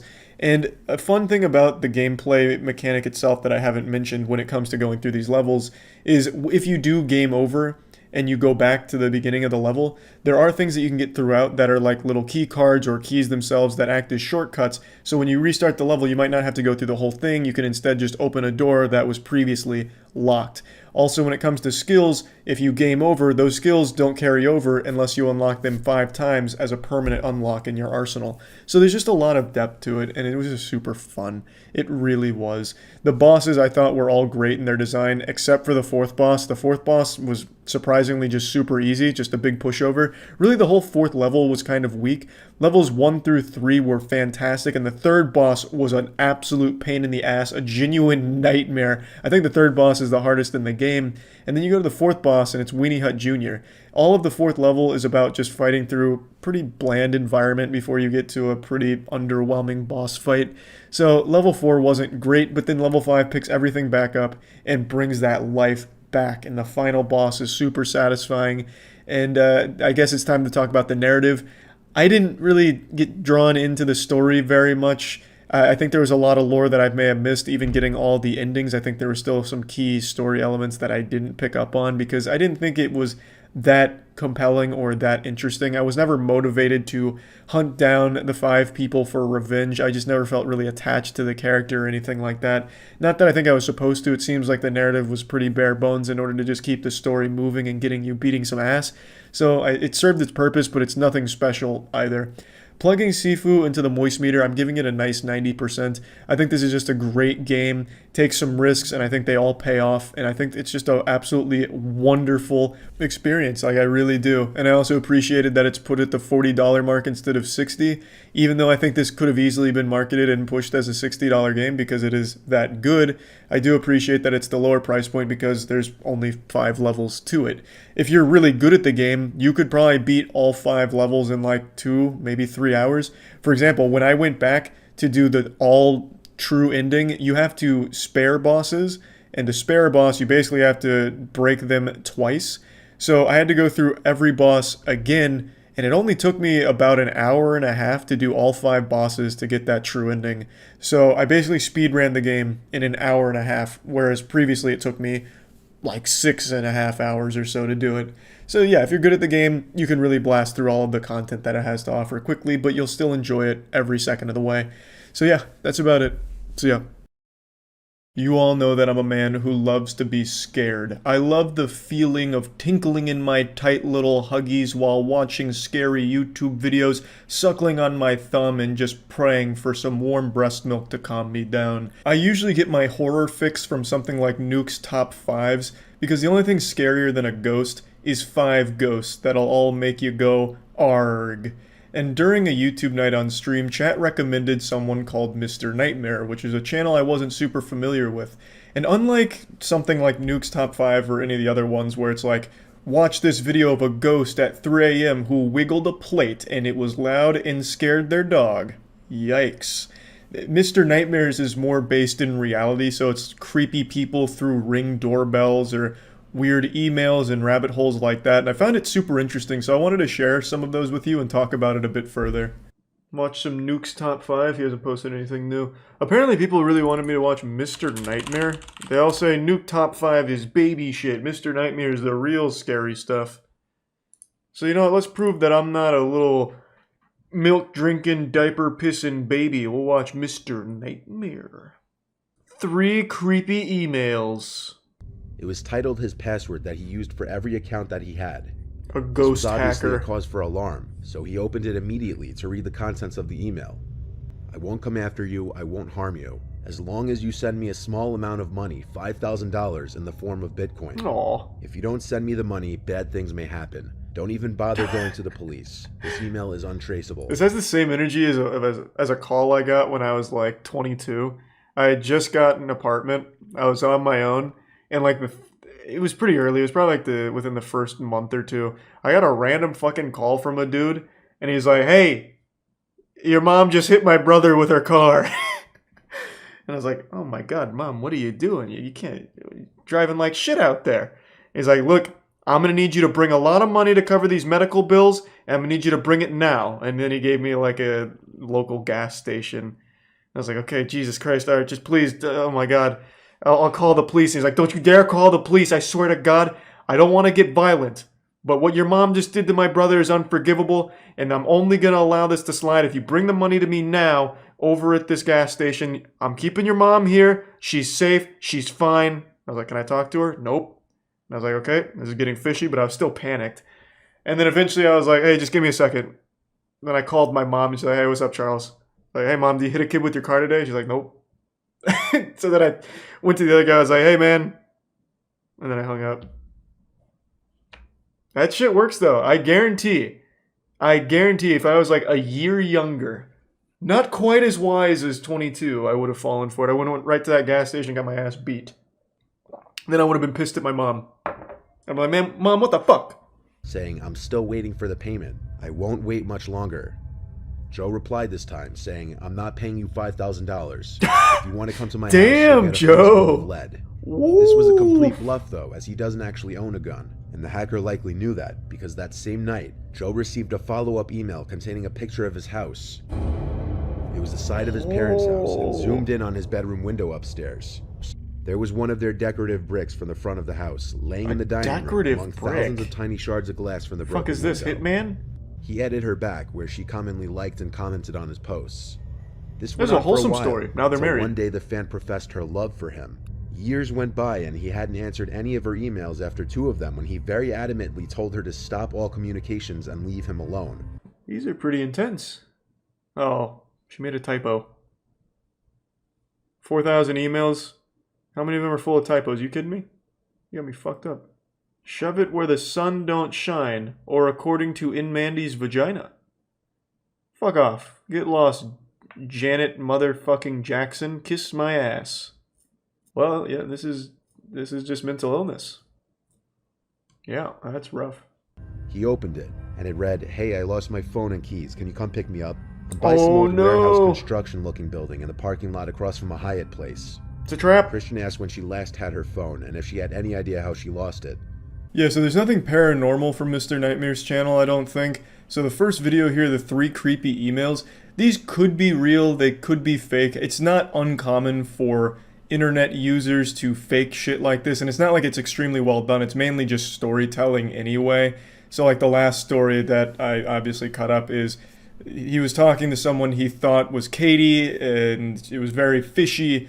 Katie was telling him to meet her at a bench next to fucking Area 51, basically. And eventually the guy was like, "This might not be Katie." So then he went to where he thought Katie would be, and she's like, "Oh yeah, I just lost my phone. It's weird." So he's like, "Oh my god, that Katie was someone that stole her phone, and they were gonna shit in my face. They were gonna fuck me up, or kill me or something." And it's like, yeah, that's like a cool plot line for a story. Whether or not it really happened, there's no way of knowing. But it doesn't change the fact that it's pretty entertaining. And as far as YouTube horror goes, at the very least, these are believably well constructed. Freaky videos recorded by Ring. Stranger hacked into the LeMay family's Ring security system and had watched them around their home. And for nearly 10 minutes, he interacted with 8-year-old Alyssa. What just happened? The audio just cut out? Is this part of the scare? Yeah, is the video haunted? Oh my god! He's in the mainframe! She scanned the room, and moments later, the man started screaming a racial slur at her over and over, until God. Alyssa responded by screaming this. It was the The man infamous proceeded hacker to known tell as her to go 4chan. call her mom the racial slur and demand that she repeat it back to him. I'm Santa Claus. You can do whatever you want right now. Yeah, it was so You can mess fucking up weird. Your room, Jesus Christ. break your TV, can do whatever you want. Perhaps the scariest thing is that no one knows how long he had access to the device. So this shit's super creepy because, like the video mentions, this dude could have just had access to this ring for an extremely long time just spying on a child. It's fucking disgusting, but this actually did remind me of something that I remember from, fuck, it must have been like 2010, 2011 maybe. There was this massive security flaw in one particular webcam, I think it was, where pretty much anyone could take it over and watch people, and there was even a website dedicated to like a roulette where you go on there and you click one button and it would just go to someone else's webcam somewhere in the world and you could just watch them as they interact in their real life. It was like The Sims, but extremely fucking depraved and creepy. And that's exactly what this reminds me of, because this is pretty common for the rest of the Ring video, where hackers can just take it over seemingly effortlessly. To speak to a young girl while she was watching television. Jesus, how common is that? When Adam re-enters the room and opens the fridge, the voice says, "What are..." Look at the size of this guy. Bro, the hacker better hope this man doesn't find him. Holy shit. Fucking Chad Thundercock came in out of nowhere. You hungry? He looks around at first, rightfully confused as to where the voice could be coming from, though he eventually catches on and approaches the camera as he asks, "Who is this?" Oh man, that's a big guy. That's a big boy. Adam disabled the camera shortly after the video ends. We see a scene that seems like it was taken straight from one of the hundreds of stories I've read on the channel. Oh my Once god, I again, thought that was a off hour in the mask. night, a woman approached the front door of a Reddit user's... Bro, that looks like the, that, like, ghost Karen? That looks like an ethereal, vengeful spirit. This looks more like some kind of paranormal sighting than any of the other, like, weird proof that, like, YouTubers make. The woman seems to have a slight smile on her face at first, as she looks around the front door of the house all confused like. Is that a wand or a knife? She stands there for two That's a full knife. minutes at least, acting nervous and confused, looking behind her several times in a paranoid manner. It would still be hard to imagine just how scary this would be for the owner of the house, waking up in the middle of the night to this footage from his doorbell camera. I don't know, man. That looks more like Surveillance drug-related cameras to in me, general have but come a I'm no long way in expert. providing security to people's properties. Having the Ring doorbell here probably saved this homeowner's life. I bet if he did open that door, she probably would have stabbed him. Now, this could be related to like dementia or something, it's entirely possible, but it is still a dangerous situation, and the homeowner having the footage and knowing to avoid opening the door was probably a really important thing. I think video doorbells are just like a genuinely good thing to have. It'll help if like your package gets stolen or something, or you know, sometimes you get some goofy footage. Like I saw something on Reddit where two grasshoppers landed in front of the Ring doorbell and started mating. So they, you know, they got like a whole goddamn production there out of it. And then there was also that viral video where there was a guy going around licking Ring doorbells or something like that, like they were lollipops. And unfortunately, the guy looked like me with short hair. I assure you it wasn't me or anything like that. But it's also super helpful in situations like this. Because like I said, if this guy did open the door, things could have got really bad super quickly. So yeah, the Mr. Nightmare channel actually surprised me because I was expecting more just shitty, low-effort YouTube horror stuff. But the guy compiled legitimate stories, or what could be legitimate stories, and then real footage like here. I had no idea Ring doorbells could even be hacked so easily, but it seems pretty commonplace. So I guess that's also a PSA to everyone out there to change the password on your Ring doorbell instead of just go with the factory default. And yeah, just wanted to share this because I thought it was just a good channel that had some good content. That's about it. So yeah. I'm still learning the speedrun, so it's not going to be super fast, but the record's like 30 minutes, 18 seconds, I think, from distortion. My personal best is 4 hours and 50 minutes, so I'm pretty close. I'm knocking on the door to world record. Might even be this run. Let's see if I get this first try. This one's for my city. Let's go, baby. First try. I'm actually fucking nuts. That's pretty hard, so I will take that. Alright, let's fucking go. Damn, that's good. Okay. And I think the route changes from here. Since last time. So I'll grab a Grace and then check the VOD. Where does this warp? Nice. We got it. Does this volcano warp? You no longer have to go to Abductor Virgin? Oh, this goes... What? Bro, this new route is wacky. This is Insano style. Okay. You really don't want to fight the bosses with an unupgraded weapon. Yeah, if they could find a way of, like, cheesing the bosses, this could go all the way down to, like, 12 minutes. Because you can get to Fair Missoula within 10.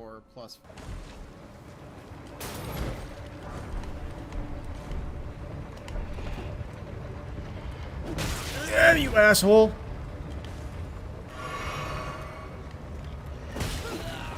Oh, that might be too far. Oh no, we're good, we're good. That works. Those backup strats. I'm going for it because I'm fucking maniac. Jesus Christ, I'm nuts. Holy shit, I'm such an animal. First try. Okay, that's easy. What's up, pussy? Yeah.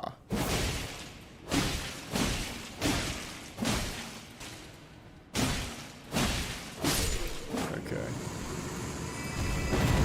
4 hits, then block to start new combo. Okay. Okay, that makes sense. What's next? Scary. Exit Prime, God of Sandwich. Looking good. And then grab Somber, de-aggro for the resolve. First try.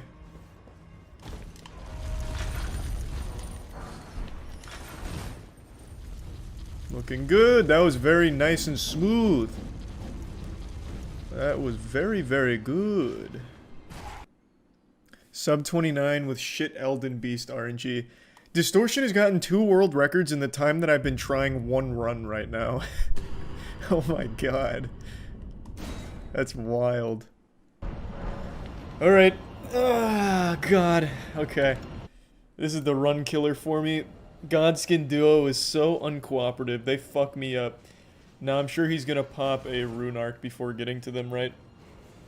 So he'll pop Rune Arc in order to take 1 extra hit. I'm not gonna bother. But I respect it. God, so clean. He didn't even have him stack, actually.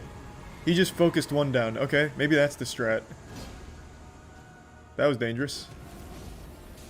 He also didn't pop the Rune Arc. I guess he just didn't... Oh, he didn't buy it. Oh my god, this is clean. Oh, unlucky.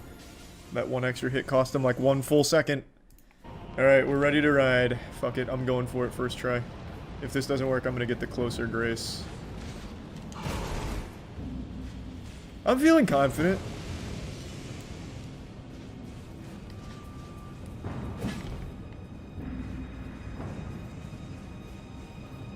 If I get this first try, I'm gonna go nuts, I'll tell you right now. Shit!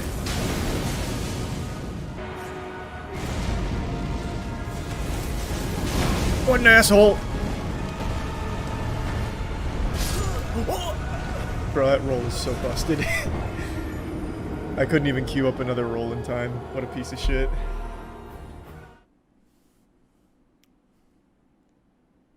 Yeah, that RNG was a lot worse. Yeah, he kind of got fucked up. Let's grab the other grace.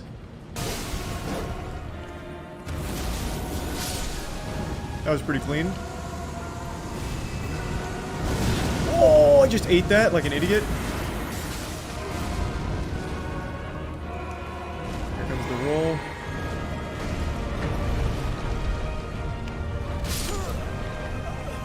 I didn't see where he went. Damn. I hate that move, man. That move sucks. Fuck.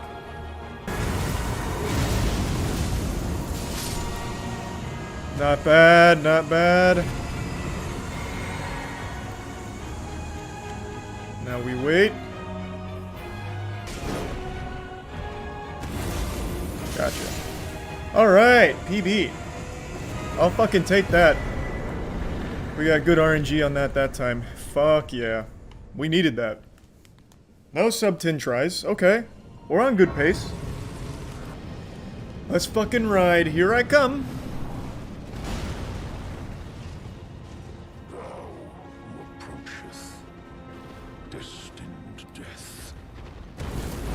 Okay.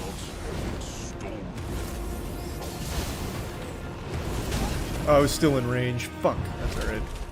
Clean start.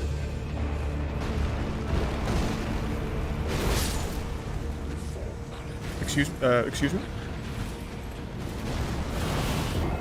What? Wait, why did he do that? Wasn't he supposed to immediately go into the giant jump?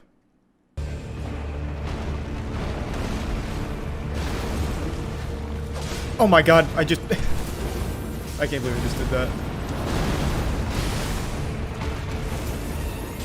What a mistake. Whatever, play it safe. I can't believe I did that. No! I thought I could get that last one off before the second part went. I gambled. I risked it. Oh, no FP!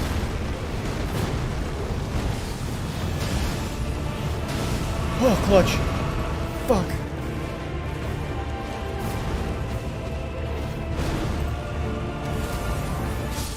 Alright, what a fucking save.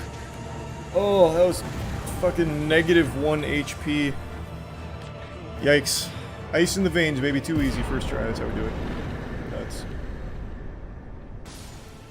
Wow. So smooth. So fucking smooth. I do have Fanged Imp. I already put it. So Fanged Imp. Resolve. It should be... Oh, he doesn't even do 3 in the chest. Can you break his AI without doing the 3 in the chest?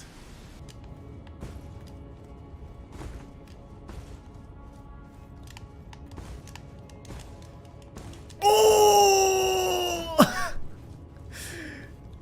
Let's go. That's actually kind of wild. That skips the Gideon fight. And what I'm about to do now skips the Godfrey fight. Check out this first try. Okay, I'll go fuck myself. Yep, there's the classic. I hate this skip. This is probably my least favorite skip in all of speedrunning. I hate it. I absolutely hate this one. If you quit when you're right there, you get teleported back to the rail when you log in. Oh, instead of like trying to go left through the door, it'll put you on the rail, so I just quit out again? Oh, okay, well that's huge then. Oh, fuck yeah. If that's true. Only one guy is saying that, it's probably wrong. And I guess we'll never know, because I'm gonna do it right now, first try. I'm feeling good. I'm feeling pretty good.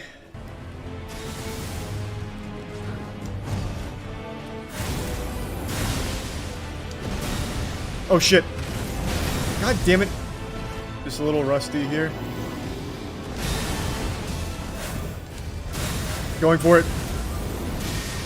I panicked. How am I still alive? Well, there that goes. Fucking teleport. Nah, sub hour's dead, but I can still do sub 2 hours. If you cut out, like, all of the time I spent watching the VOD, so, like, actually playing, it'd be sub 2 hours if I don't keep fucking this up. Did we get it? Yes, sir! What? Okay. Why did that happen? Okay. I haven't seen that happen. Oh, you have to be hitting the whole time? I couldn't take a break? Oh. Well, let's see if I can do it the old-fashioned way, I guess. Probably not. I didn't know that. Let's fucking go.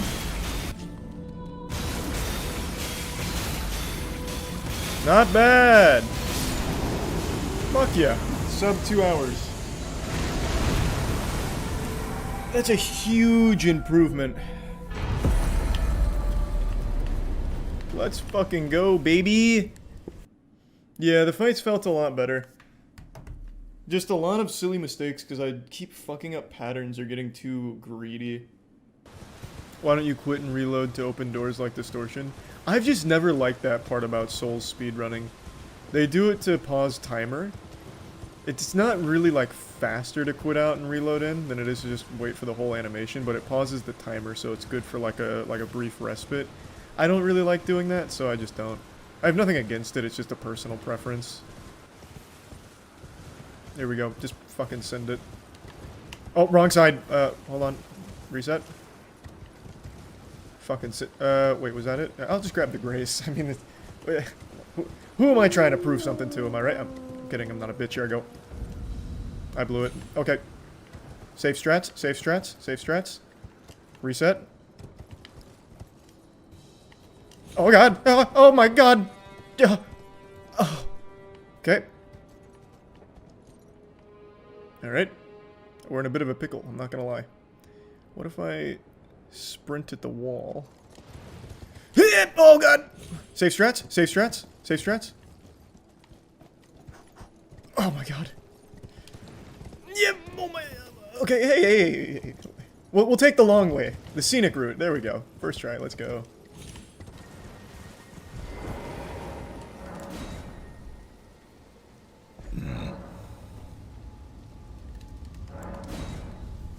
Okay. Wrong warp first try, imagine.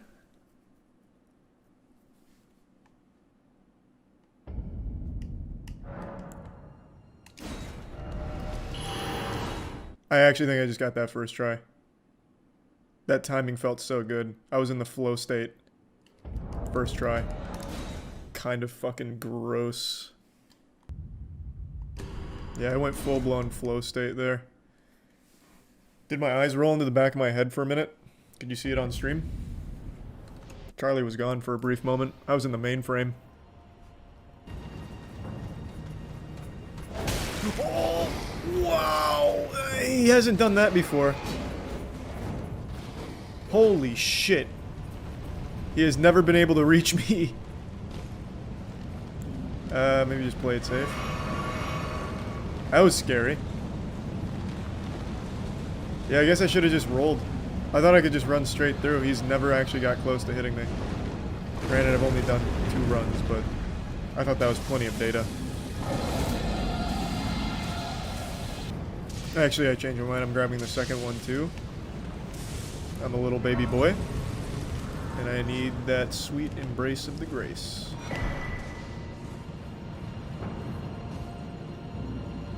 I'm so glad I grabbed that second one. Bad jump, I thought it was there. I guess it's further down. Okay, I'm getting a little too crazy. I don't know why I'm trying to go off like instinct when I've only ran this twice. Come on. Oh my god, come on, what are you doing? You asshole. You genuine asshole. You actual stinky asshole. Please. Why are you doing this? Why are you doing this? Oh my god, he's just killing himself. Please, it's not worth it. Stop. Oh my god, stop. Oh my god, they're all just committing mass suicide. Good lord, it's like Heaven's Gate. Okay, he's still dead, but you guys can pick up where he left off. Why are you gonna do this? Just do the grab. Just do the grab! Oh, now I'm gonna die from it because he hit me. This is so stupid. This is so stupid. Maybe I get lucky. Oh my god, I did get lucky.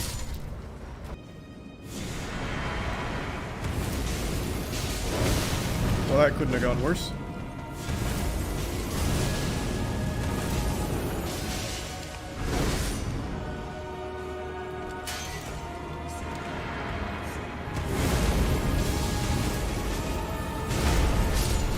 Holy shit, that is so good. That RNG is nuts.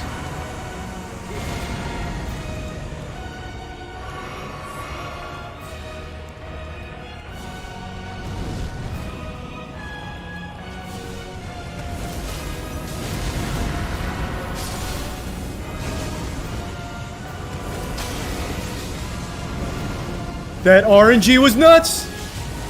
Let's fucking go! Yo, that RNG was fucking crazy! Holy shit. For the first time, they actually did exactly what I needed them to do. God damn, I just slapped my whole cock on their chin. Oh my god. My RNG was unironically better than his 28-minute run here. They stacked up instantly. Alright, let's see if I can first try Malekith as well. First tried Godskin Duo. Let's see if I get Malekith. That would be crazy. In my last run, though, I was doing pretty well. It's just that phase 2, I'd go a little too Insano style.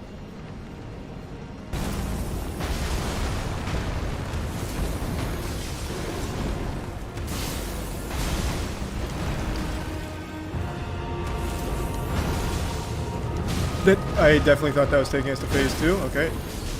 Well, that got sloppy for no reason.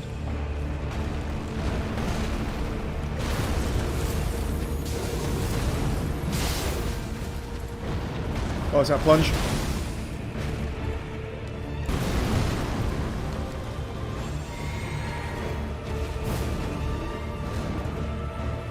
Slow walk.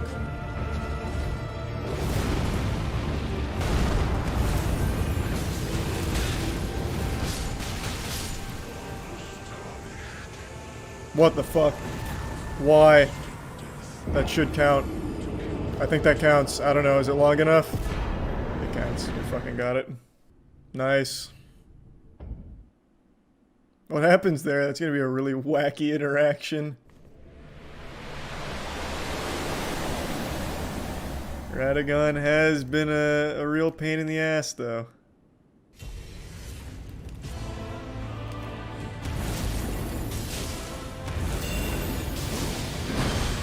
I've done that every single time. I keep forgetting that he does the second part now.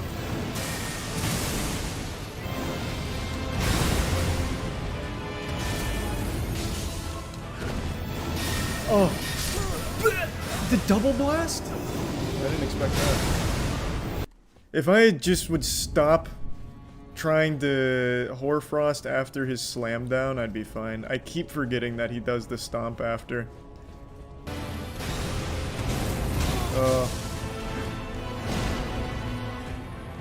Everything was full combo. Wow, I've never seen back-to-back stomps. Holy shit. What a run. What a run. Thanks, Resub Yan. This one is already slower than the last. I took much longer on Malekith and now Radagon.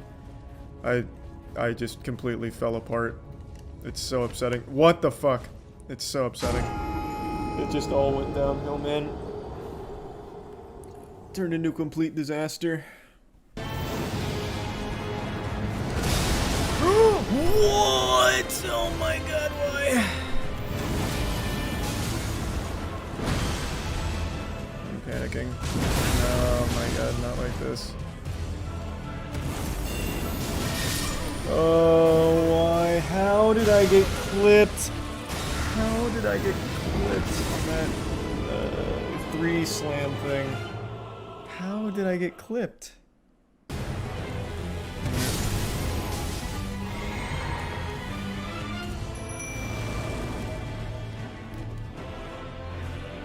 Okay, not terrible.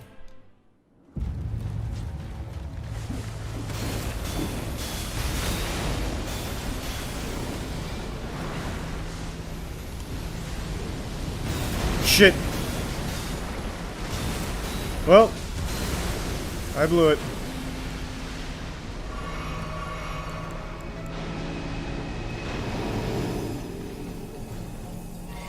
What a shame.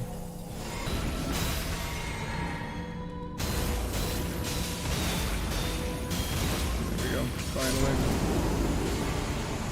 What a rough run.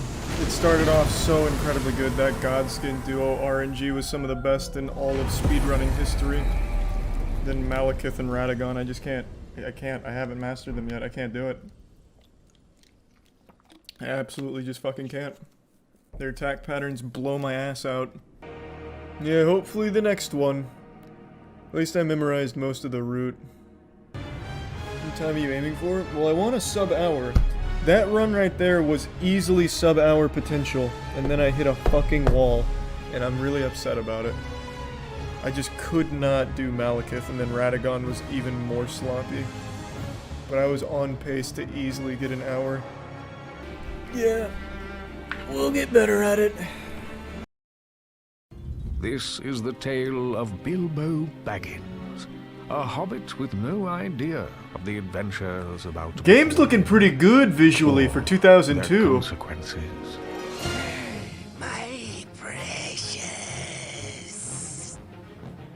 RTX is on.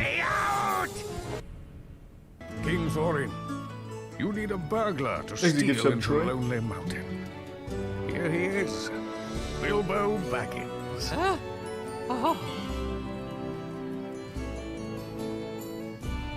Excitable Gee, is that to Nigel find, Thornberry in the fierce as a bottom? dragon in a pinch. God damn. Which dwarf is that? Jumping, all that stuff. But the two important things are slash jumps.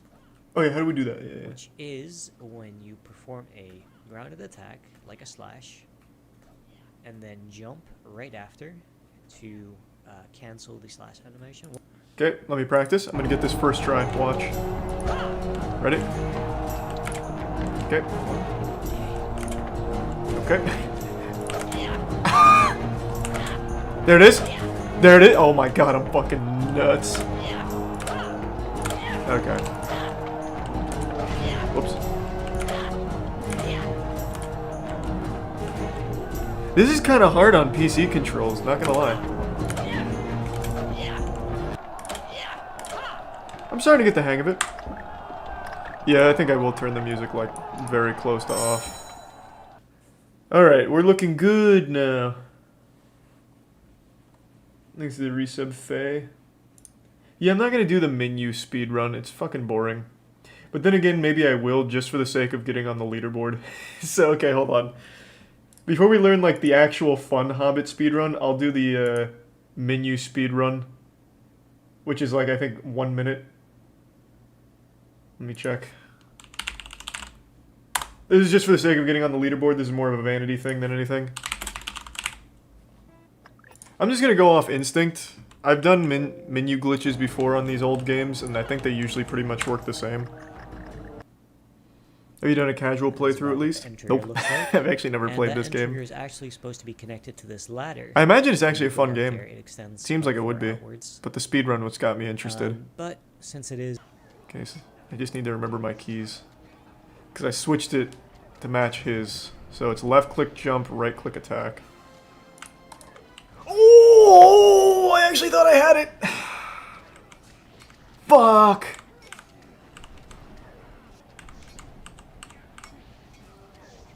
I don't think I was far enough to the left. 3 tries. 3 tries, and that's supposed to be a difficult slope boost. I'm a prodigy. I'm a fucking prodigy. Woo! I'm coming for the world record myself. Just a dream.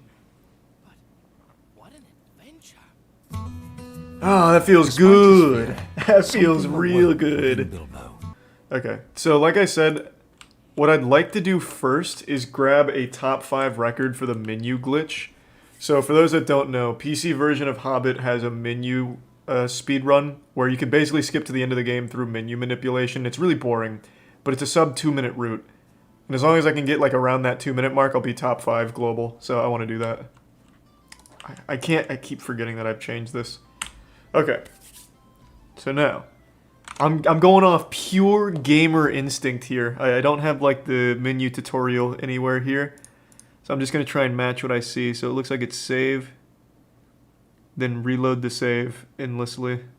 Maybe I have to count how many times because it's probably pretty precise. Let's see. So like in Psychonauts, for example, it uses a glitch similar to this. I'm going to try and use those fundamentals here. See if the fundies pay off.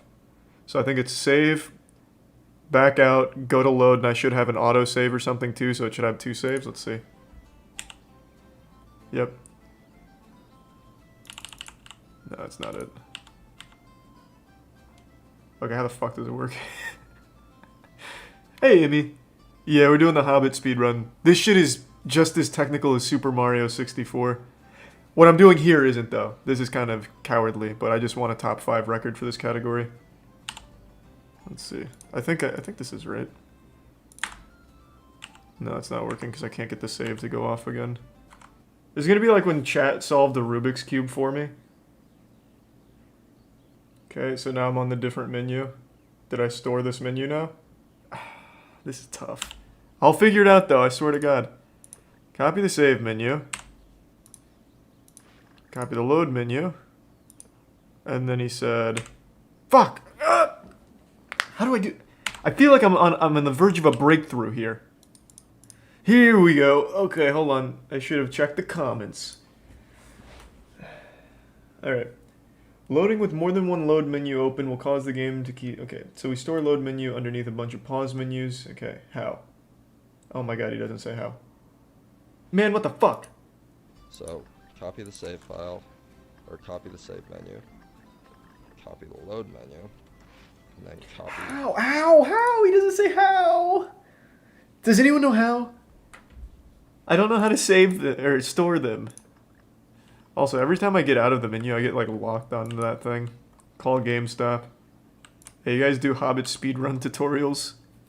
And then this is P. Well, I did I last time. Let's try P. You're genius. Okay. So we've stored those two. And now I store 10 pause menus, right? Okay. I think so. This is one. I hit P again. Oh.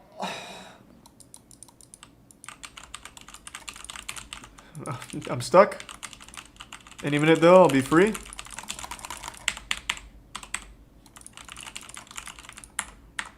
Come on. Be nice. Be nice. I'm like really hard stuck. Okay. Jump scare noise. Why am I stuck? Crick sent a new link. Oh, here. Alright, Critikal. Custom tutorial? It's my birthday. Oh, fuck yeah. Crix was just sitting in chat like, oh my god, this guy's so fucking dumb. Alright. Specifically catered for the dumbest, lowest possible common denominator. Now, can you release a tutorial on why my game won't start? Never mind, fixed it. Alright, all my settings also saved, which is good. Alright. So I've saved to this pedestal. I'm basically exactly where I should be. Looks like my audio settings went back to extremely loud. Can't wait to do that every time I reset. And that does work in every level. Like, if you go to here in Rust Mutton, make a save, you can do the same thing. Load game, delete Q. Exit game P. Okay. That's... Thank you, Crix. Alright. You were not highlighting yes or no. Yeah, I see that was probably the main problem. So, do I... Let me just go back one more time. So I come to the pedestal, I make a save, and then do I... He said don't go to load game, right? Save it. Now once you press Q, it brings you to this menu. Okay, so then this is when we do our 10. So I've saved here, so I'm coming here, load game, delete. I'll highlight yes, Q, back, exit game, P1, 10. So then in the main tutorial, it said that now I need to go back to the main menu. But let's just see if I did it right.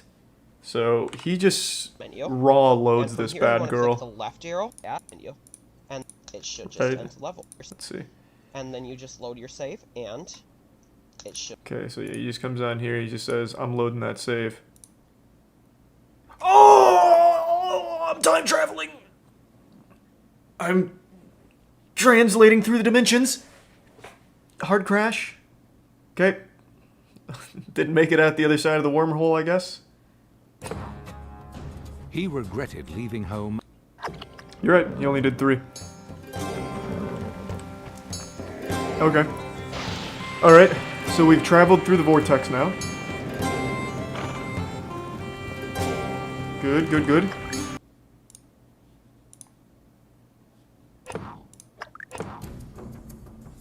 When the dwarves... We're getting a little crazy. Yeah, so it looks like this will work every time I get to a new pedestal. I just make a save and I just go in batches of 3. It's not going to be a world record, but again, there's only like 6 people that run this, so as long as I can get like a sub 3 minute, I should be good. I'm feeling pretty good. So theirs takes them all the way to over and under hill, so I'm very behind on world record time. But with the training wheels on here, I will eventually get there to the end of the game. I don't know how he's able to navigate menus so quickly. But we're gonna get there. We're about to have our first completion. 1, 2, 3. Looking pretty good. Barrel's out of bond, which means we're getting close to the end. My movement's so clean already. I was born to speedrun this. 1, 2, 3.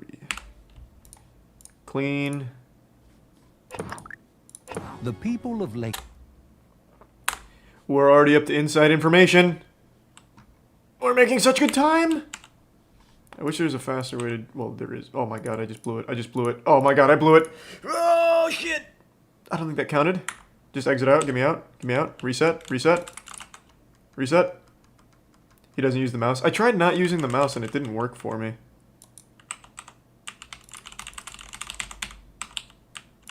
Oh boy, I'm hard stuck. So when I'm just using like arrow keys, for example, so here, P, I can't go left or right. I guess I could hit P again, but that'll just close it. 1, 2,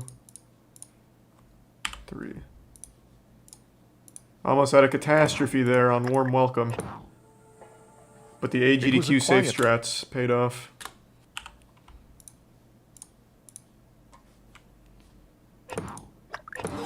Thanks, resub Pharaoh. Bilbo. Clouds burst. This is the end. This is the run. I think, right? Clouds burst is the last one, if I remember correctly.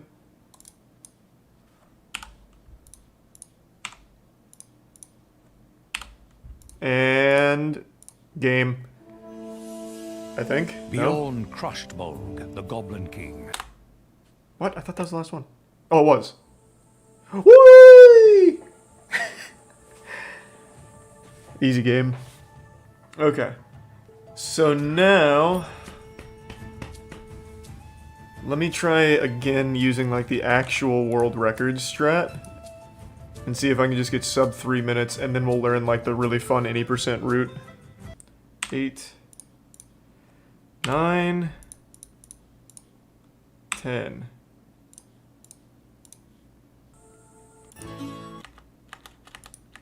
I still can't do load game. I don't know how it works. Yeah, I don't understand how it works. I haven't gotten this like actual world record strategy to work.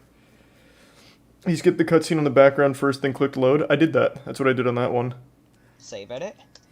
Okay, hold on. Let's get going here. All right, let's see. So I've got this Q, arrow. So I don't need to even highlight something, so we can just go 1, 2, 3, 4. Oh my god, I forgot to hit load. Got a little too lost. Overwrite, Q, load. Ah!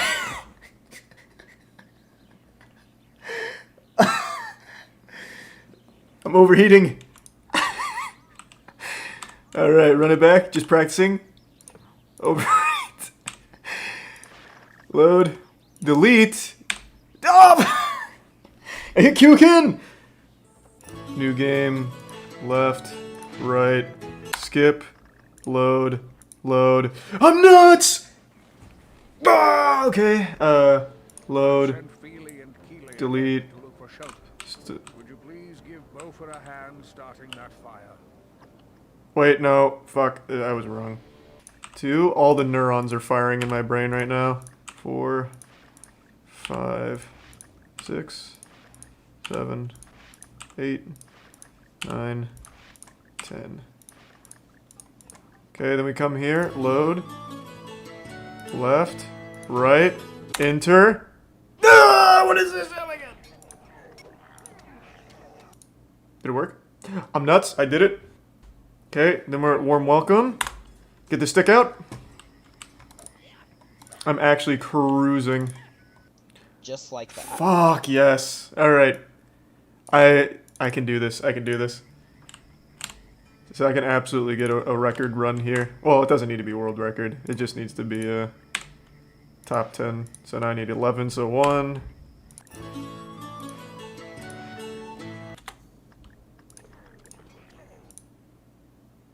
Yep. I am a prodigy. I can fucking do this. But not defeated. Suddenly, Bilbo... And then I can learn the actual any percent route, which is really fucking cool. I just want to be on the board. That's all I'm looking for. So I need to beat 4 minutes and 22 seconds, I believe, is the number 5 spot. And I am very confident right now. I think I'd go as far as to say I've mastered it. So here comes real runs. Yeah, if I can get anything sub 430, I'm on the board. Let me double check to make sure I'm not wrong. Oh yeah, 433 is all I need to beat. That's so free! 4 years ago, what an idiot. Move over, the Zoomers are here.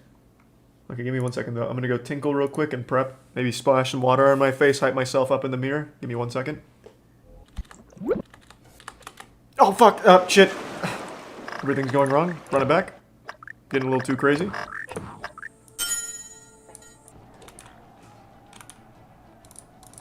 Oh, my movement kind of looking clean. Alright, immediately accidentally jump slammed. It's fine. Move. Move. Ready? No! Run it back. This is where most of my time is going to be spent, I think. I got this in 3 tries first go of it, so I'm pretty confident. Forgot to slam.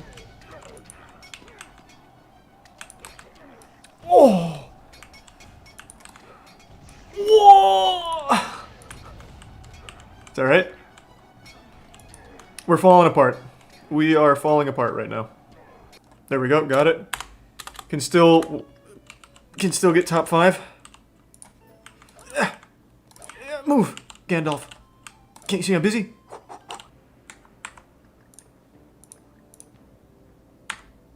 What happened?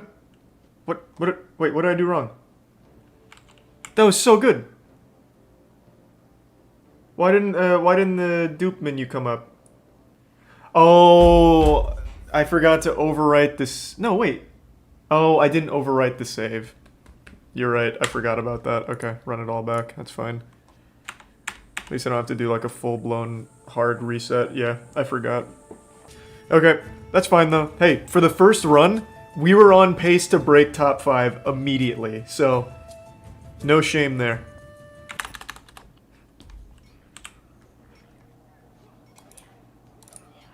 And we're already making much better time on this one.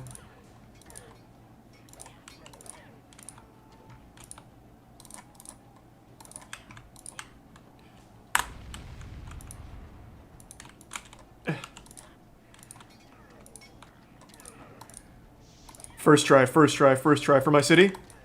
Forgot to slam. It's alright, I'm getting a little crazy. Oh! That wasn't enough? How? Oh, okay, that was a wasted attempt. I'm tilted. I can't believe I didn't get that. Oh boy, we're falling apart. We're falling apart. That was so good, too. There we go. Still on pace to break top 5.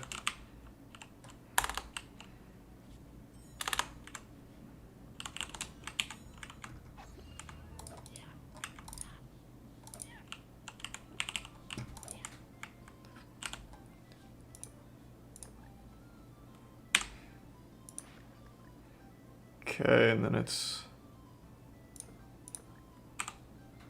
Oh my god, I did it again!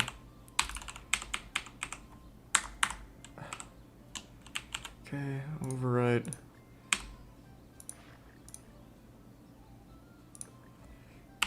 Okay. Bit of a time loss, we'll be alright. 1, 2, 3, 4, 5, 6, 7, 8, 9, 10.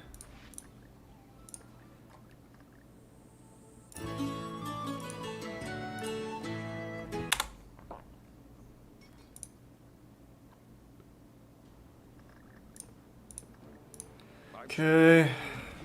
I remembered to dupe, so we should be good. Okay, looking good. Save. Load. Delete. 1, 2, 3, 4, 5, 6, 7, 8, 9, 10.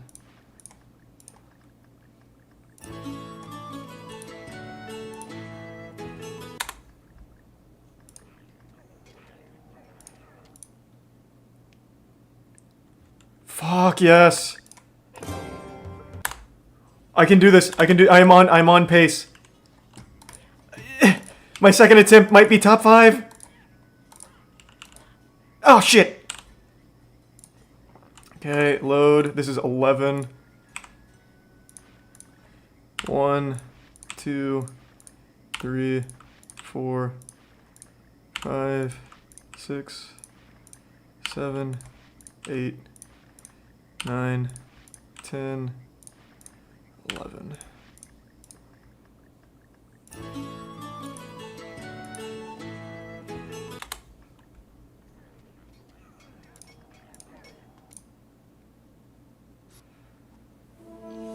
Time.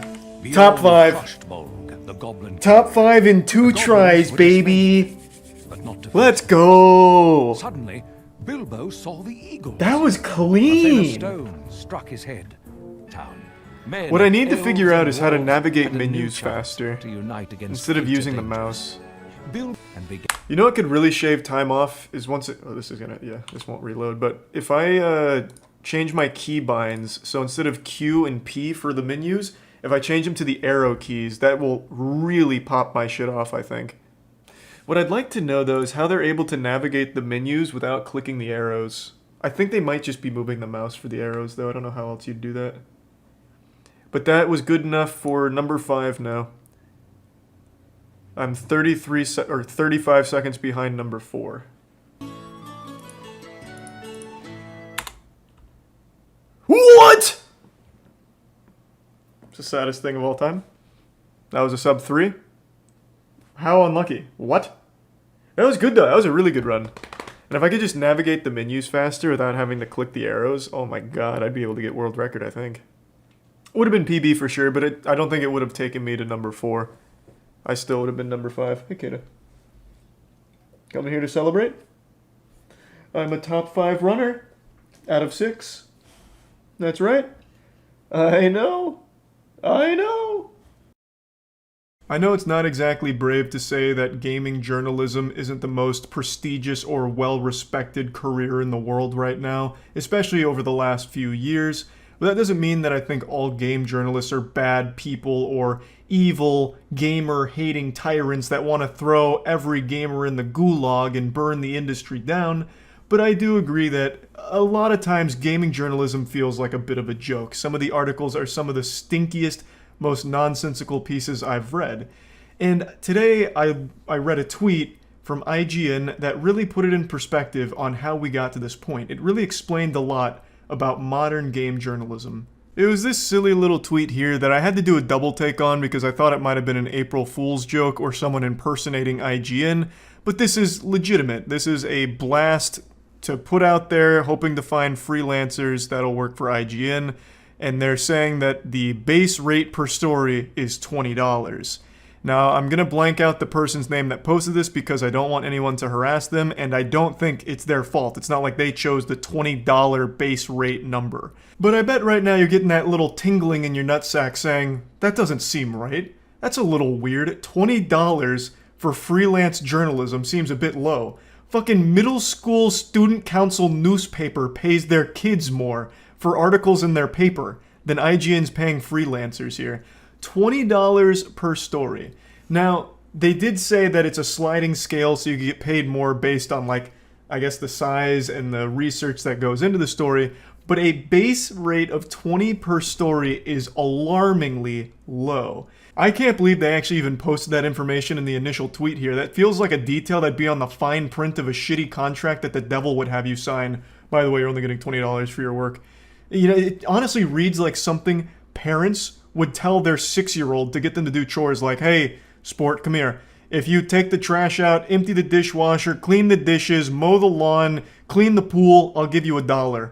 And the kid gets excited like, oh my goodness, a whole $1. Yes, Pop, I'm on it right now. That's just wild to me that they're just proudly plastering that on the tweet. Again, I feel like that'd be something some scummy company would keep to themselves. Like after you DM them with your overqualified portfolio, they just say, yeah, I'll give you $20 for this garbage, you suck.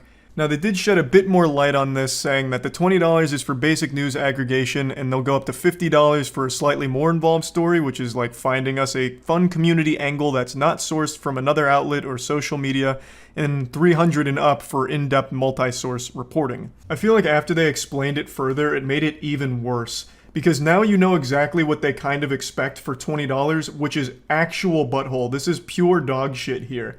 So it seems like for $20, you can just take a random tweet, post it on IGN, call it an article, and collect $20 for it. Oh, here's a tweet with 4 likes from Twitter user X-Atheist Shadow Lord, where he said Horizon Zero Dawn should have been Game of the Year. Publish. Like, it's crazy. And then when you look at the $50 price tier, it specifies don't source it from another outlet. But that's for $50, so it seems like they're totally fine if you copy and paste from another outlet, just not for $50. Which explains very much so how IGN has ended up with so many awful articles that really just feel lifted from other outlets. Which isn't anything groundbreaking, we're not reinventing the condom here, I'm not blowing the lid wide open on a crazy conspiracy. It's well known that these big outlets borrow stories from one another because they're covering the news, right? So they'll take articles from other places and just change things around a bit to tell the same story. But for IGN here with this freelance job post to just outright kind of hint that they're okay with something like that is pretty brave and pretty bold. They got a little wacky here today with this one, I'd say. And then you get to your actual almost reasonable pay for work, which is the $300 tier, which is actual reporting it seems like they're looking for.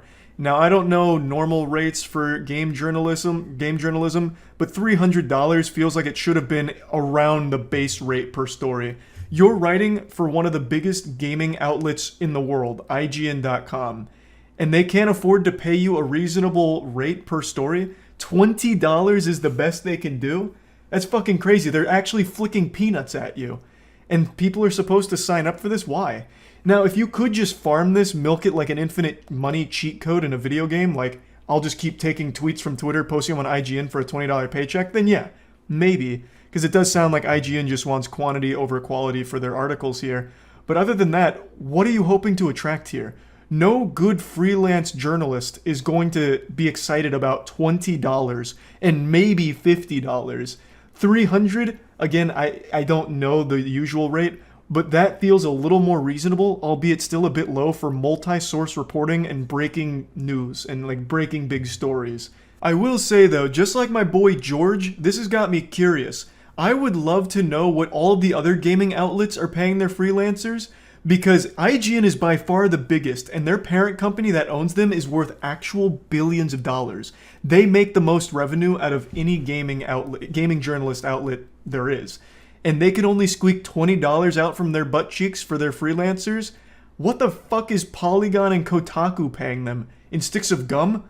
Toenail clippings? Like what could they possibly be paying if the biggest one can only afford $20 for them?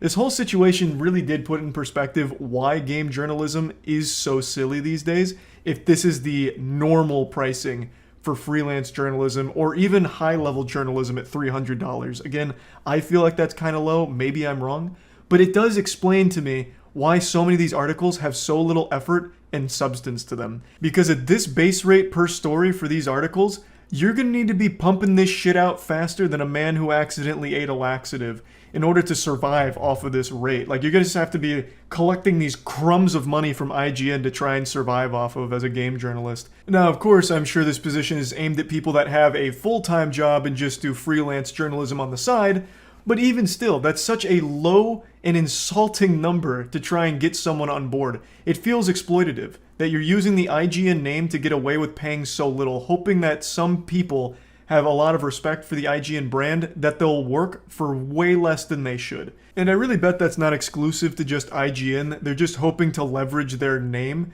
to get people to come on board for significantly less than they should. You know, like, hey, this is going to be huge for your resume. You know, we'll pay you an exposure. You wrote for IGN, remember that. You wrote 400 articles for IGN all about the top 5 best video game character nipples, or, you know, your banger article about the 4 best soundtracks that feature an oboe. This is going to be such a resume builder for you. You're going to find work anywhere you want after this. So then they'll pay him like $20. Crazy to me. So reading this tweet, I thought was just an eye-opener. And it does also help me understand why so many of these freelance journalists choose to make pieces that are aimed to make readers angry. Rage baiting is what it's called. That's no secret. A lot of the outlets use this technique to get more clicks and more traffic to their site, because when people read a headline that makes them mad, they'll read the article. So if they're only getting paid $20 or $50 in these circumstances, then making things that are aimed at making readers angry makes sense, because they can make so many more of them so easily, thus getting more site traffic and more articles out there so they can farm a bit more money from the underpaying gaming outlet. So all around, this whole thing was pretty wild. And I saw almost no one respond positively to it. I expected at least a couple people more knowledgeable than I am to come forward with information about why this is a reasonable rate, but nobody did. Even like industry professionals came forward saying, this is kind of wild. I haven't seen something this abysmally low before. So pretty much no one agrees with this pricing, so I have to wonder why they put it out there in the first place. But yeah, anyway, just wanted to talk about this a little bit since I found it very interesting, and that's about it. See ya. My wife would use this gun before me. Oh, yeah! The gun has a mind of its own! Your fault. No! She killed herself because of you.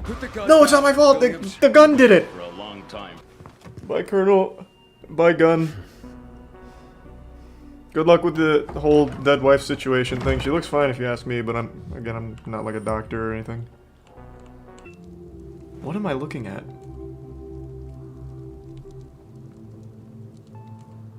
All the way up to the roof. That was intense. Frank would come up to tell me it's too cold, too late, and whatnot. Oh!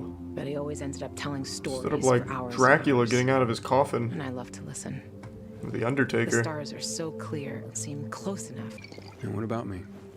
This is pilgrims get very their hearts immersive. broken? Oh, okay. Maybe not.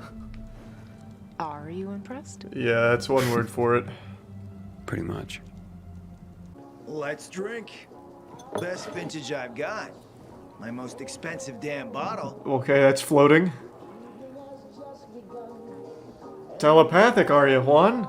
Man, the game's really falling apart today. I don't know what the fuck is going on. Won't refuse. Cheers. Down the hatch. Well, well. Yum, yum, yum. A brute like you has... So, the bug on the transmitter is working now. That's not the only bug working, if you could believe that one.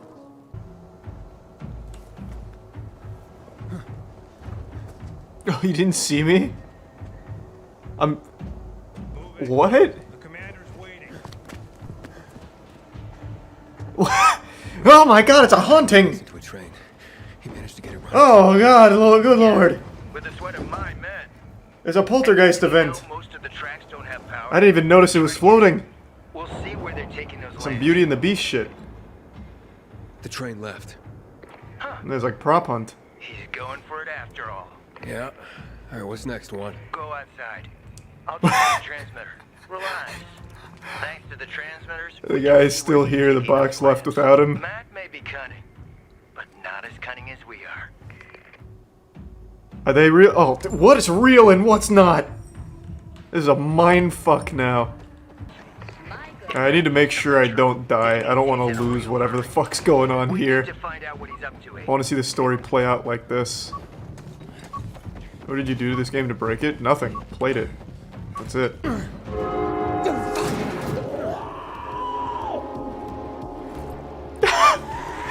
They seem peaceful. They're not hurting nobody.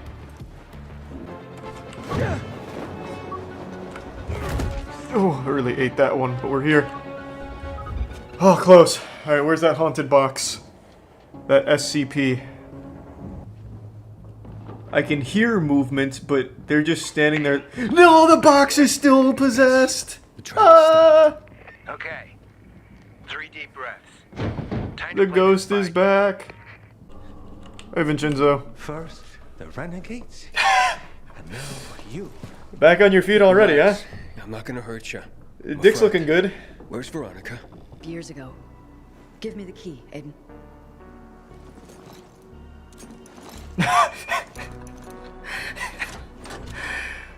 Nice little force push. Are you sure the key for you?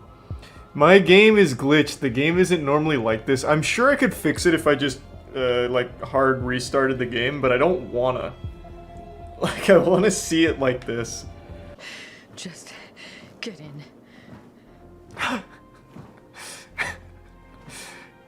Now she's gone catatonic. She was so afraid. You always been claustrophobic? Seriously? What? Where are you? For over 10 years. Is she on the... Is she riding the elevator from the top? Where did you... Veronica? You crazy old crone. I think she's on top of the elevator. Where is it? Aiden? Aiden, you alright? Yeah. Yeah, I used the blocker. Oh, Jesus, what the fuck was We're that? safe now. That's good to hear. Ready to plug in? Oh my god. Are you serious? Yeah, do it. Veronica sent her stand at me to pick me up. Cross your fingers, Aiden.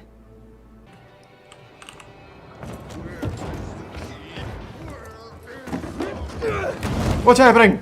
Take this! Oh, get out of here!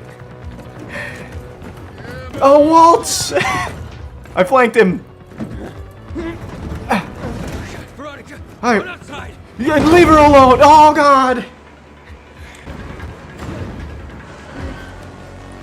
Waltz, you son of a bitch! You can't T-pose your way out of this one. Veronica, get away. Run, Veronica! No! A strong gust of wind. Fucking key. Give it to me. Oh God, let me go! Just run. Good one, Veronica. It's like a kid playing with action figures. What have you done with me? I have to use my imagination. Aiden? Veronica, Hold on. You'll be okay. take off the invisibility cloak. It's okay. Alright, get away from me, Veronica. It's not safe. It's not safe! Oh God!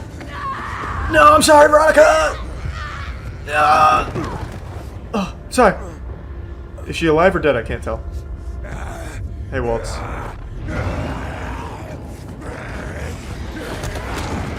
Am I winning? Hey, take this! Yeah! Veronica. Oh my God. No. Is she dead? Waltz, what have you done to me? What truth? That nothing's real? No!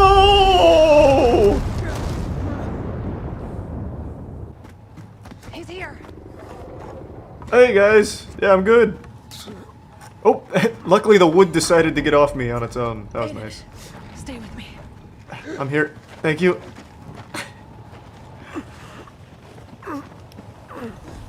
It's like I'm a mime now. Who's got the key, Luan? I'm but a puppet on the strings. Aiden, you're heavy. Flowers.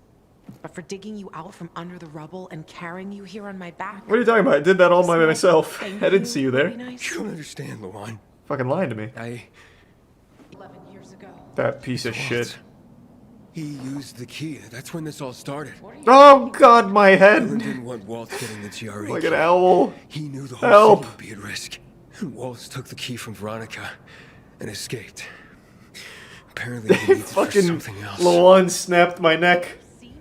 I think by just restarting the game it would reset it and the cutscenes would work again, but how often do you get a chance to experience something like this? Why? What's going on? Get me more bandages. What about Frank? He's still fighting. But everything is gone. Drugs, water. I will kill them. I will kill William. Oh my God, but wait, there's a floating bucket. We can use that. It doesn't look good. Or it's a floating cup. Even better. Oh, fuck. Oh, God. It's even worse than I thought. You're gonna be fine. Sure, I got the crap eaten. You'll be... Bro, trust me. This is... Promise me. The wood is looking good. Whatever happens, promise that Luan will. She'll be safe, Frank. I promise. Yep, everything's gonna be alright, I think. Oh, Frank. Frank?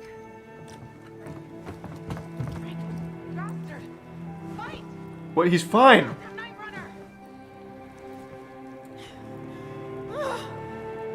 You promised you wouldn't leave me. And he hasn't. It looks like he's squaring up, honestly. He's ready to fight.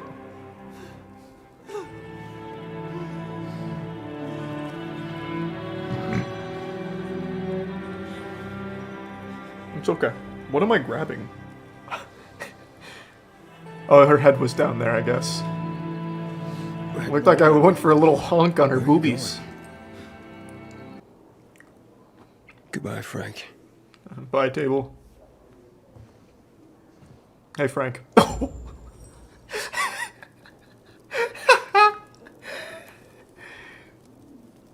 That was pretty cool. Hey, Luan? Luan, you there? I'm here. Oh my god, you transmogrified into a bottle of whiskey. Stronghold, Luan. Aiden, Yes. I'm drunk. No shit. Yeah, I can tell. Jesus, you're fucking falling all over the place. And I'm sad. Well, let's I put know, you to I bed. bet. There you go. Okay. It's like a school play where they just didn't have enough props. Just I'm setting my coffee cup down. Clink. That was my cup. I'm almost there, Luan. No. What's up, big guy? They left him behind. Yeah, let's go. We're at the end. I think the the cutscene's gonna be a little crazy.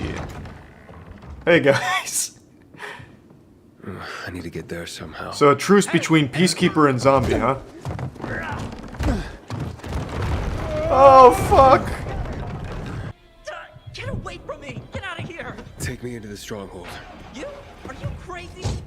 Drive, Steve. Just drive.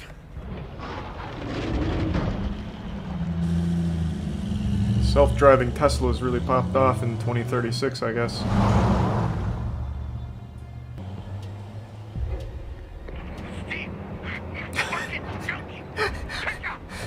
Don't you answer that, Steve, I swear to God. You're doing great. I wonder if Steve is supposed to be talking right now, but since his model didn't load in, it's just not working. Hey guys, Steve's home.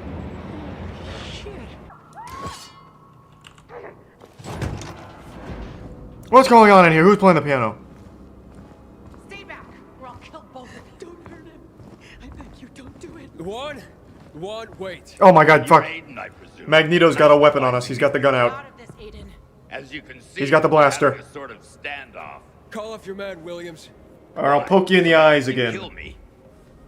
Trust me, he'll say protocol I stopped years ago has been reactivated. What the hell does that mean? And what does this crossbow have to do with it? On our heads to destroy the contamination zone. Shoot him, Luan. Get him. Yeah, take that. Who do we shoot? Who's dead? My wife would use this gun before me. Oh, yeah, yeah. The gun has a mind of its own. Your fault. No. She killed herself because of you. No, it's not my fault. The gun did it. For a long time for this. Guns do kill people, not people killing people. Not alive to witness What do you mean? war. We can Not my still problem. work together, Williams. Also, your wife's not dead. I'm looking at her. Do that. She's doing Because we have a fine. common enemy. Waltz. That's a big reason. Maybe. Makes a Prime's But there is one letter problem. spam. You just killed my people. You killed Anna's fine. I don't trust you. Bye, Colonel. Bye, gun. Good luck with the whole dead wife situation thing. She looks fine if you ask me, but I'm not like a doctor or anything. Oh, we're right at the end. Steve! Good to see you again.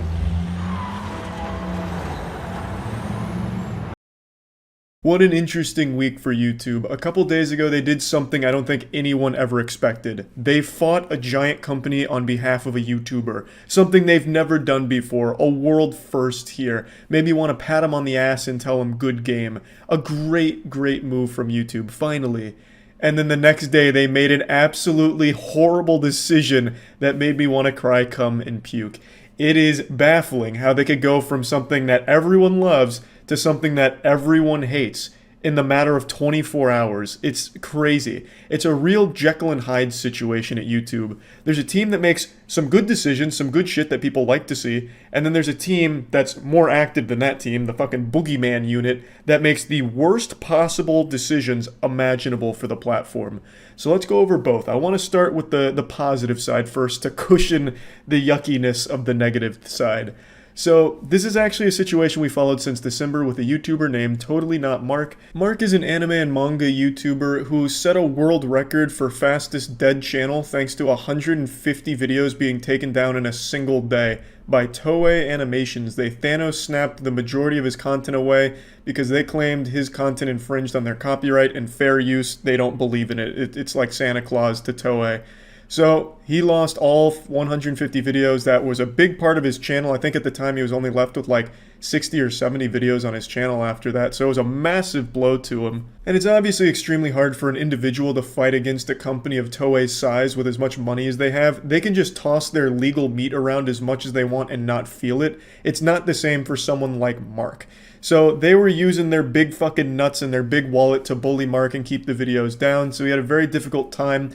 Until 2 days ago, we got an update to the situation where Mark basically won for the most part against Toei because YouTube stood up for him and fought for him against Toei.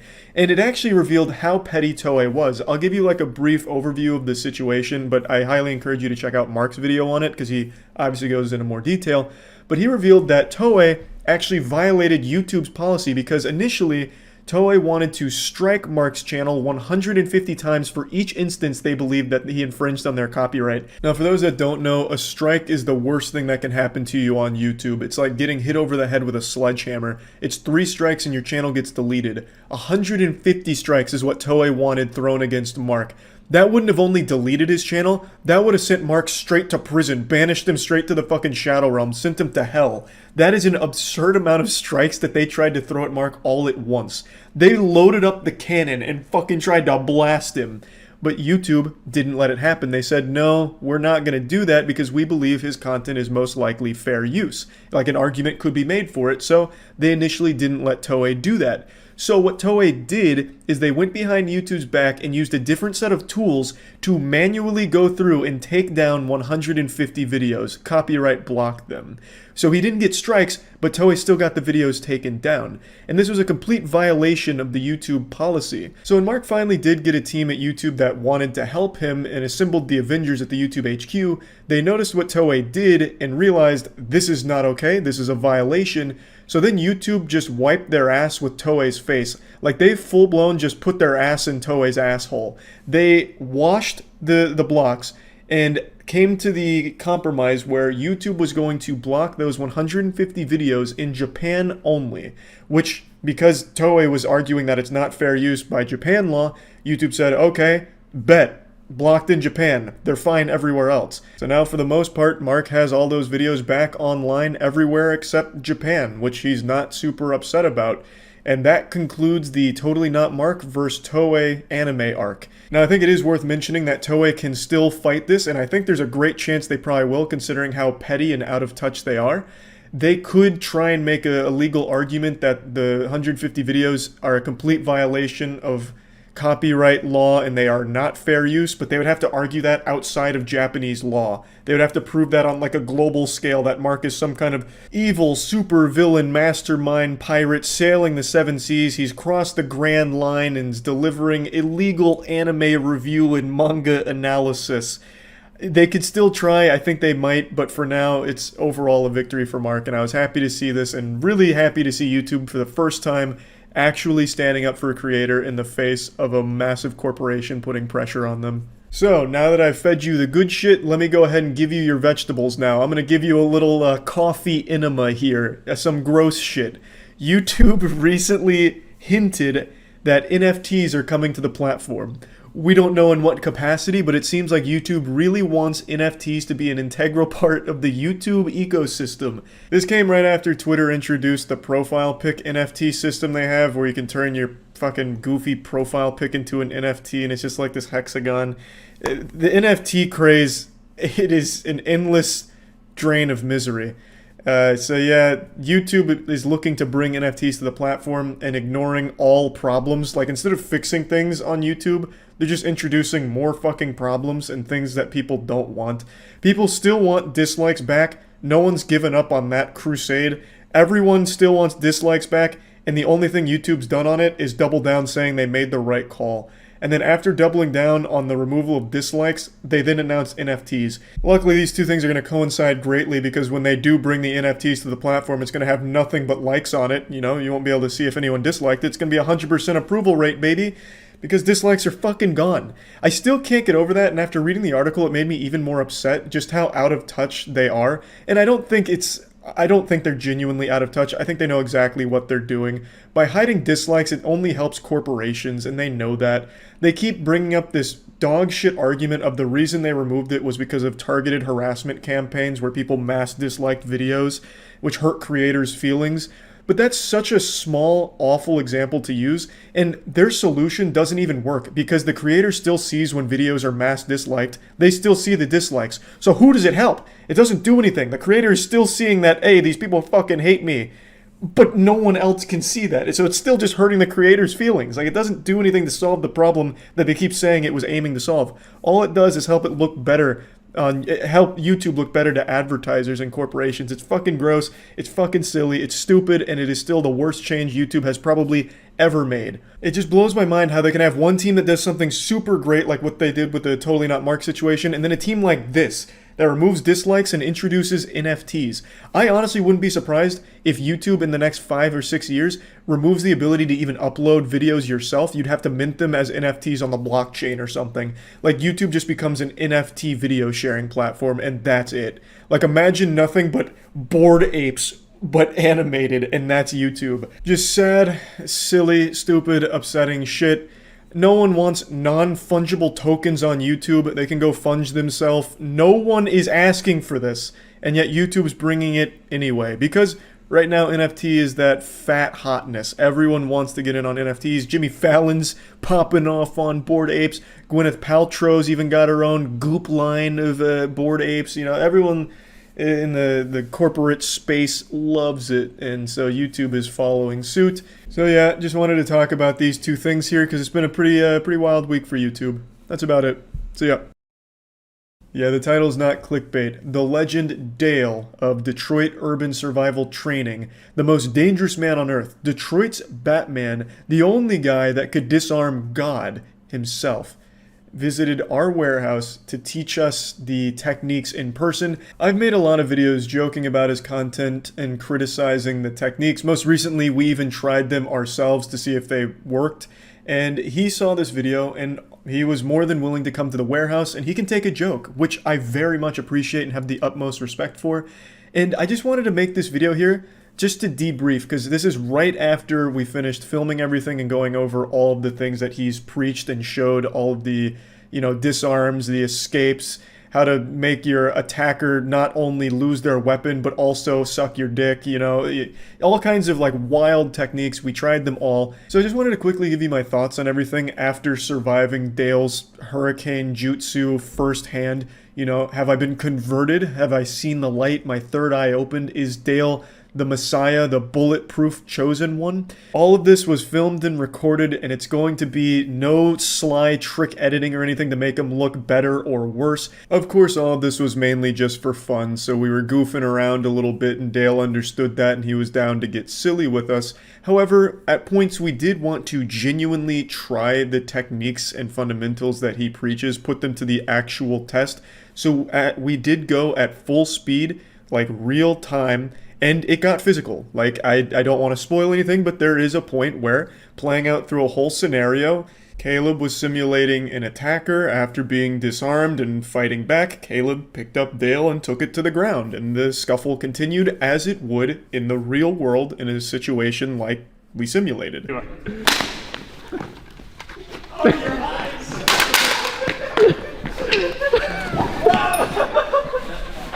This is adorable. He's going full wrestling. Because, like I said, we wanted to see, does it actually work in any capacity? It was myself, Caleb, and Rex Gunderson. Caleb and I have no professional training whatsoever. Rex Gunderson, however, he's a real wild card. For his line of work, he is professionally trained in both defense, firearms, attacking, disarming, pretty much the whole shebang. I'm not trying to, like, you know, give everything about him away or any of his personal details. I'm not going to fucking show you his report card or anything. But for his actual profession, he undergoes intense training and is a professionally trained and licensed individual in all of these fields. And I wanted him to be there to test it and see what he thought of everything. I wanted to make sure everything was covered to get it as thorough as possible. So that video is going to be posted 5 hours from now, 7 p.m. EST. But I wanted to make this before that goes up, just to give you my thoughts on everything immediately after it. So first of all, Dale himself is an extremely positive and wholesome guy. He was like extremely fun to be around and a genuinely just nice person. Initially, I was under the impression that he was just selling bullshit, that he didn't actually believe in it, but I get the impression, as did all of us, that he truly believes in the things that he teaches and is extremely passionate about it as well. He lives and breathes the program and truly believes that through these techniques and his guide, that it is helping people in his community. And I think that was refreshing to see. It's not like an NFT crypto bro scam who knows that their JPEG of a monkey wearing a hat is worthless, but still tries to pretend that it's not in order to make money off of it. This is a guy who really believes through his background that the things he is teaching in his program, as well as the people that go out from his facility to monitor the streets, is doing a good service to the community. I think there's something to be said for that. I think there's genuine merit in these dust operatives, and just even saying that sounds like some shit out of an anime, but these dust operatives patrolling neighborhoods in order to help deter criminals. I think there is an actual argument to be made that that is an extremely helpful service. You know, of course they're not John Wick. They're not going to be able to hop out of the fucking Hummers and defuse every situation and kung fu someone to death in order to save the community. But just having them patrolling and just being on alert for those neighborhoods, I imagine, is a great breath of fresh air for the residents, as well as a probably pretty effective deterrent, because the more activity in an area, the less likely someone is to just fucking pull out a gun and rob someone in broad daylight, right? So I do think that there is a genuine argument to be made there for that being a very helpful service. And now, to go more specific on the actual training fundamentals themselves.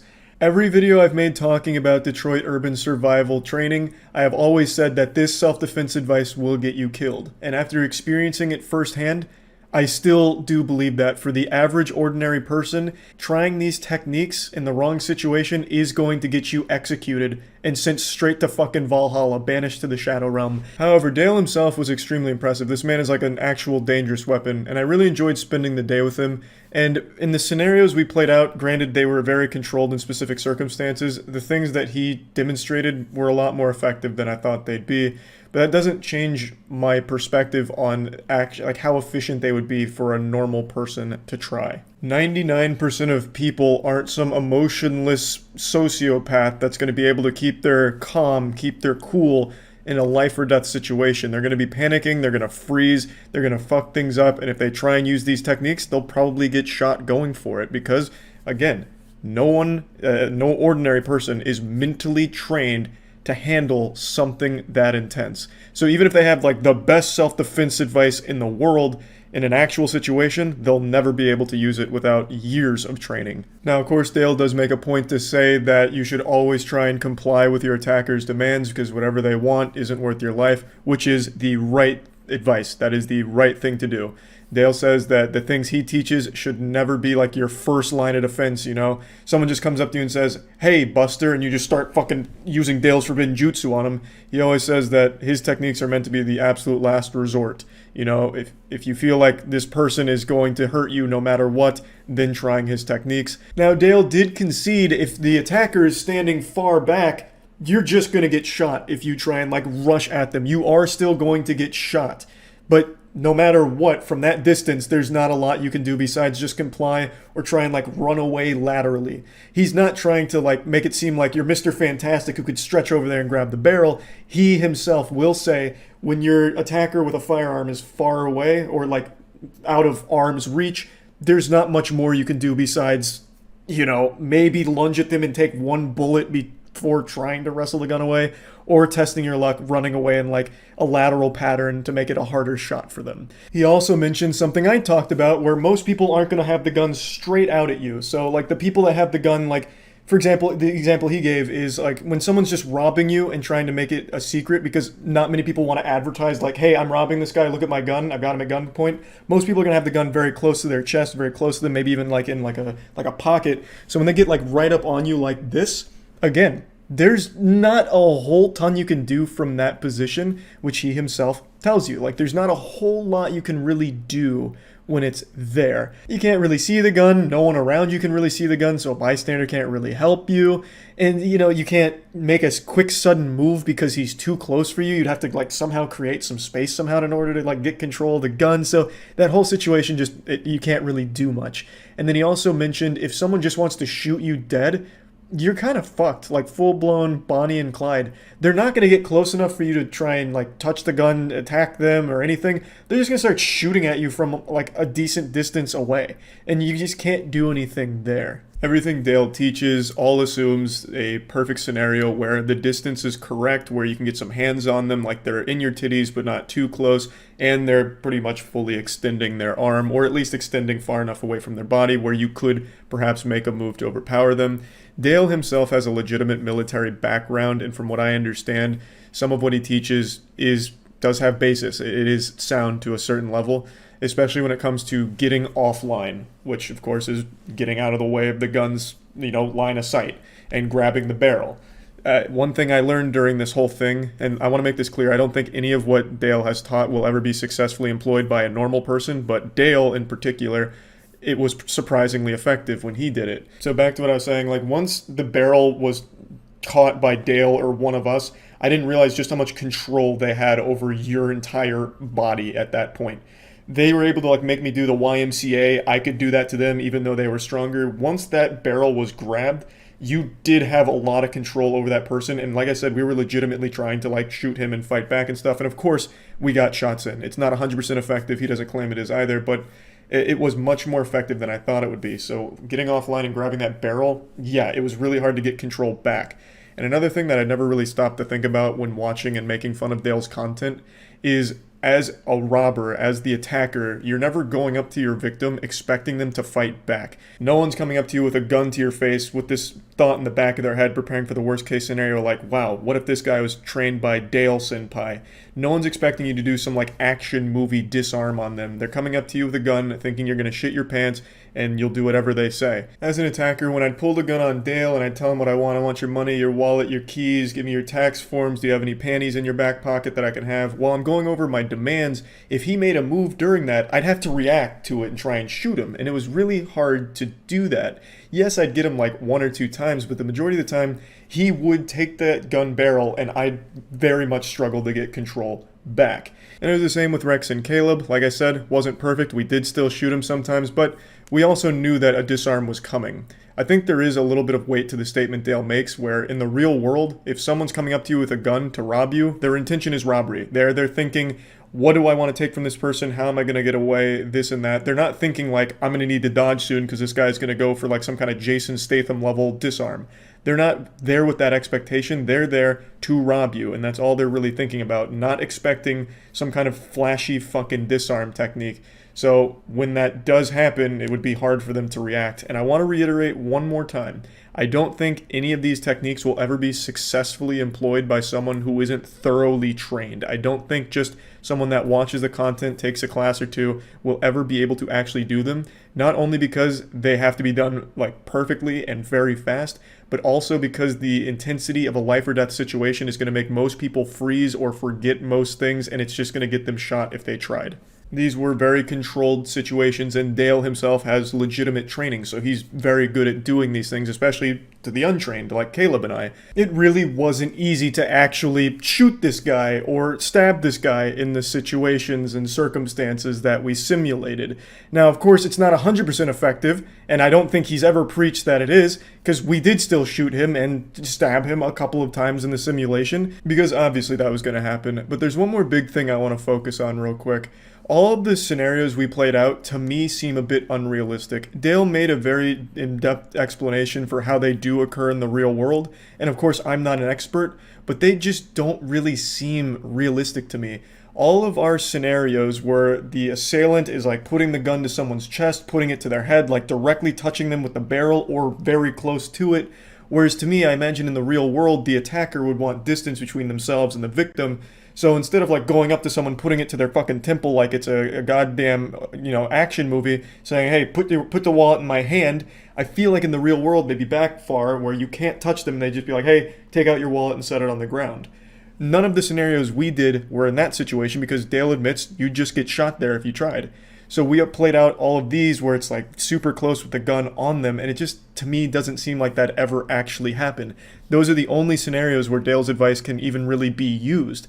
And in those controlled situations, those unrealistic scenarios, his advice was pretty effective. Like, it was definitely more effective than I thought it would be, even in those situations. But again, I just don't see that happening in the real world. I'm not an expert. Dale could very well be right, and those are pretty common when it comes to robberies, like that distance and, putting the gun right on someone. I don't know. It just, to me, seems a bit unrealistic. I also learned just how painful it is when a gun is being moved with your finger on the trigger. I'm not lying when I say there was 3 or 4 times where I was convinced my finger was about to break or my shoulder was going to pop out of its socket. The amount of control you have over a gun from its barrel blew me away. I had no clue it would actually be that impressive. Now, I did heavily shit on that whole getting offline train of thought where I was just saying, if you just dodge, I'll move my gun a little bit. You don't really get that far away.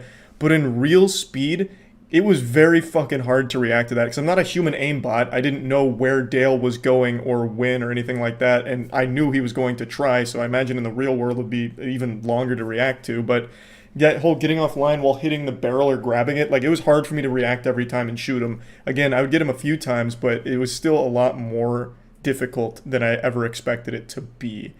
Then keep in mind, it wasn't just me. All 3 of us tried this, and we were trying to go like a real-world situation. The main thing I critiqued in all of Dale's content is the people he does this on stand still like they're mannequins. We tried to move and jump around and everything to make it very real-world, but once you lose that upper hand and that barrel got into Dale's fucking meaty paws, it was super tough to take it back because your finger is in where the trigger is and it is so goddamn painful. So when you're bouncing back and moving around, your finger is constantly just getting torn apart. And it really was a lot more difficult than I expected. But again, it'd have to be under the perfect conditions, and the person, the victim, would have to somehow be able to keep their heart rate down enough to actually execute these the right way without giving themselves a heart attack beforehand. However, after experiencing Dale's wrath firsthand, I can say with 100% certainty he is the worst target for a robbery. You could come at this man with 5 machine guns and 15 katanas and somehow he'd wrestle them all away from you. The man is just a walking apocalypse. Now, as I mentioned, Rex is professionally trained and he actually did corroborate at least some of what Dale was talking about when it came to some of the disarms that he showed. But as Rex also agrees, no one will ever be able to successfully pull it off without years of training. So while some of the disarm techniques he teaches aren't fundamentally bullshit, they're also not applicable to a normal person. It would take years of mental and physical training to actually be able to pull them off in a real situation, and even the situation where you could even try is extremely rare. It's kind of unrealistic to expect the perfect distance and the perfect attacker who's like fully locking out their elbows and stretching out their gun. It doesn't feel like it would ever be something that a normal person would ever be able to do. Also, when it came to like the eyeball stuff, very, very, very, very painful, as you would expect. I think that's definitely more painful than a nut shot. In the videos I said, why even go for the eyes when you just hit him in the nuts? I am a 100% believer in the eyes for sure now is the most effective place to target when it comes to a real world situation where you need to get somebody off you. Going right for their eyes, wow. I couldn't believe how awful that experience was. So yeah, again, I haven't changed my belief that a normal person watching the videos or even taking 1 or 2 classes will ever be able to actually use these unless they also have the mental fortitude or even the mental training to remain calm under pressure and execute them. So yeah, that's about it. So yeah. You should check out Acerthorn. I discovered him a year ago on YouTube. He's currently suing me for $1.2 million for copyright infringement. There's vids about it. He also sued his university, parents, state of Arkansas, Google, Microsoft, etc. You're one of the people named in the Acerthorn case?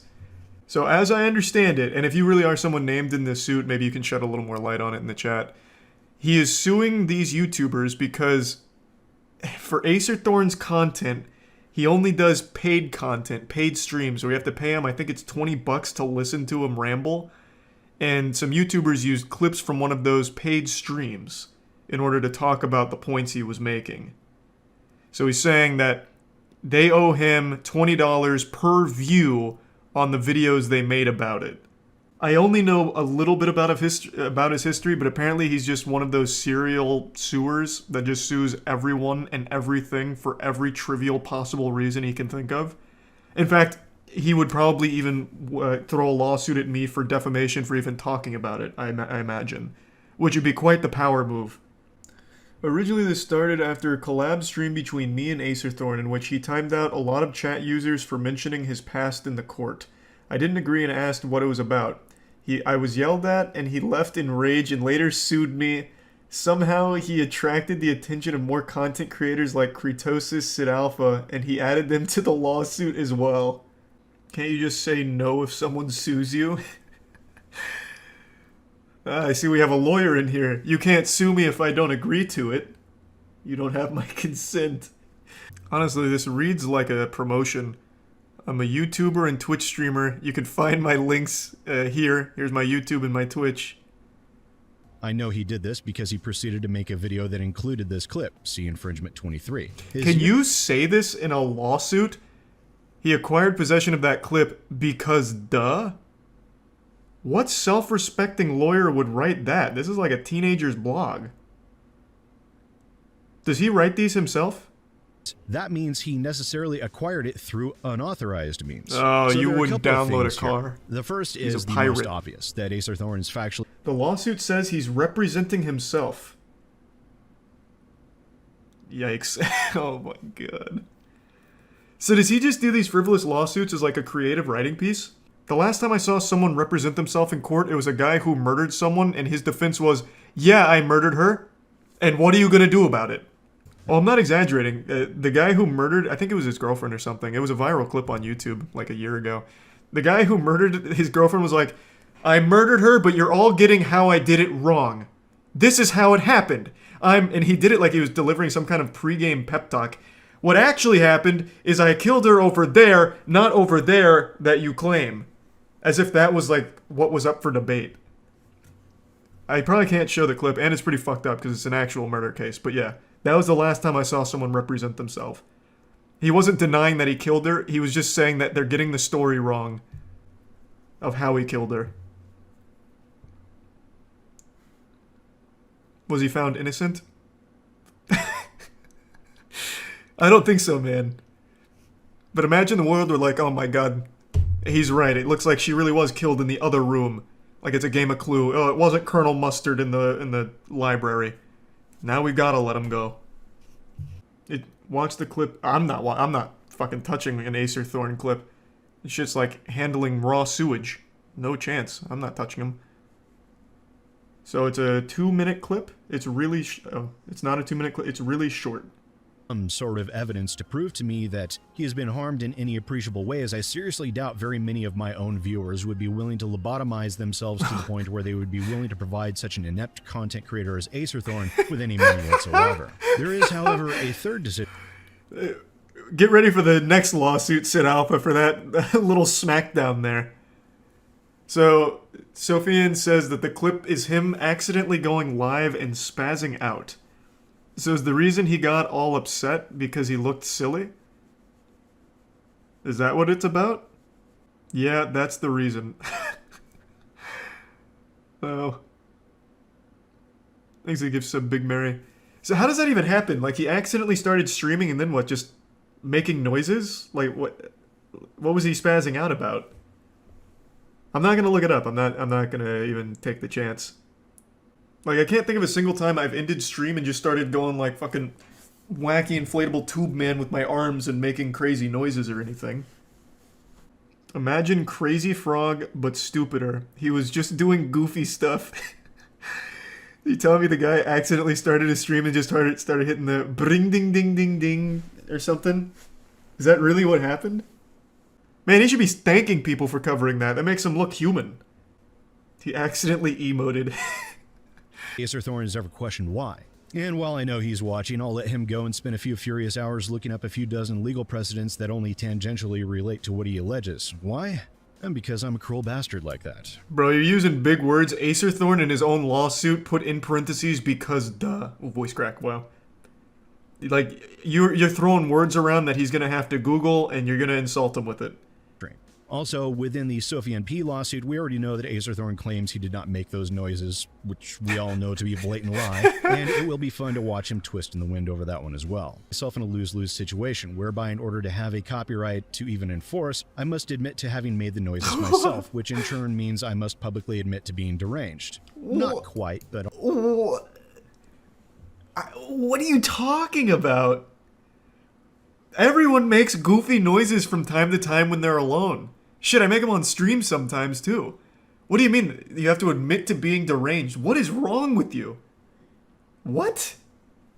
Oh my god, now I have to publicly come out and say that I'm a lunatic because I made silly noises. People are gonna look at me like I'm a fool. Thus, I'll sue this man. That way no one thinks I'm a fool. Jesus. In order to avoid looking like a clown, he became the whole circus.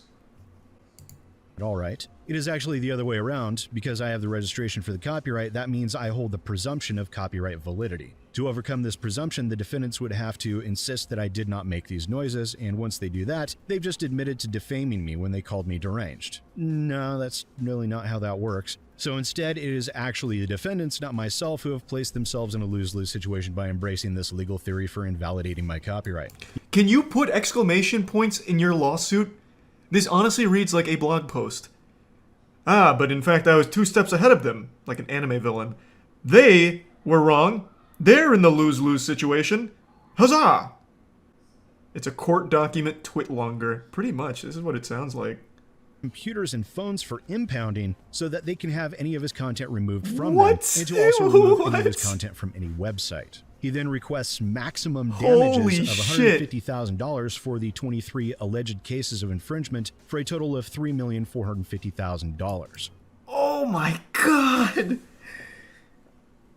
Holy shit, this guy's going for the moon! Whoo-wee! I don't think it's gonna make it very far for what it's worth. I'm no expert, I didn't pass the bar or anything, but... I mean, the way he wrote that lawsuit seems like any self-respecting court is never gonna actually take it seriously. For too long I've buried my head in the sand, plugging my ears, pretending nothing's wrong. But it's time to finally rise and hit you with the cock meat surprise. It's a subject a lot of people have asked me to weigh in on, and I just haven't really bothered until now. Jacksepticeye recently made a video talking about it, and it's something that I feel I should also talk about as well, since it's so highly requested. It has to deal with a problem that YouTube's been facing for about a year now, and I expected it to be resolved by now, but it's showing no signs of improving or getting better, so might as well address it since a lot of people have also noticed it. And it has to deal with the comment section. The YouTube comment section is inflicted with the scarlet rot. It is just being fucking poisoned by bots and spammers. When you think of hopeless misery, you probably immediately picture Twitter. But then right above that, you have the YouTube comment section. For a really long time, it's had a very negative reputation, and for good reason. YouTube comment section is where basic reasoning goes to die, for the most part. And depending on where you end up on YouTube, you can find some of the most outrageous shit imaginable with hundreds of updates supporting it, and then like a full 500 reply thread on it. I remember a long time ago, it must have been like almost 2 years ago now, I was watching a flat earth rap video, and the top comment was someone talking about how they had a nightmare that an octopus inked them, and it somehow like helped them achieve enlightenment, like this blissful nirvana, and they were able to see like interdimensional celebrity demons or something, and they went on with this like crazy fanfic, and it had tons of updates, and then all of the replies were like, oh my god, I had the same dream, we're somehow connected, and it's like, what the fuck is going on? I'm getting carried away. Point is, the YouTube comment section has always, for like the entire history of YouTube, been a weird and wacky wasteland. However, it has never been as bad as it currently is, because now it is completely infested with bots and spammers, and I'm sure you've seen them. If you leave a comment on any YouTube video, including this one, I guarantee it, if you leave any comment, all of the replies, and you'll get somewhere between like 2 and 10 replies, and all of them are bots saying the same shit in different ways. The big ones are, this guy's content is garbage, I'm making straight bangers on my channel, click here. And sometimes the bots are sophisticated enough to somehow slip a link past the link block. So they'll sometimes just drop a link to something, whether it's a YouTube video or a website, be like, this video is super sucky, this is a stinker-rooney on the highest level, look at this link, this video is amazing, or I just found this guy's chat logs on this website, click here to look at it, I've been crying all day after reading it. And if you make the mistake of clicking on any of these channels or clicking these links, you'll find that on the channels there's no videos. So I imagine it's maybe to grab your IP or something fucking weird, I don't know, but most of the time there's not even a single video there. And if you make the mistake of clicking a link, you're absolutely going right to a fucking phishing scam. And if it's a link to a YouTube video, you're absolutely going to a really fucking sketchy YouTube video with 009 soundscape blasting in some kind of Windows Movie Maker tutorial. Like, it's the weirdest shit.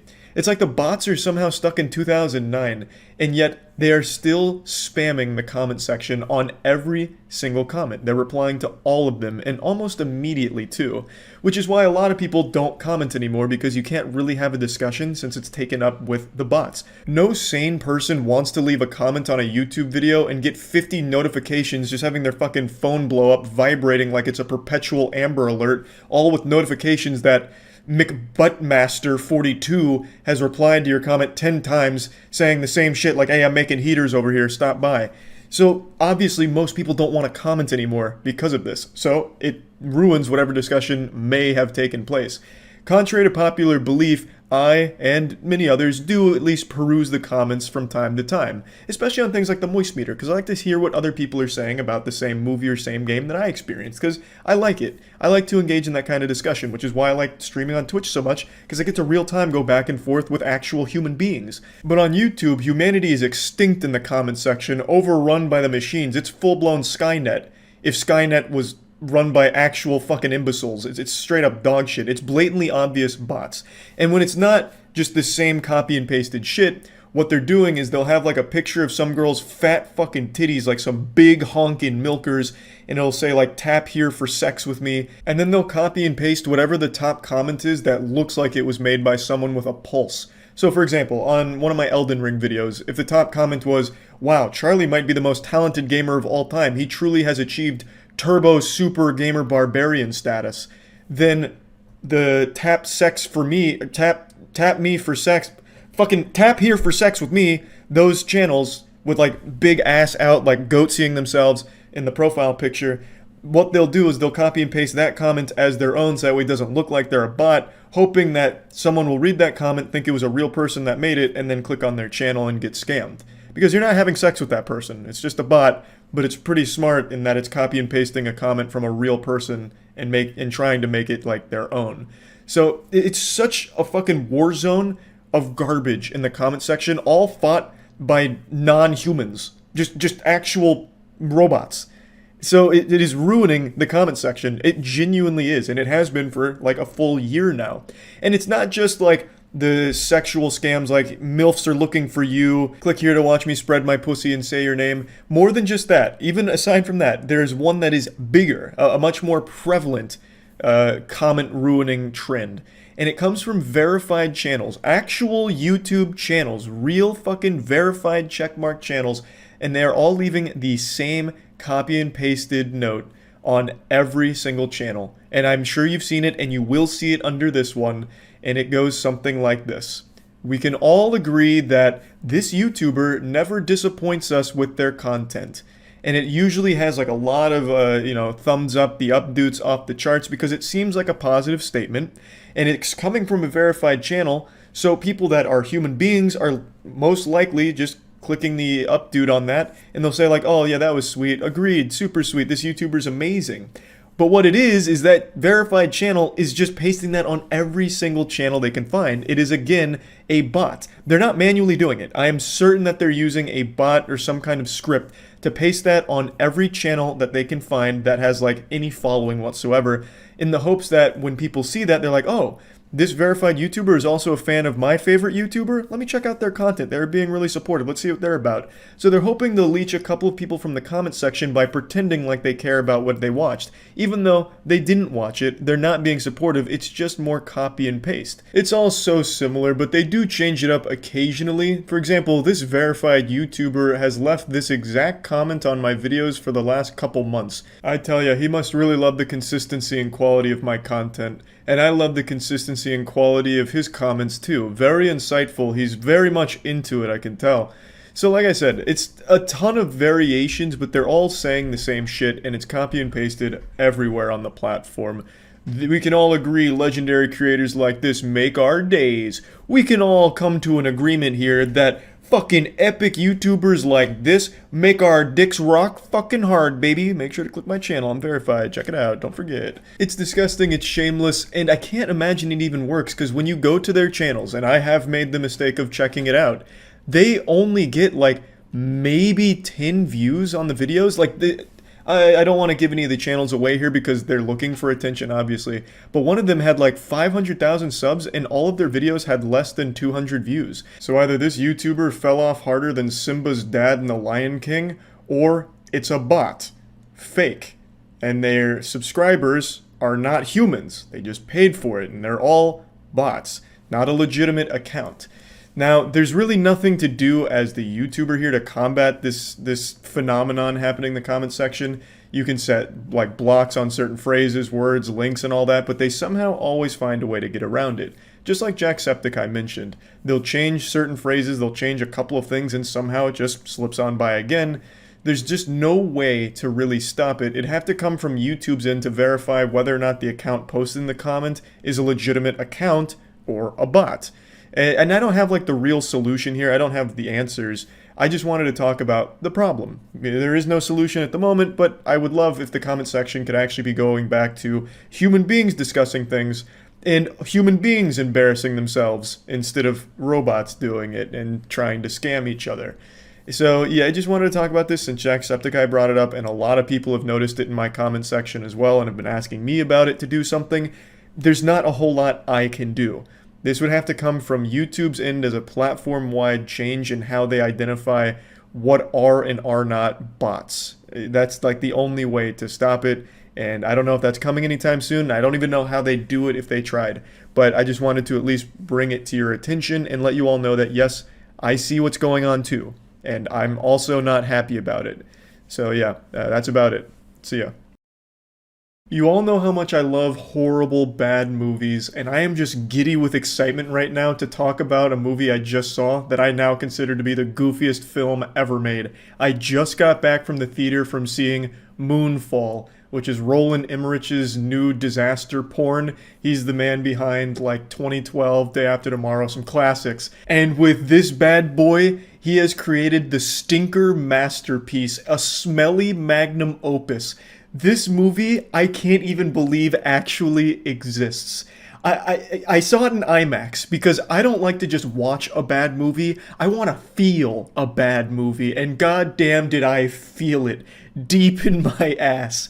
This was an absolutely wild ride from start to finish. If somebody asked me what the best movie ever made was, I'd say Moonfall. If someone asked me what the worst movie ever made was, I'd say Moonfall. I don't know whether to give Moonfall a 100% on the moist meter or a 0. This fucking thing was so beautifully awful in all of the perfect ways. I just can't describe it. It is the actual perfect storm of dog shit put into film. The movie was like 2 hours long, and I swear to God, it felt like 20 minutes. I was upset when this movie ended. I just wanted it to keep going and going. This movie could have ran 8 hours, and I wouldn't have complained if it kept up this intensity. It was an amazing experience. So, spoiler alert, I want to go into it. I really want to fucking peel apart these stinky cheeks and tell you all about this movie start to finish. And let me just go ahead and say, this movie had the audacity to try and hint at a universe, like a Moonfall extended universe, kind of like the Marvel or Star Wars universe they created. Moonfall did that towards the end, and I need a sequel. The human race deserves a sequel to Moonfall. So let's get into it. So the movie starts with our main character, Brian, played by Patrick Wilson, in space with our other extremely important character, I forgot her name already, but played by Halle Berry. That's another thing about this movie. I saw it with Andrew, and the second we left the theater, we couldn't remember a single one of the characters' names apart from, like, Brian and the cat's name, which was Fuzz Aldrin. So, like, that's another thing. Like, all the characters are super forgettable. I'm getting ahead of myself. So, Halle Berry and Patrick Wilson's character, they're in space working on the space shuttle. And there's another character there with them that's helping, and then all of a sudden, a massive cloud of space dust blasts the ship. It tears it to pieces, knocks out Halle Berry, and it sends Brian, like, scrambling to get inside. And then the other guy, who I don't even know if they even gave a name to, his line gets cut, and he just gets sent, like, quadruple backflipping through space for all eternity and dies. And then when they arrive back at Earth, they blame Brian for the whole event, despite there being camera footage of this space dust being the culprit, destroying the ship. They're blaming Brian. They're like, you are a disgrace. Your negligence caused the death of an astronaut and the destruction of so much money worth of, NASA parts. You're going off book now. Get out of NASA. So then he gets fired. His wife leaves him. His kid hates him. He's now like this drunkard who is really just scraping by and struggling. For some reason, the whole trial was public and he's insisting he was innocent. It was this very strange technological space dust that just fucking flew through like a fart. And he traced it back to a corner, like a quarter of the moon called like Mars Capri Sun or something. I already forgot the name of it. But no one believed him. Everyone mocked him. He got fired. His life ruined as a result. And then we're introduced to a very important character called KC. KC is a conspiracy theorist who really cracks the code that the moon is falling out of orbit. And KC believes it's because the moon is actually a megastructure put there by aliens. So he has his own little group of conspiracy theorists that also believe in the megastructures. And he tries very hard to bring this information to NASA to let them know that the moon is out of orbit, shit's gonna get rough. So just like in Majora's Mask, the moon is coming closer to Earth, and the closer it gets to Earth, the worse it is for humans because the gravitational pull from Earth will rip apart the moon, sending all of these giant chunks into the planet, destroying pretty much everything. A doomsday event, an apocalypse. And no one's believing KC, even though he has all of the research and evidence to back it up. So eventually he turns to Twitter. And he makes an anonymous post with all of the evidence, and miraculously overnight, the entire world believes him. It becomes the #1 trend, and every single news outlet everywhere is talking about it. NASA comes forward to corroborate it. Now everyone knows, yep, moon's about to fuck our shit up. So then they all try and come up with plans, and I swear to God, every character in this movie makes the stupidest decisions at every possible moment. It blew me away. It's like every character, even the ones that are supposed to be smart, like the scientists, are like lobotomized zombies. They get nothing right. None of it makes sense at all. But even suspending disbelief, you can't help but just sit there and scratch your head like there's no way they just said or did that. Like, I'm trying to sum it up to give you the cliff notes before I like start really dissecting it. So once it's been confirmed that the moon's coming to the Earth, Brian, the disgraced astronaut, teams up with Casey. They hang out for a bit, and then Halle Berry, who's still employed by NASA, just out of nowhere sends a helicopter to pick both of them up to help them defeat the moon, because now the moon's like a raid boss. So then they come up with a plan to like take an EMP device to the moon. Everyone believes them now. Also, NASA confirmed all of this and then like really figured they needed Brian's help, because they sent like a crew of 3 astronauts up to check out that crater, and then the giant space dust came up in the shape of like a goddamn ringworm, and it kills all 3 of them. So then they conclude like, yep, there's something weird and wacky going on with the moon. It's got some kind of artificial intelligence living inside of it. So then that's when Brian and Casey come. My God.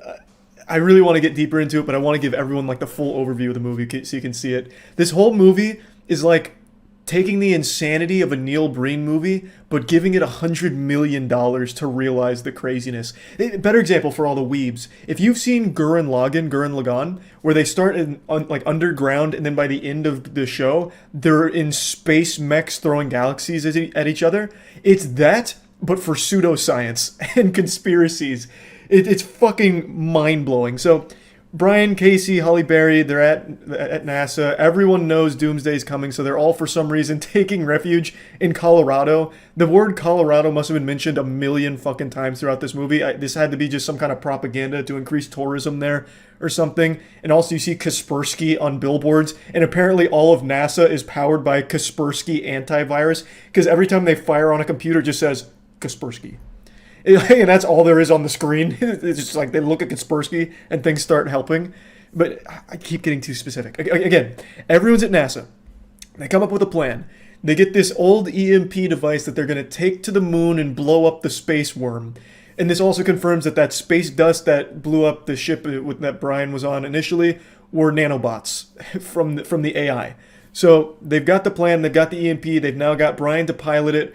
But something goes wrong. The moon's getting closer, so an earthquake happens, and it cracks the coolant in one of the engines, and it plays out exactly like this. I'm not exaggerating. Halle Berry and Brian go up to check out what's going on. One guy says, the coolant's leaking, and I don't know how to fix it. No one here can really fix it. And she's like, are you sure? And he's like, yeah.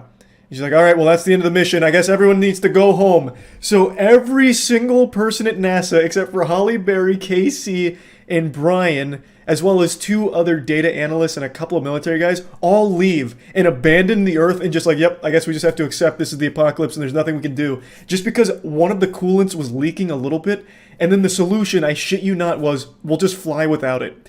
Apparently the entire time they could just fly without it because the moon was close enough, and Casey knew that and then relayed the information a little late to Halle Berry, and she just didn't bother to call anyone back. She's like, all right, well, I already told them they can leave. They can go. We can do it ourselves. So then we get our heroes strapping into the spaceship, ready to take on the moon. And as the moon's getting closer, it's causing gravitational disturbances. So there's water that's getting sucked up, and it's like giant waves of water that are just standing there. And those 2 like data analysts that stayed behind that I briefly mentioned, they get evacuated. They get into a helicopter with the military people because the waves are getting closer as the moon's passing over. And I can't even believe this fucking happened. They take off with plenty of time to escape, but instead of going away from the waves, the goddamn pilot kamikazes into the waves, and it's supposed to be this emotional moment of, oh my God, there is no escape. But like you can see, when the helicopter takes off, it could have just gone right, but instead inexplicably just goes left into the waves. And I'm missing so many impressive details. Brian's son, who hates him, went to jail. Brian got him out of jail.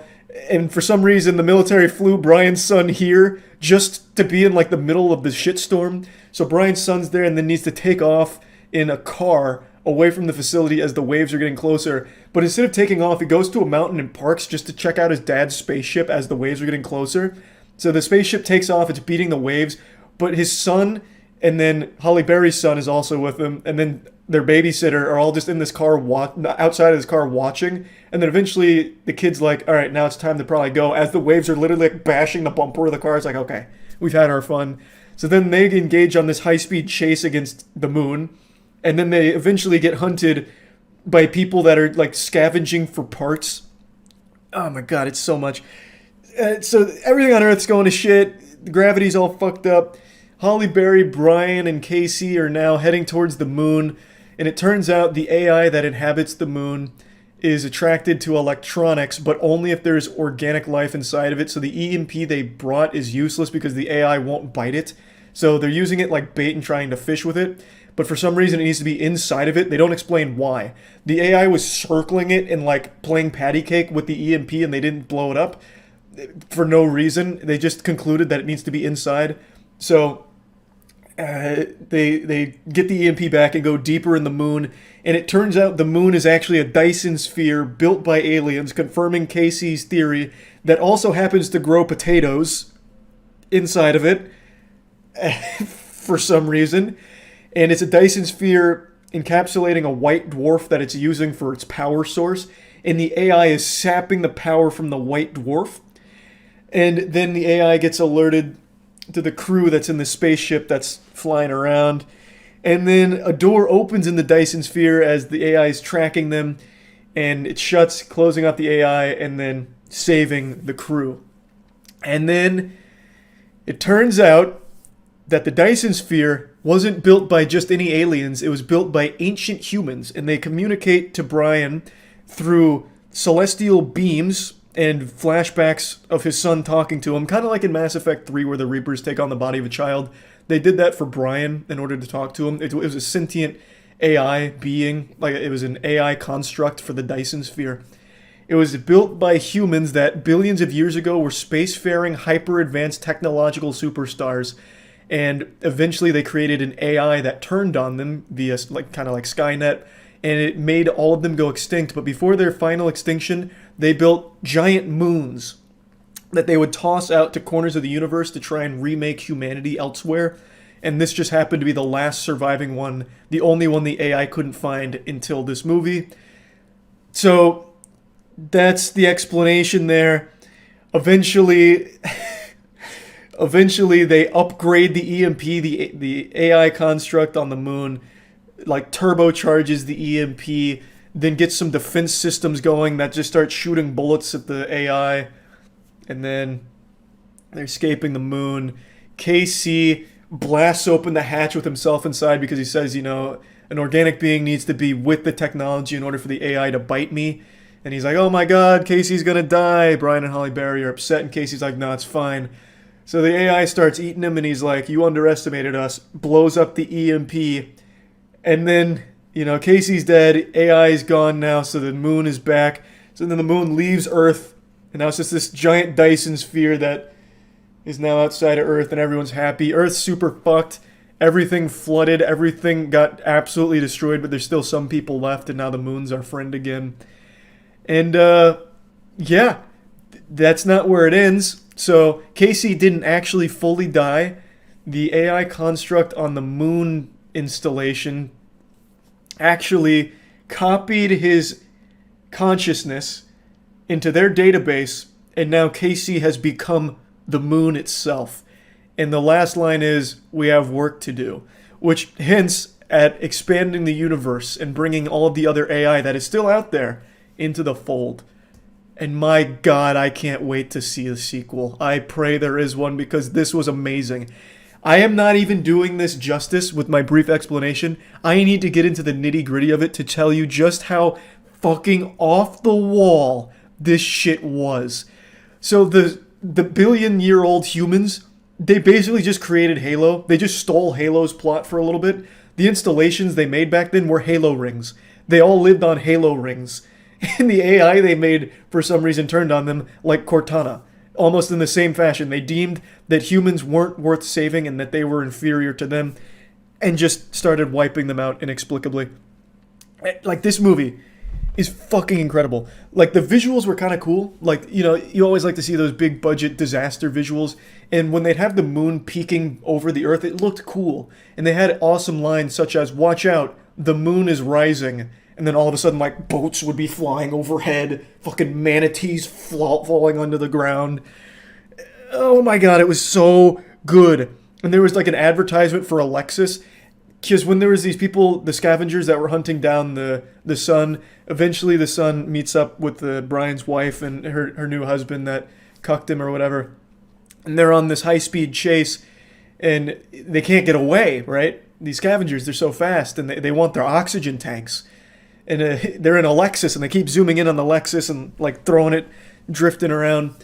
And the dad goes, hold on, I'm putting this into warp speed. And they zoom in on the Lexus logo, and then him turning from economy mode to sport mode, and then it fucking turbocharges and goes wild. Then they're able to outrun him. This movie, man, is actual fucking genius. Like, I can't talk enough about it. Every single moment of this movie, when you think they've run out of stupid juice, finds another way to make it even dumber. And I couldn't appreciate it more. I loved it. I fucking loved it. I don't even know how you make a movie this dumb. On accident, too. Like, this isn't a self-aware movie. There is no self-awareness in this movie at all. There's a couple of jokes, but they're not like self-aware jokes. They're just like general, decently written jokes. But nothing is self-aware. It really takes itself super seriously, and I love that about it. The best kind of bad movie is one where the director really wanted to do something special but just didn't have the talent or the vision to realize it. And this is one of those cases. It is, in every possible department, the best way to make a bad movie. It is the worst and goofiest movie in all of the right ways. I just don't think you could make a movie this stupid on purpose. This movie was just an amazing experience. This was something truly special. If you like bad, shitty movies, this is the movie to go see. This is going to be 2022's best stupid movie, I think. It would be tough to beat this one. So yeah, I just wanted to talk about this because I've had a smile on my face ever since leaving the theater. There's still so much more I could talk about with this movie. I've barely even scratched the surface of lunacy with Moonfall. But it's just, without you having seen the movie, it's not going to make as much sense. And sense is a word that is blasphemous to even use in the same sentence as Moonfall. That word never once crossed the mind of anyone who touched the script for this. The whole movie just felt like it was kids going and then trying to one-up each other. Nothing connects logically.